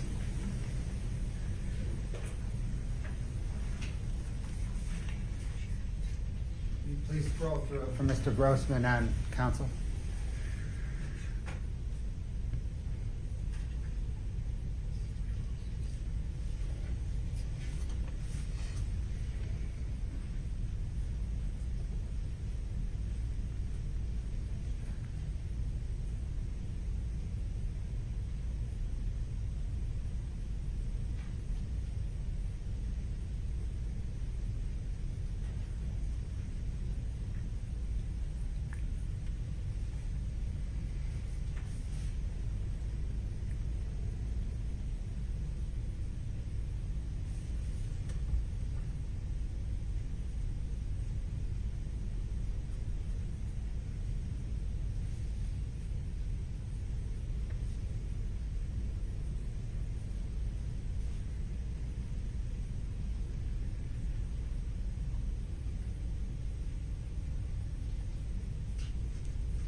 Sir, is that an accurate depiction of a January 9th, 2022 text exchange between you and Kouri Richins? I mean, I think so. I didn't necessarily recognize some of it.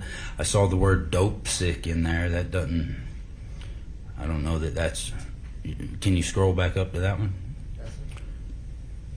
That just doesn't seem like a topic of conversation of ours, but, or it doesn't seem like a word I recall.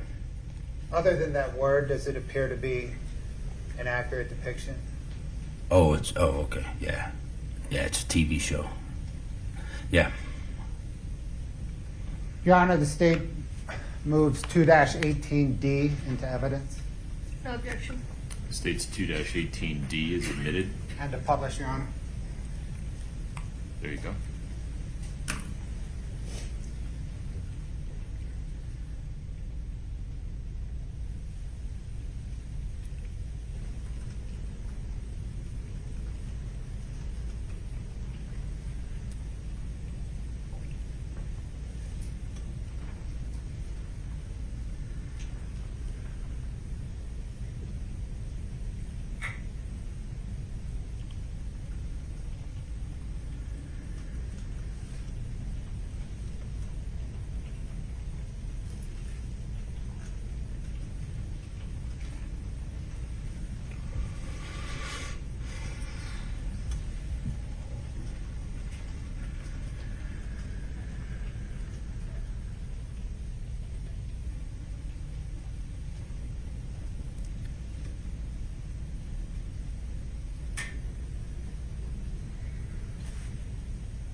Thank you, Scott. Can I get 2-27 Delta, please?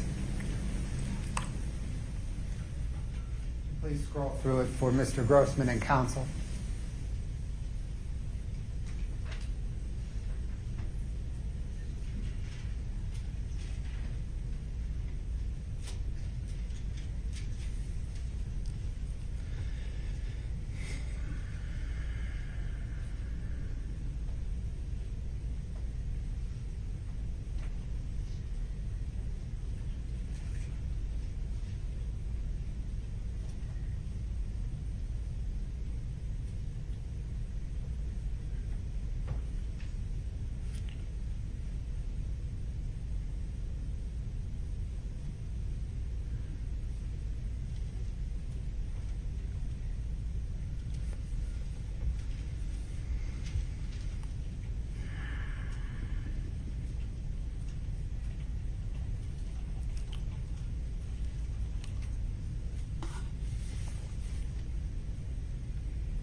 Sir, is that an accurate depiction of a February the 14th, 2022 text exchange between you and Ms. Richins? It is.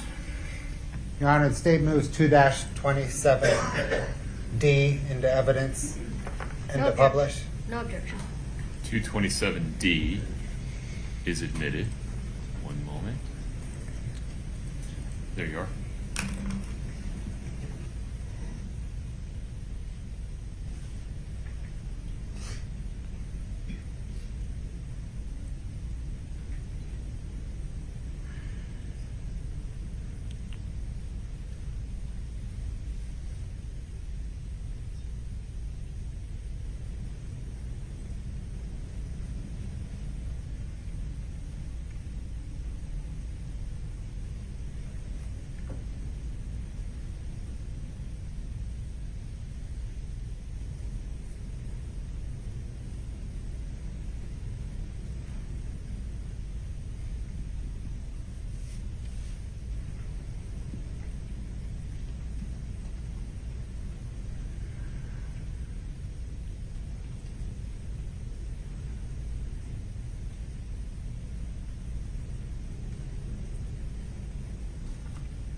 Appreciate you, man.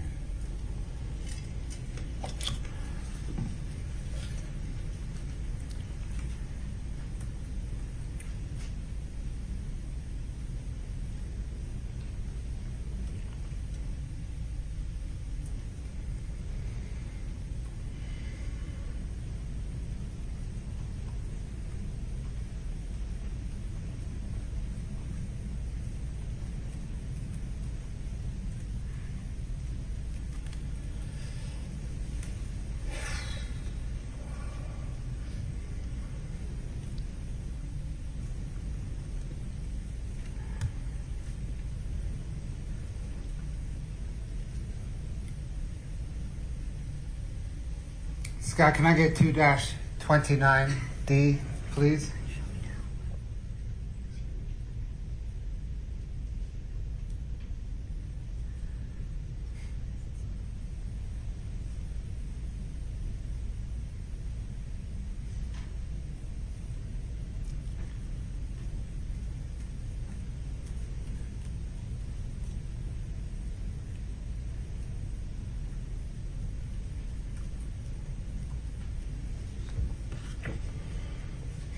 Look at this as they go through.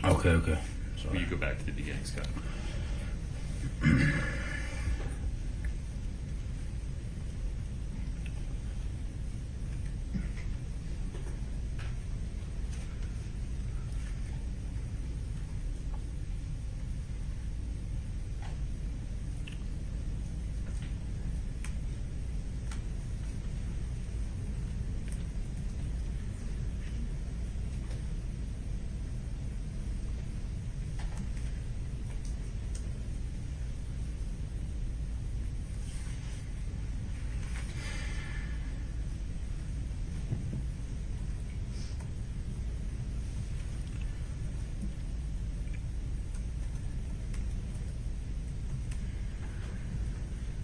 Your Honor, I'm sorry, it seems we're frozen up again. No problem. Let's fix it. 1 second, Mr. Grossman.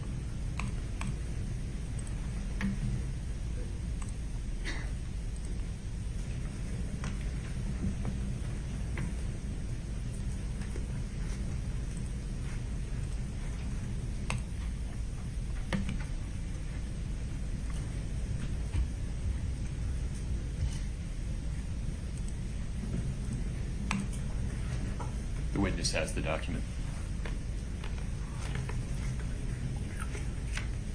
Sir, did you recognize that as a February the 15th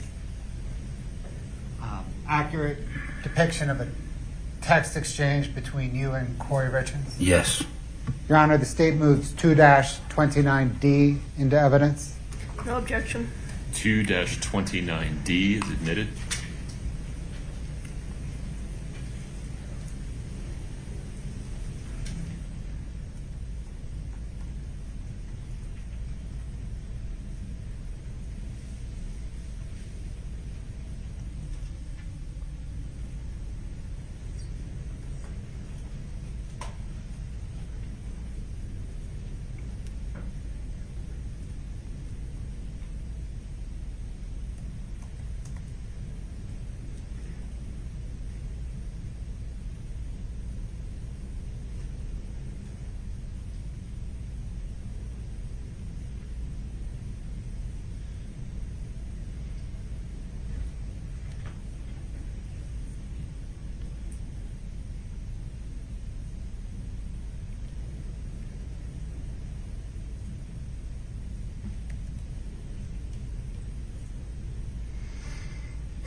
Scott, can you please bring up 2-31D?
Sir, is that an accurate depiction? Yes. February 19th text message? Yes, sir.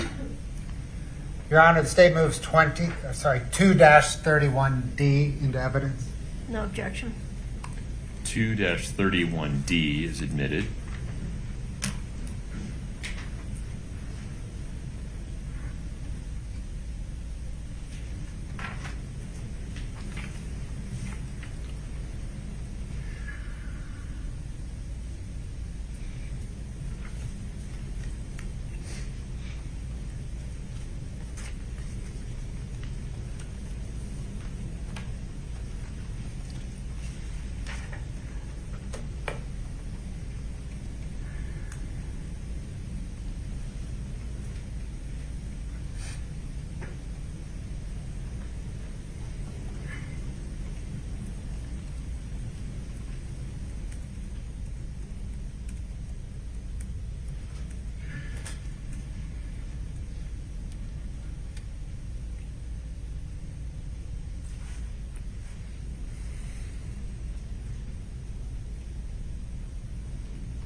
Sir, would you like to take a break? Mr. Grossman, not with me. Do you need a minute or two? I don't know what I need, man. Let's just start with that. Why don't we take pause for a moment, sir, if you don't mind. Let's take a 5-minute break, please. Please rise for the jury.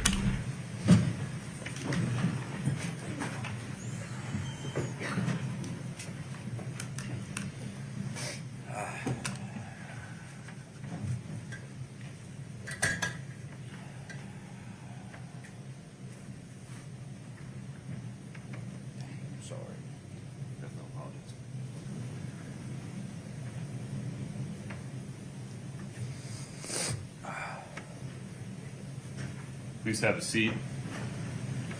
Mr. Grossman. Yes. I'm going to let you take a few minutes. Collect yourself. You're welcome to walk around the lobby. You are welcome to use the restroom. Do not speak to anyone. All right? Nobody in here. Nobody in here. In fact, I'm going to ask everybody that's in here to just sit tight for 5 minutes so we don't have any ambiguity about whether anybody is interacting with Mr. Grossman while he just takes a short break. Feel free to stretch your legs. There are going to be more questions. I just need you to be present, able to listen. Right. It's fine. Take 5 minutes. Don't talk to anybody. Okay? Okay. You go stretch your legs for a second. I feel like I got something I want to say. Yeah, but you're going to have to wait and just answer questions that are asked, okay? Okay, I'm ready though. You sure? As You sure you don't want to stretch your legs? That ain't the legs that All right. need to stretch. Well, I'm going to sit here for a minute and just cool answer with an that. email and take a deep breath, okay? I'm cool with that. All right.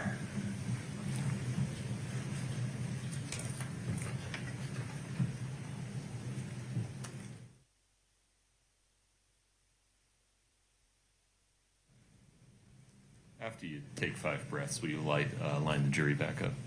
Thank you.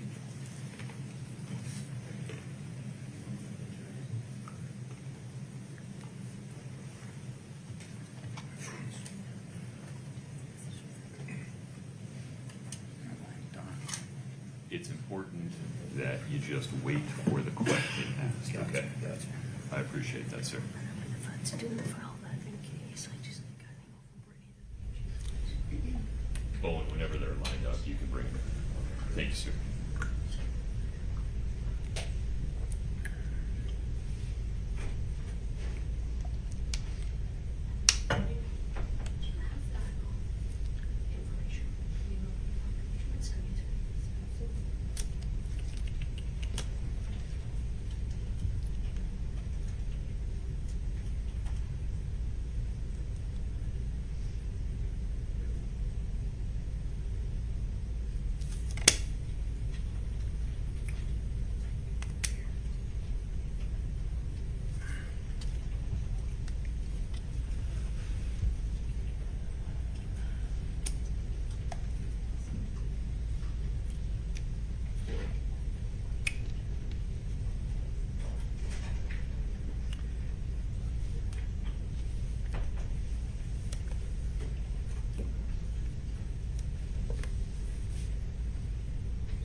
Folks, please have a seat. Thank you.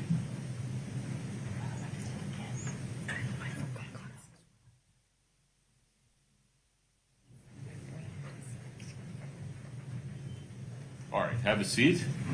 Mr. Grossman, you're still under oath. Okay. Very good. Mr. Bloodworth, your next question, please. Thank you, Your Honor. Scott, can I get 2-32D, please?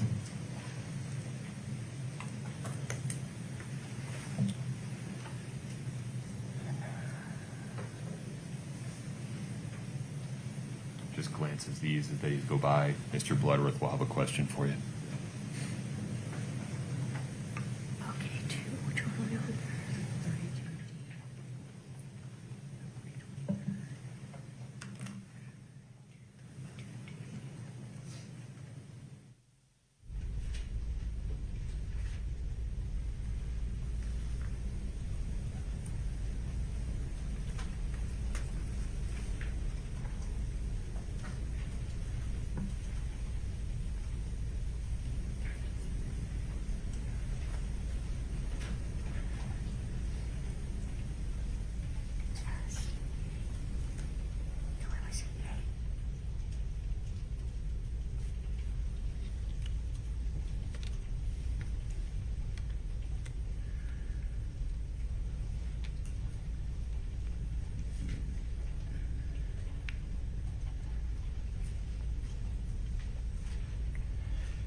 Sir, is this an accurate depiction of a February 23rd, 2022 text exchange between you and Ms. Richins? Yes.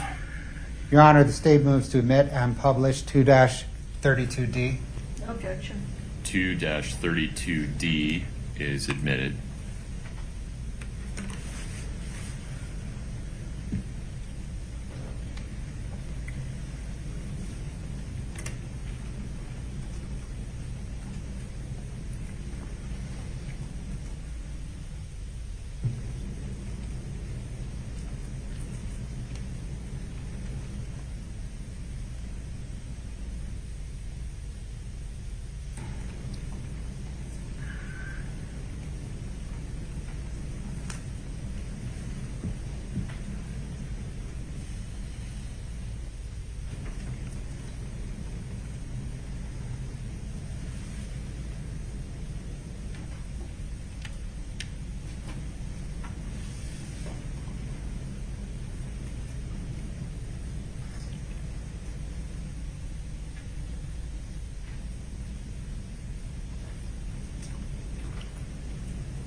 Scott, can we get 2-36D, please?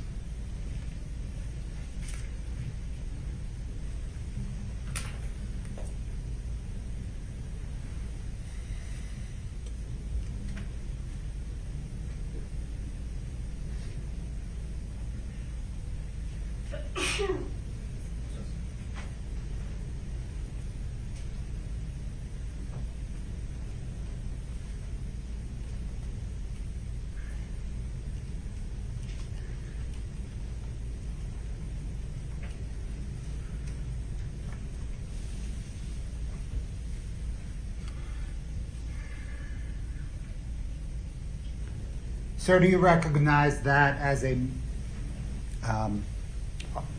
accurate depiction of a March 2nd, 2022 text exchange between you and Ms. Richins? Yes. Your Honor, the state moves to admit and publish 2-36D. No objection. 2-36D is admitted.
Scott, 2-38D, please.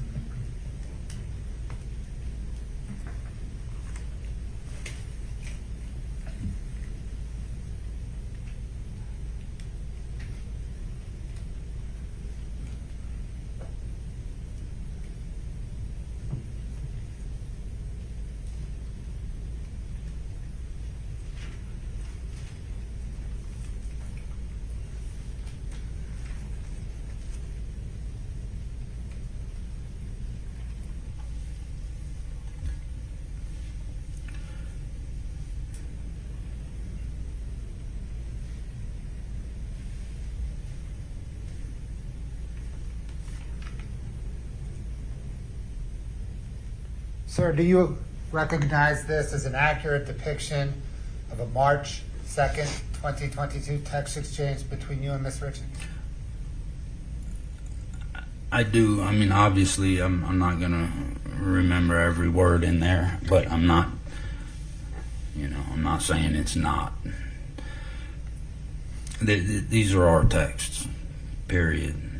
Thank you. Whether I remember them all or not, but yeah. Your Honor, the state moves to admit and publish 2-38D. No objection. 2-38D is admitted.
Scott, can you please split screen 2-39D1 and 2-39D2?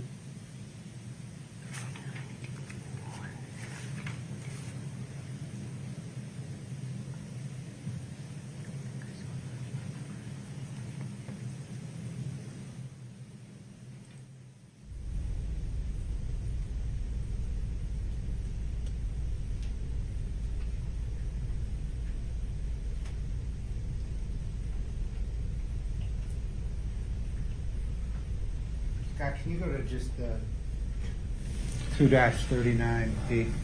Scroll through that.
Sir, is that an accurate depiction of a March 3rd and a March 4th, 2022 text exchange between you and Ms. Richins? Yes. Your Honor, the state moves 2-39D into evidence. No objection. 2-39D is admitted.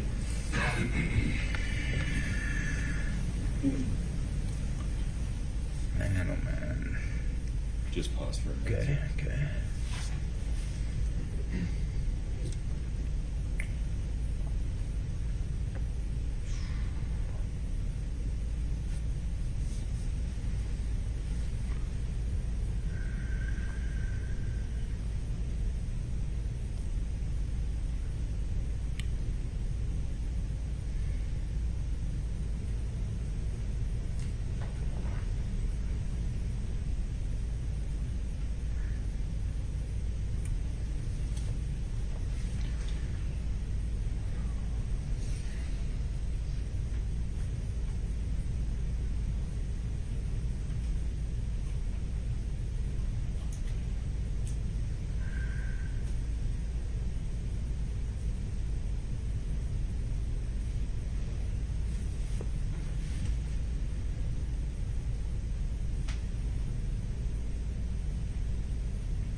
Scott, can you bring up the GIF attached to that?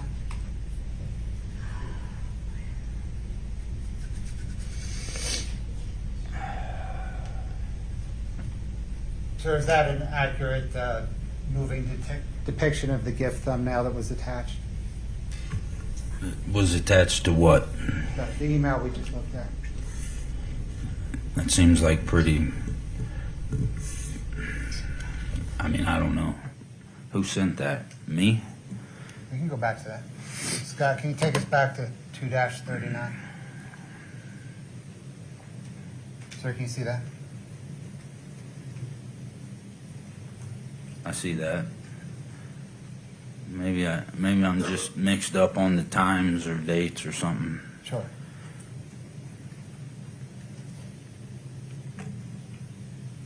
If you bring up the GIF. If I sent that after reading what I just read on here, then I was, Just wait for the next question. Okay. Is that the moving version of the thumbnail that was attached? Right. Your Honor, the state moves this in. What I'd like to do, I'm not sure how they got separated.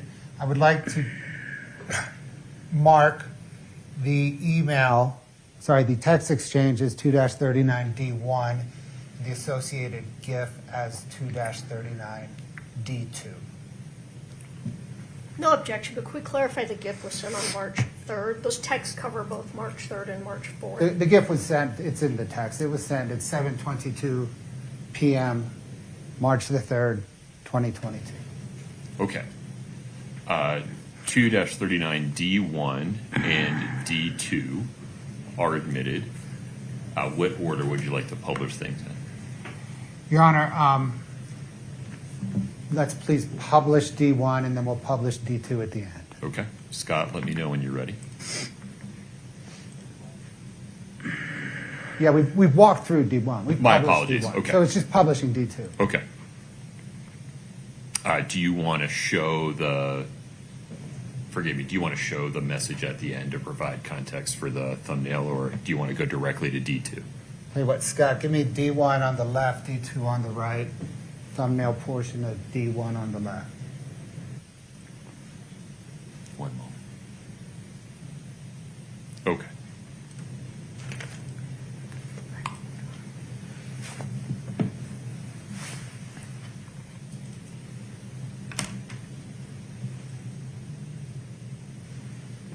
Thank you.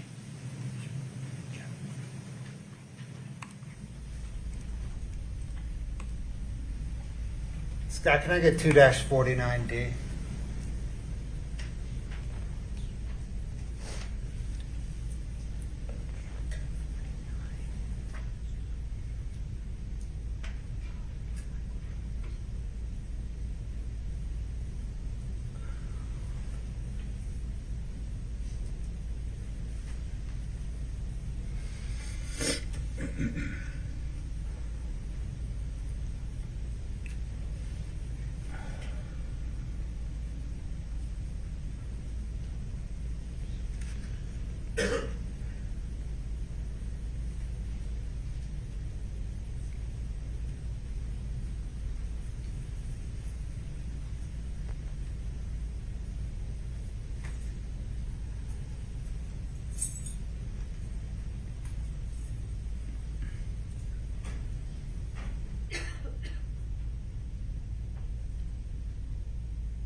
Sir, is that an accurate depiction of a March 20th, 2022 text exchange between you and Ms. Richins?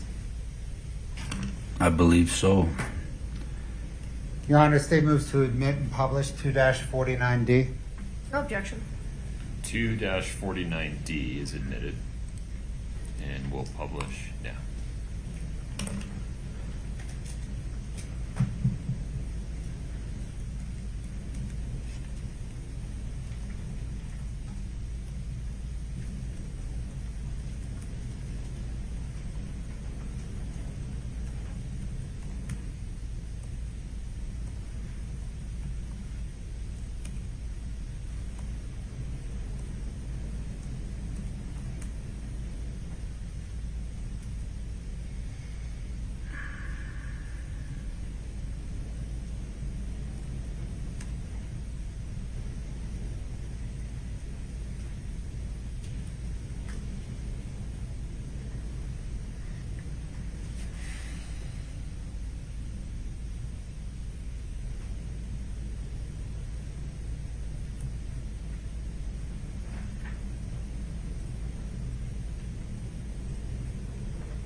We can stop it there, Scott. Thanks.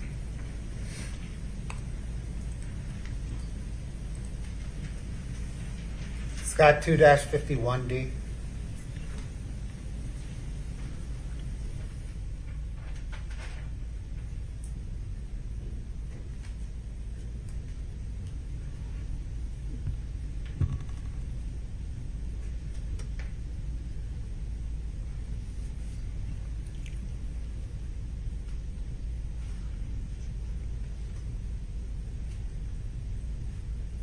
Sir, do you recognize that as an April 8th, 2022 text exchange between you and Ms. Richins? Yes. Your Honor, the state moves to admit and publish 2-51 Delta.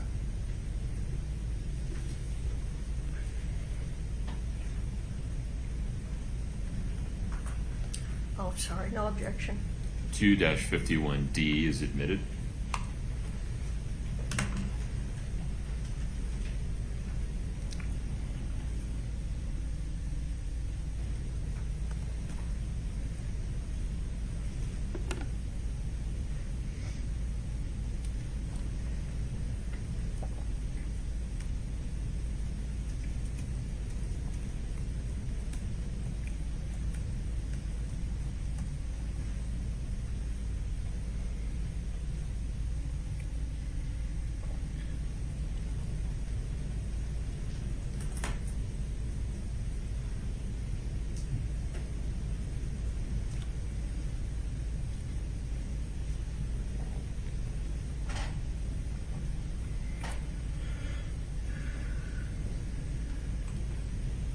Sir, last one.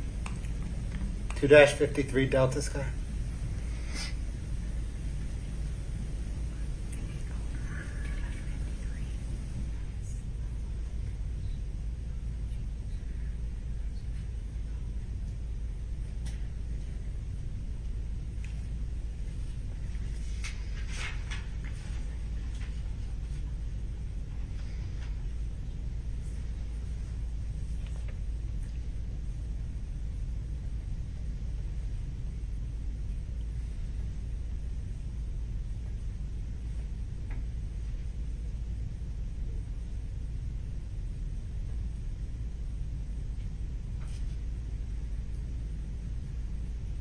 Sir, do you recognize that as an April the 15th, 2022 text exchange between you and Ms. Richins?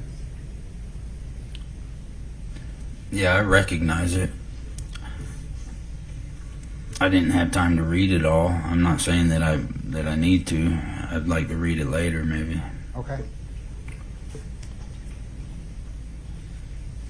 Your Honor, the state moves to admit 2-53D and publish. No objection. 2-53D is admitted.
Sir, did there come a time after Eric Richins' death when you met up with Kouri?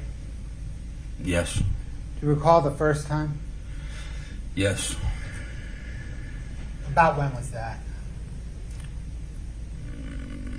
I'd guess 2 weeks, 10 days, 2 weeks, something like that. What happened when you met up with him? I forget where we met, but we rode up into the Uinta Mountains together. Two vehicles, I think. I can't remember. We both wound up in hers, though, in her vehicle. We sat there and talked. Did you talk about Eric? Yes. Yeah, that was the first time, first opportunity to really, just, that was the first time.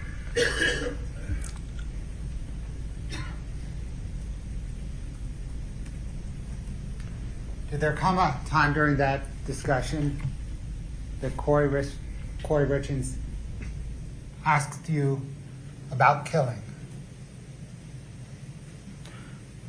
Do you want me to contextualize it? Please. So yeah, we sat there and talked for quite a while, and I'd never seen her that way, obviously.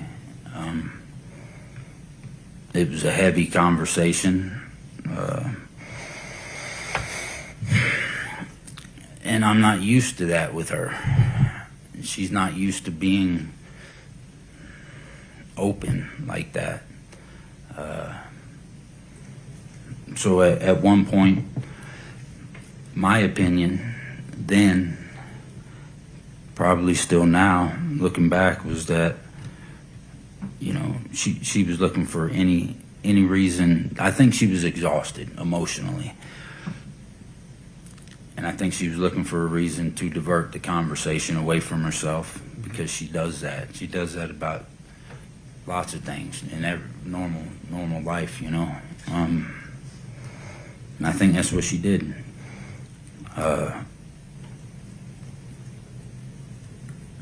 She asked me, go ahead, I'll let you ask, I know you. Sure. But Did she ask you a question about killing? she did ask me yeah. What sir did she ask? She asked if I had ever killed anybody. And was that specific to killed anybody while serving in Iraq? Right, Did you respond? I did. Did she ask a follow-up question? Yes. Sir, what was that follow-up question? She asked me how it made me feel or something along those lines. And then I answered her.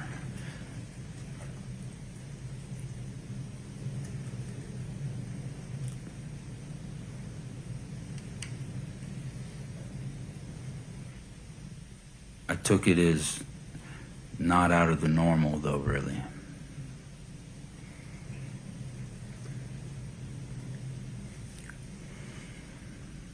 Did you and Kouri Richins stay romantically involved after Eric Richins' death? Yes. For how long? You'd have to look at my phones to tell me that. I'm going to guess, bless you, 6 months, maybe 8, 10. And then what, Best guess. And then what happened? I don't know. Just had a falling out, disagreements. I think, things changed after Eric passed. I mean,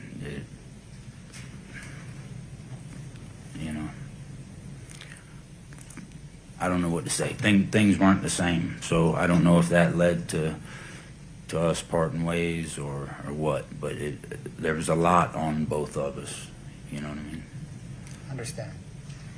Thank you, sir. I don't have any further questions.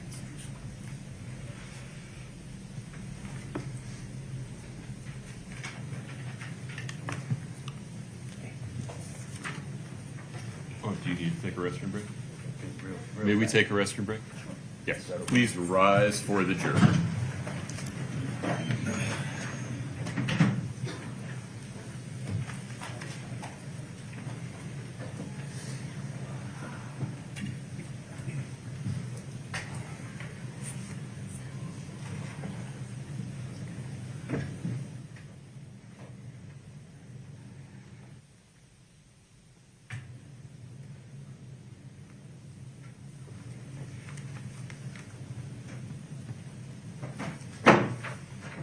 I'm going to play it safe here. If you need to use the restroom, you can leave the courtroom. I need everybody else to just stay put until Mr. Grossman comes back into the courtroom. Thank you. You can have a seat.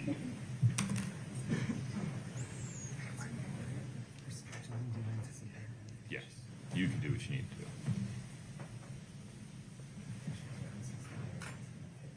Chris, we're going to go off the record for a couple minutes.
Let's do it. Please rise for the jury.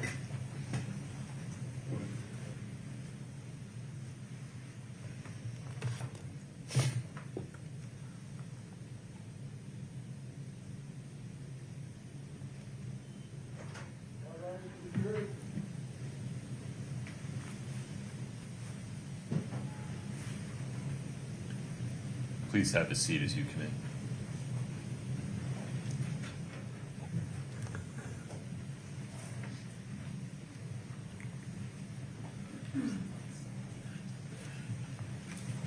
All right, please have a seat. Ladies and gentlemen, thank you for your patience. We'll now proceed with cross-examination of Mr. Grossman. Mr. Grossman, you're still under oath. Ms. Lewis, please proceed.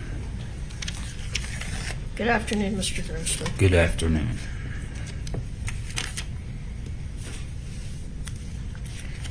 All right.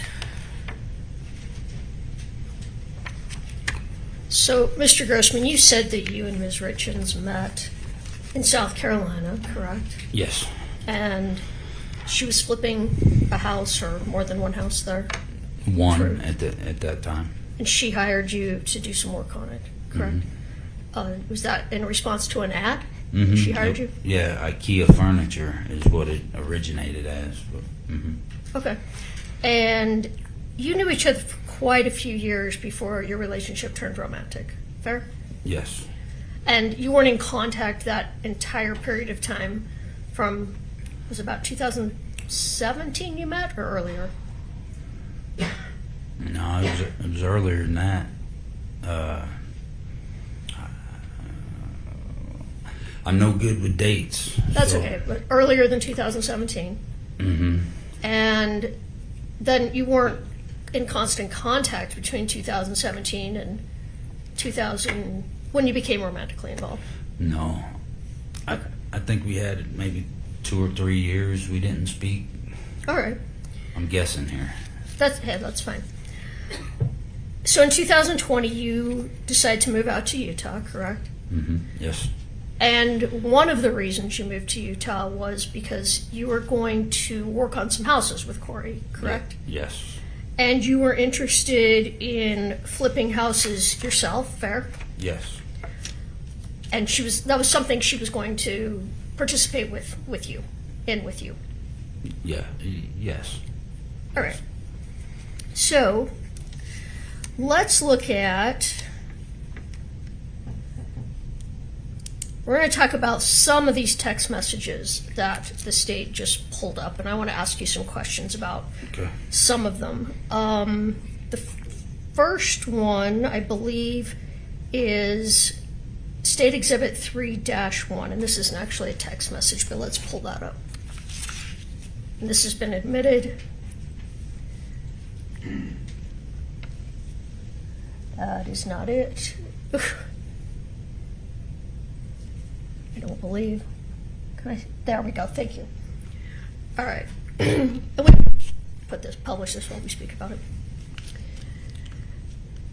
So you said you recognized that as a vacation that Kouri had booked for you and Kouri.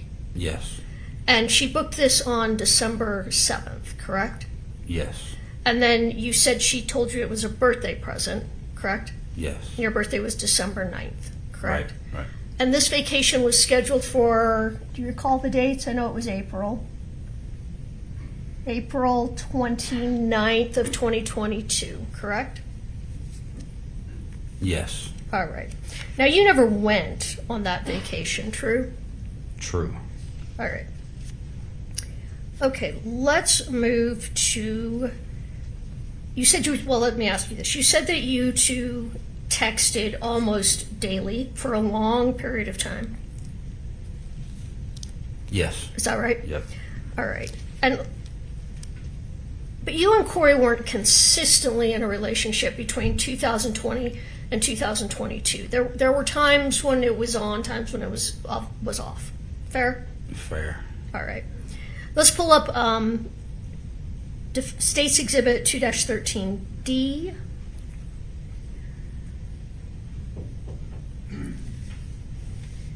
And And if we could pull up page 10 of that text, Katie, and blow up the blue bubble, I think. I can't read it at all in here. Okay.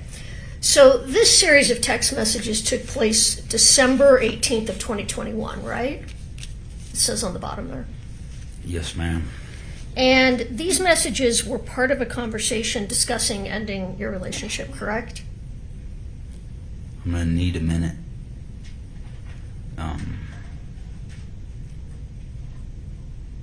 Do you need to look at more than that one text to determine that? Maybe not. I don't know. Can you maybe show him a couple of texts before that?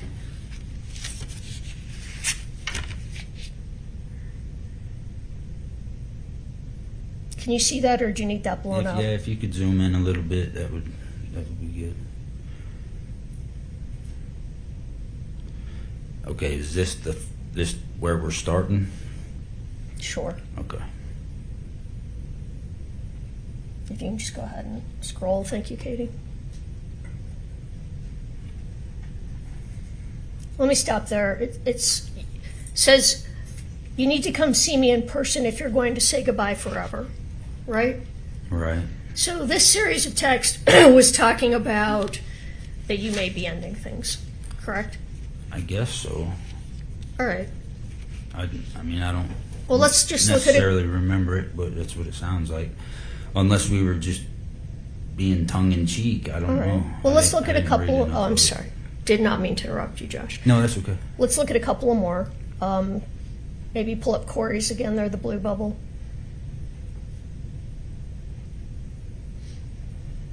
And she says that she's not mad, but you did promise to say goodbye in person. Okay. It's not what I want to do, but it's not fair. Yeah, I'm tracking now. Okay. That sounds like adios to me. So it was late 21, after the vacation was purchased, that there was a discussion about ending the relationship. Fair? Appears that way. Okay. But you didn't end it then. I mean, I don't know, maybe you did briefly, but if you did, you got back together, right? Or you resumed. I know you were never together, but you resumed your relationship. Yes. Okay. Let's look at text State Exhibit 218D that's been admitted. And Katie, could you just get to the... All right. So, Mr. Grossman, this was about, well, first it was about a television show called Dope Sick, right? We talked about that on your direct. Well, you and Mr. Bloodworth talked about that. Mr. Grossman, my apologies. We need words, yes or no. Okay. I can't see it. Can you zoom in a little bit for me? Go ahead. Please. And while Katie's doing that, and you take a look, Okay.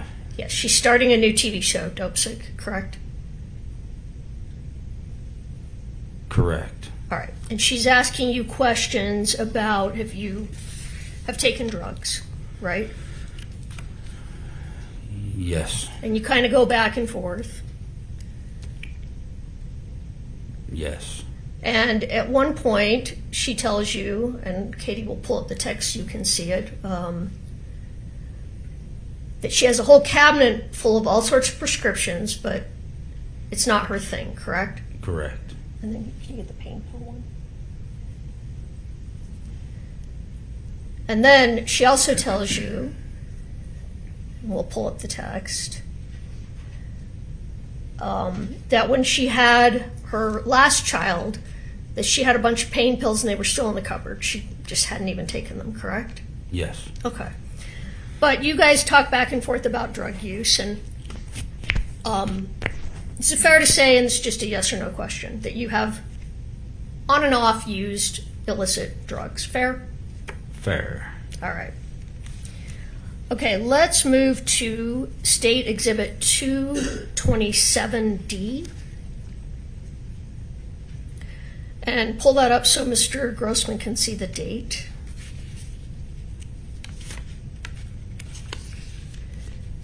All right. So do you see that these texts were on Valentine's Day 2022? Yes, ma'am. And you said you recognized them as texts between you and Kouri. But do you recall specifically anything about that day, that Valentine's Day 2022? I've tried to remember. I don't even know where we were, what we did that day.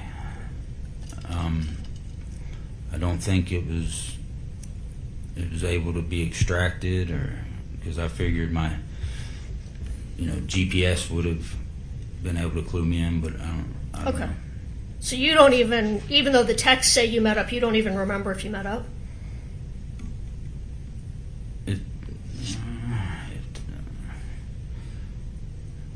I mean, if the text let me rephrase say that. that we met up, I assume we met up, unless the text say that hey, change of plans. I would agree with you. The texts do say that. I'm just asking you if you have a memory of it, of the actual meetup. Not necessarily, no. Okay. So there wasn't anything about that day that Kouri did or said that caused that particular day, July 14, 2022, to stand out in your memory, fair? Well,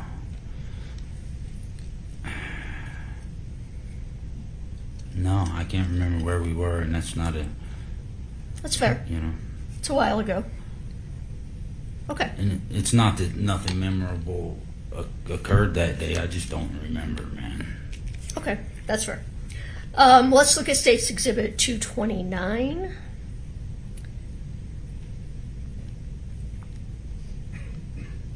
And I believe it's the second and third page of those texts. So this is the next day, July 15th, 2022. And you maybe blow that up for Mr. Grossman. Is this page 2? Mm-hmm. All right, let's go to page 3.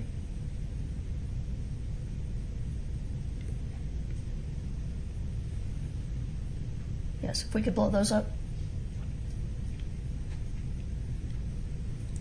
Okay, so this is where you tell Ms. Richins, I am in love with you. Yes. And go ahead, let's keep going. And she responds to you like you're actually in love with me. We're not just love each other like friends or an affair, you're in love with me, correct? Right. And that was February 15th of 2022. Yes. All right. Let me take that down.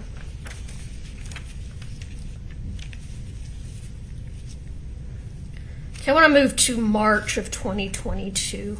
If we could pull up State's Exhibit 2-32D. I think it's page 3. And Kouri's text there, I can't see unless you blow it up. Okay, so this is the text, and this is on February 23rd, 2022. Do you see that at the bottom? Yes. And she's talking to you about the property that has ended up being called the Midway Mansion, right? Yes. And that she has a dream that you could, and actually I think she describes it in the text before, if you can go to that. She has a dream about you two living in the mansion, and that she could be divorced and you could live there and just have a farm and a number of things.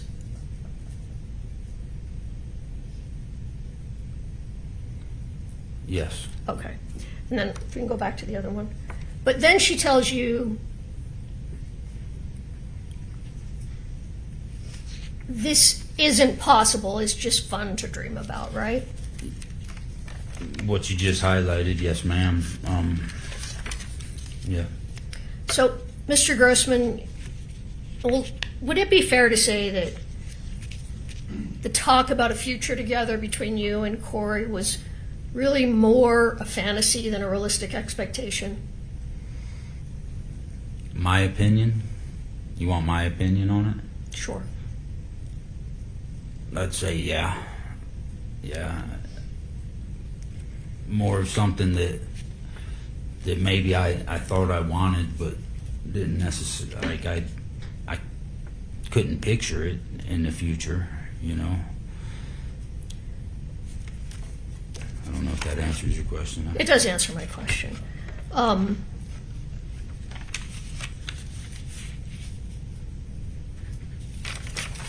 Okay, let's move on to 2-36D, State's Exhibit. And maybe we could blow this up and go through it a little bit. So these texts were on March 2nd, 2022, 2 days before Eric Richins' death, right? Or a day before. Yeah, about a day and a half, right? Because he died early morning, Yes, ma'am. 2022, or March 4th. Okay, if we can scroll a little bit. A little farther. Now, in these texts, Ms. Richins is telling you that she's going to be closing on the property in Midway. Is that right?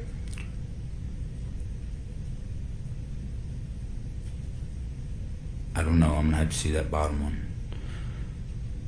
Yes. Okay. And this is the biggest deal that she's closed on, correct? Correct. Is it fair to say she was very excited about this property? Yes. And she says that she wants to get together with you on Friday to celebrate this closing, right? Right.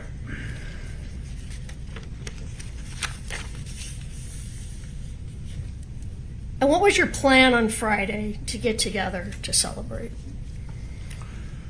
We were supposed to. We were supposed to meet sometime mid-morning for brunch. Brunch and mimosas was the plan. Okay. Can we pull up States 238-D? We go to the one where it says hang in there.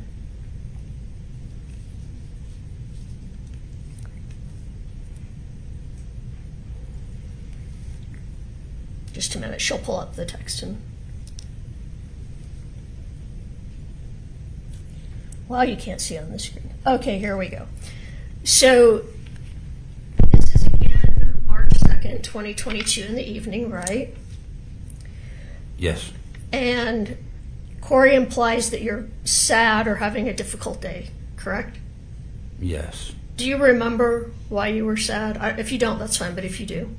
I don't. Okay. No, ma'am. That's fine. And she tells you to just give her a few days and hang in there until Friday, correct? Yes. Well, let me ask you this. When she told you to hang in there till Friday, was that because she was planning on meeting you for brunch on Friday? Do you know why? Hold on. Are you referring to the Friday or to the last question?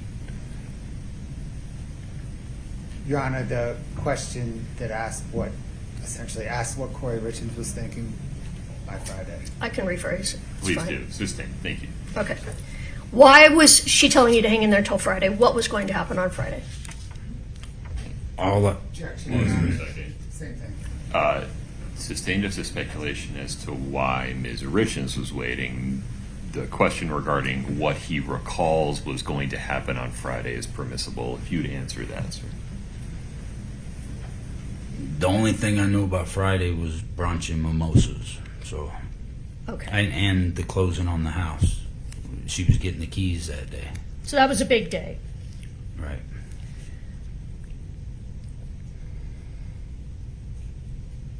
Did she ever tell you that you were going to be together on Friday permanently? I think he can say yes or no. We're not asking what Ms. Richins said specifically. It's very specific in that question, sustained. All right, let me ask it this way. Did you ever have the impression that come Friday, the two of you were going to be together forever? Objection, Your Honor. Foundation on how he would get an impression. I'm going to overrule that one. Go ahead, sir. No. Did you ever have any impression that as of Friday, Eric Richins would be out of the picture?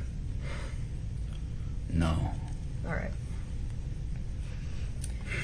And then let's go to 239D1.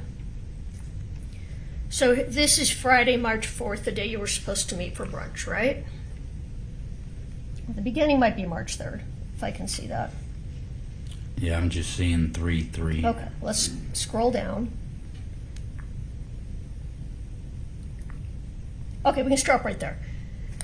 When you say it's official now, are you talking about the property or are you talking about something else? The Midway Mansion? Or do you remember? What was the text previous, please? It was from you. It just says, I hope I get to see it. Do you know if you were referring to the mansion? That's what it sounds like. Okay. You'd have to go up another text. Yeah. But Well, let's keep going. That's fine. I mean, if you don't remember for sure, I get that. Let's keep going. You can see that. Okay, maybe this helps put in context because her response is the possibilities are so endless with that place. And I would run to love it as a business. I skipped a little, but that's the gist. right. Does that help you recall? Were you talking about the Midway Mansion on March 3rd of 2022? If that text is directly following the ones in front of it, then yeah. Okay. But then March 4th comes about, and this, we can skip down to this, skip this. And you two are supposed to meet for brunch, correct? Yes. But Kouri doesn't show up, Right. and you text her to see what's happening Yes. and why she isn't there. Yes. It's not like her to not show up? It's not like her to be a minute late. Okay. And that's when you find out that Eric Richins had passed away that early morning. So I thought it was my recollection when she says brunch, I'm thinking 10 o'clock sharp, right? Okay. And I thought that I texted her because I could just sense, I could feel something was wrong because she was late. I hadn't heard anything from her. So I texted her, is everything okay? And she responded, that's when she told me. But, I thought it was, how do I say it? I thought all that would have happened prior to noon at least. But, can I say? Yeah, go ahead. But I was shown texts that say that it happened at 2 o'clock. But I thought it happened earlier. So your question was that morning. I don't know if it was that morning. I thought it was that morning, but I've seen texts that say 2 p.m. So. All right. So your recollection is different time-wise as to what shows on these texts. I think so. At one point in time, I asked for some texts of mine and hers so I could review them. You asked who for some texts? I was in a meeting. Miss Margaret provided them with me. And by Ms. Margaret, do you mean the county attorney, Ms. Margaret Olson? Yes, ma'am. Okay. But all I got was the month of March, but it was like that. So What do you mean when you say it was like that? It was thick. There were a lot of text messages that month. So I'm not faulting her for stopping there, but I just want to make the record clear. You said you held your thumb and finger together about an inch, so you got about an inch worth of pages of text. right. Okay. And they were just for the month of March, and because I was trying to figure out what happened too, Okay. So I'm going through them, and the timelines on them, I'm not saying this is the case, but to me they appeared off by several hours. Like my text, something that I thought I sent at 11 a.m. would be 4 p.m. or whatever the case was. And then I don't know if that was corrected, if I was doing bad math because of the time zones, or so I don't know. Time wise, I don't know. Some of it doesn't necessarily coincide with my memory, but I don't. But it might be corrected. I don't know. When you say it might be corrected, what are you talking about? Just that, like that one text, for instance, because I remember very clearly where I was at, which direction I was facing when I was told that he had passed. And I just remember it not being as late as what it says on the screen. I don't know, maybe I'm completely off, but that's my memory of it. So you had wondered if what the time is on these texts is incorrect. Right. All right. By several hours. And you noticed this in a lot of texts? Or just these ones this day? No, I think it was consistent amongst everything I looked at. What was consistent? That the time was off? That everything was just pushed forward. You know better than I do. I don't know what they call the time differential. You got a +8 and all this nonsense. Yes, I don't know. meridian So time. I turned to Alex because he's our phone guy. But yes, I do know what you're referring to. That sometimes on the phone is 7 or 8 hours ahead of when it actually happened, right? Right. Is that what you were referring to? yes. So you were just wondering why the times didn't seem to comport. Right. Okay. All right, that's fair. But let me ask you this. Was it March 4th that you found out that Mr. Richins had passed? March 4th of 2022? Yes. All right. Were you surprised by that information? Yes. Yep. So you didn't meet up with Kouri as planned on March 4th, correct? Correct. And you didn't see Kouri for a couple of weeks, approximately, give or take. Yeah, I would guess 10 days to 2 weeks, something like that. Okay. I'm going to come back to that in just a moment, but can we quickly look at State's Exhibit 253D? Where, do you know which one I'm looking for? Since you read my mind, Katie.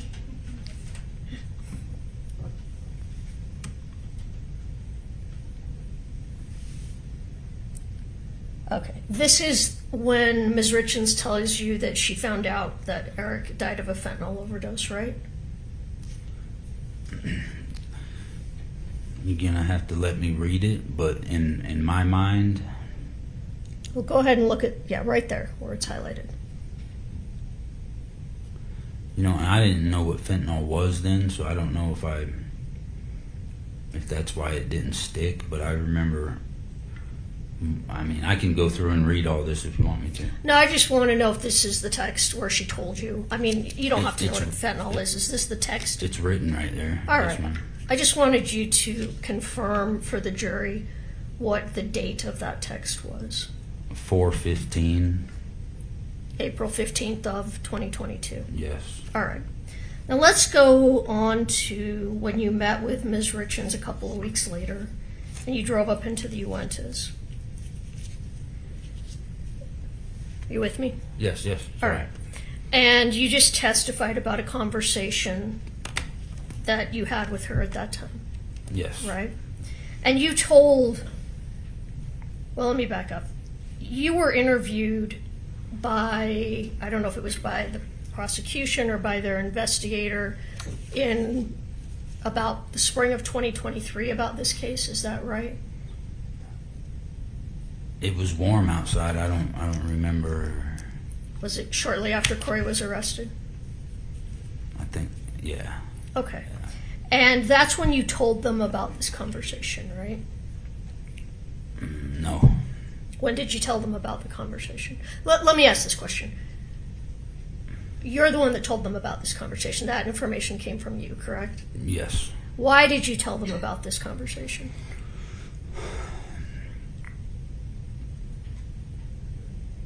Because I was trying to figure out what happened. And,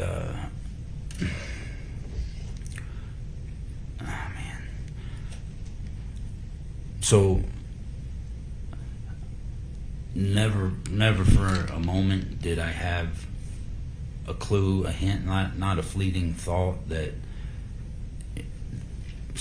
something intentionally might have happened to him, right? Right. Let alone from her. So, you know, I think we'd gone a year without speaking at that point, and I don't know if I turned on the truck radio and heard she wrote a book and wasn't surprised, but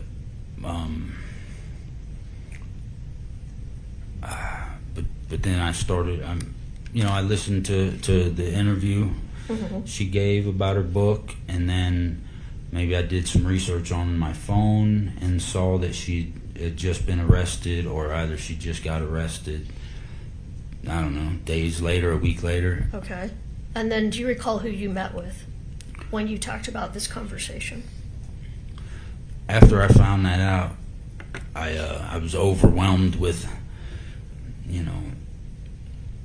guilt, sorrow over my wrongdoings, infidelity. And, Okay. And that's when I called. I was trying to get a hold of Eric's sister to tell her. I don't think she was home. I spoke with her husband instead. Told him what I told him, and he told me, I forget the guy's name, but he said, I think there's somebody that would like to talk to you. And it was the Richins family private investigator. I think I called him immediately after I hung up, spoke with him. I don't recall the ins and outs of the conversation, but he told me that Kouri had done it, that she was guilty. He couldn't tell me why, but she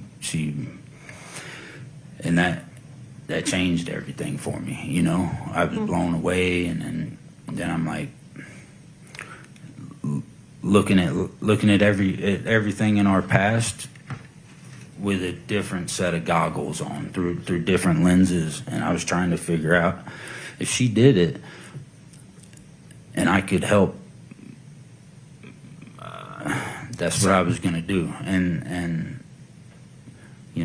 that's sometime after that. It wasn't the first time I met with the investigator. I think it was the second time or something. It dawned on me, oh man, what about that one time she asked me this? What about the time she said that? Okay, And so let me just stop you just for a minute so I can ask a couple of questions.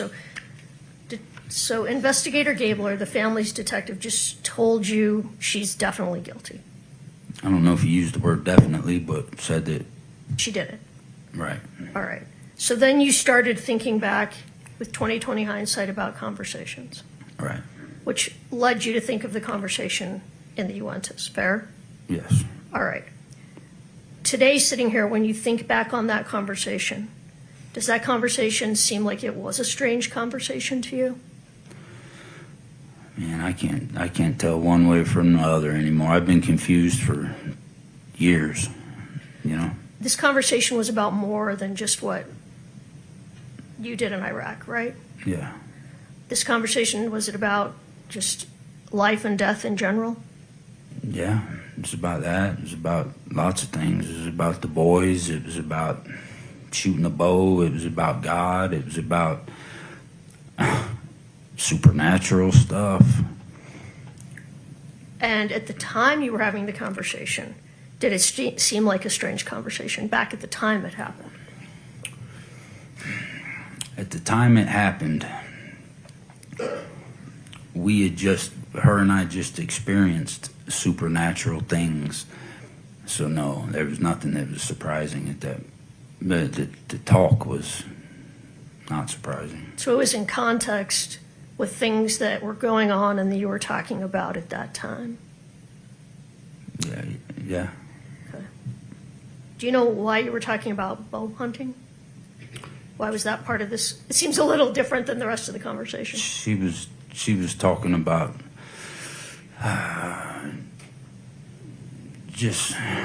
she was talking good things about Eric and how phenomenal of a man. And I don't know. And she mentioned it, how good her boys were, or I can't remember. One of them can, one of them can't. At that time. Bow hunt. Well, I don't know. It was one of them was shooting a bow, one of them wasn't. Oh, okay. I don't remember. But So she wanted to learn to shoot a bow. Is that what that was about? she did. She told me that. Okay. Or she already knew how. I don't remember.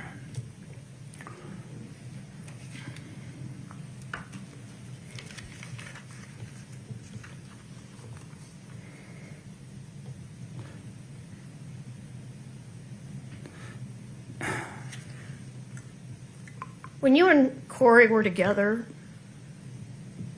were you aware that Eric had had an affair also? I was told that. All right.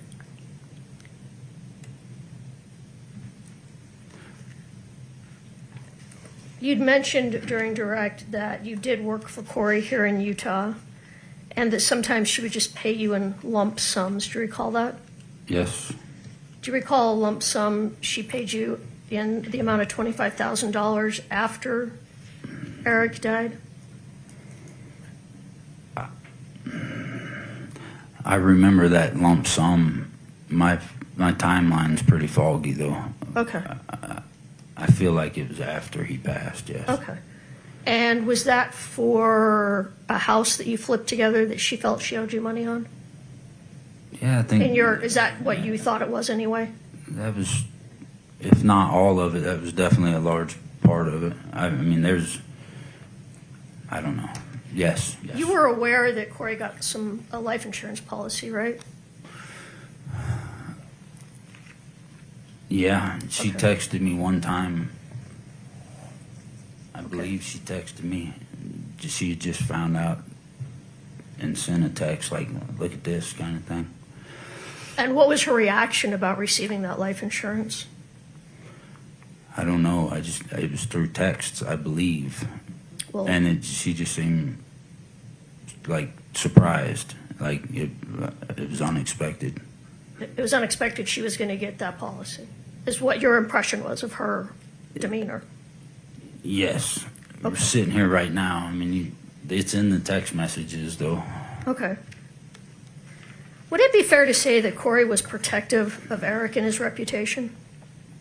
Yes. So after Eric passed away, did Kouri see you as often as before he passed away? No. I mean, immediately thereafter, we didn't see each other at all for a little span of time, and then, no, I think she was doing things with other people, grieving, whatever she was doing. So, Did she appear to change after he died? yes. How so? Like, yeah, I mean, Well, I was hoping you could tell me how you thought she was different after his death. I would just say in the normal ways that anybody would be different after something of that magnitude.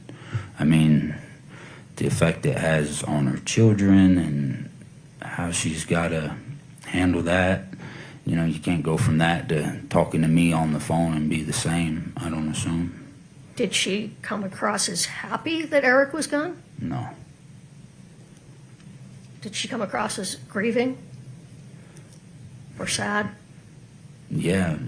But I didn't see her in that window directly thereafter, but when I saw her, I think it was more sporadic than usual. But yeah, there were times where, you know, she was bent out of shape in front of me.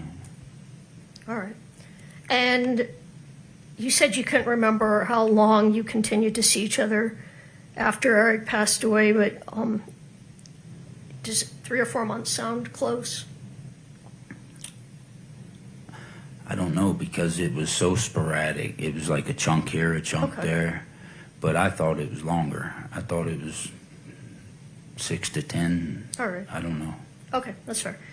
But then Kouri ended the relationship, correct? Right. And you, what was your feeling about ending the relationship? I mean, were you sad? Yeah. Did Kouri, though, appear to have made up her mind? It was just done?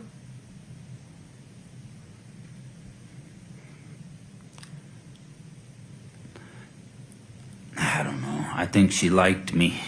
So whether, I mean, yeah, it appeared as though it's done, but who knows? It was done, right? Yeah, it was ultimately.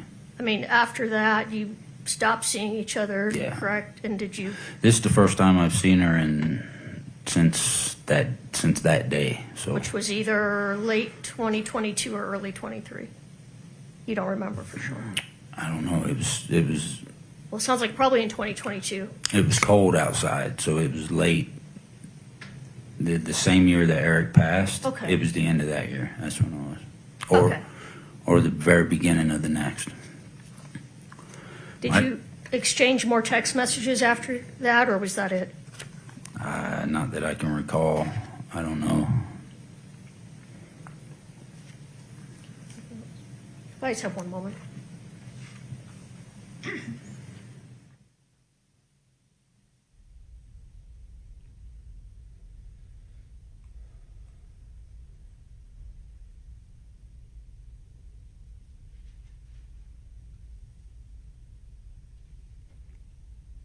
Thank you, Mr. Grossman. I don't have anything further.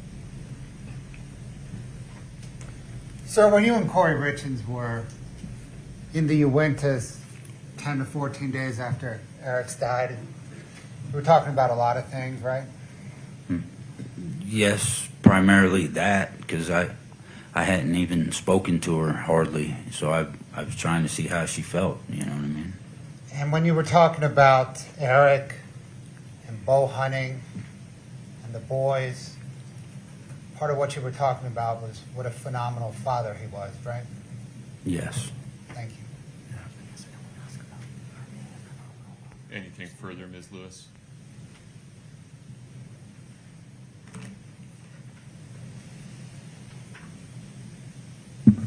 Phenomenal father. Yeah. Please listen to me. Sorry. It's okay. Did Kouri give you an impression about how she felt that the boys had lost their phenomenal father? Objection, Your Honor, hearsay. Sustained. Anything further, Ms. Lewis? Could we approach? Sure.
Was anything else for Mr. Grossman?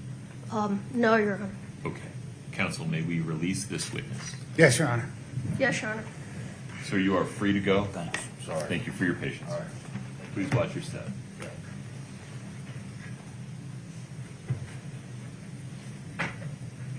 Mr. Bloodworth, appropriate time to recess for the day. Yes, Your Honor. Ms. Lewis, actually, would one lawyer from each side please approach regarding scheduling?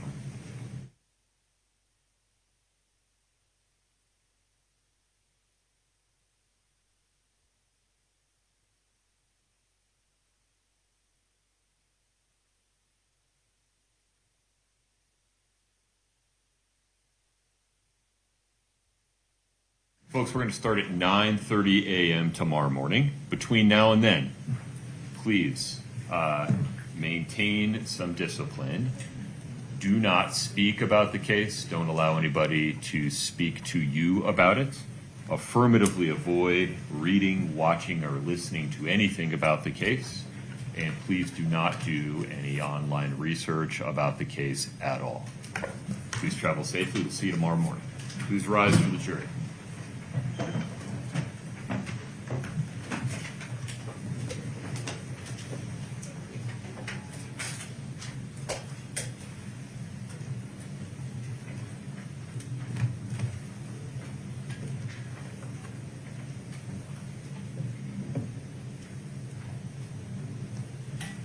Please have a seat. Mr. Bloodworth, Ms. Shervanack, anything on the record before we recess for the day?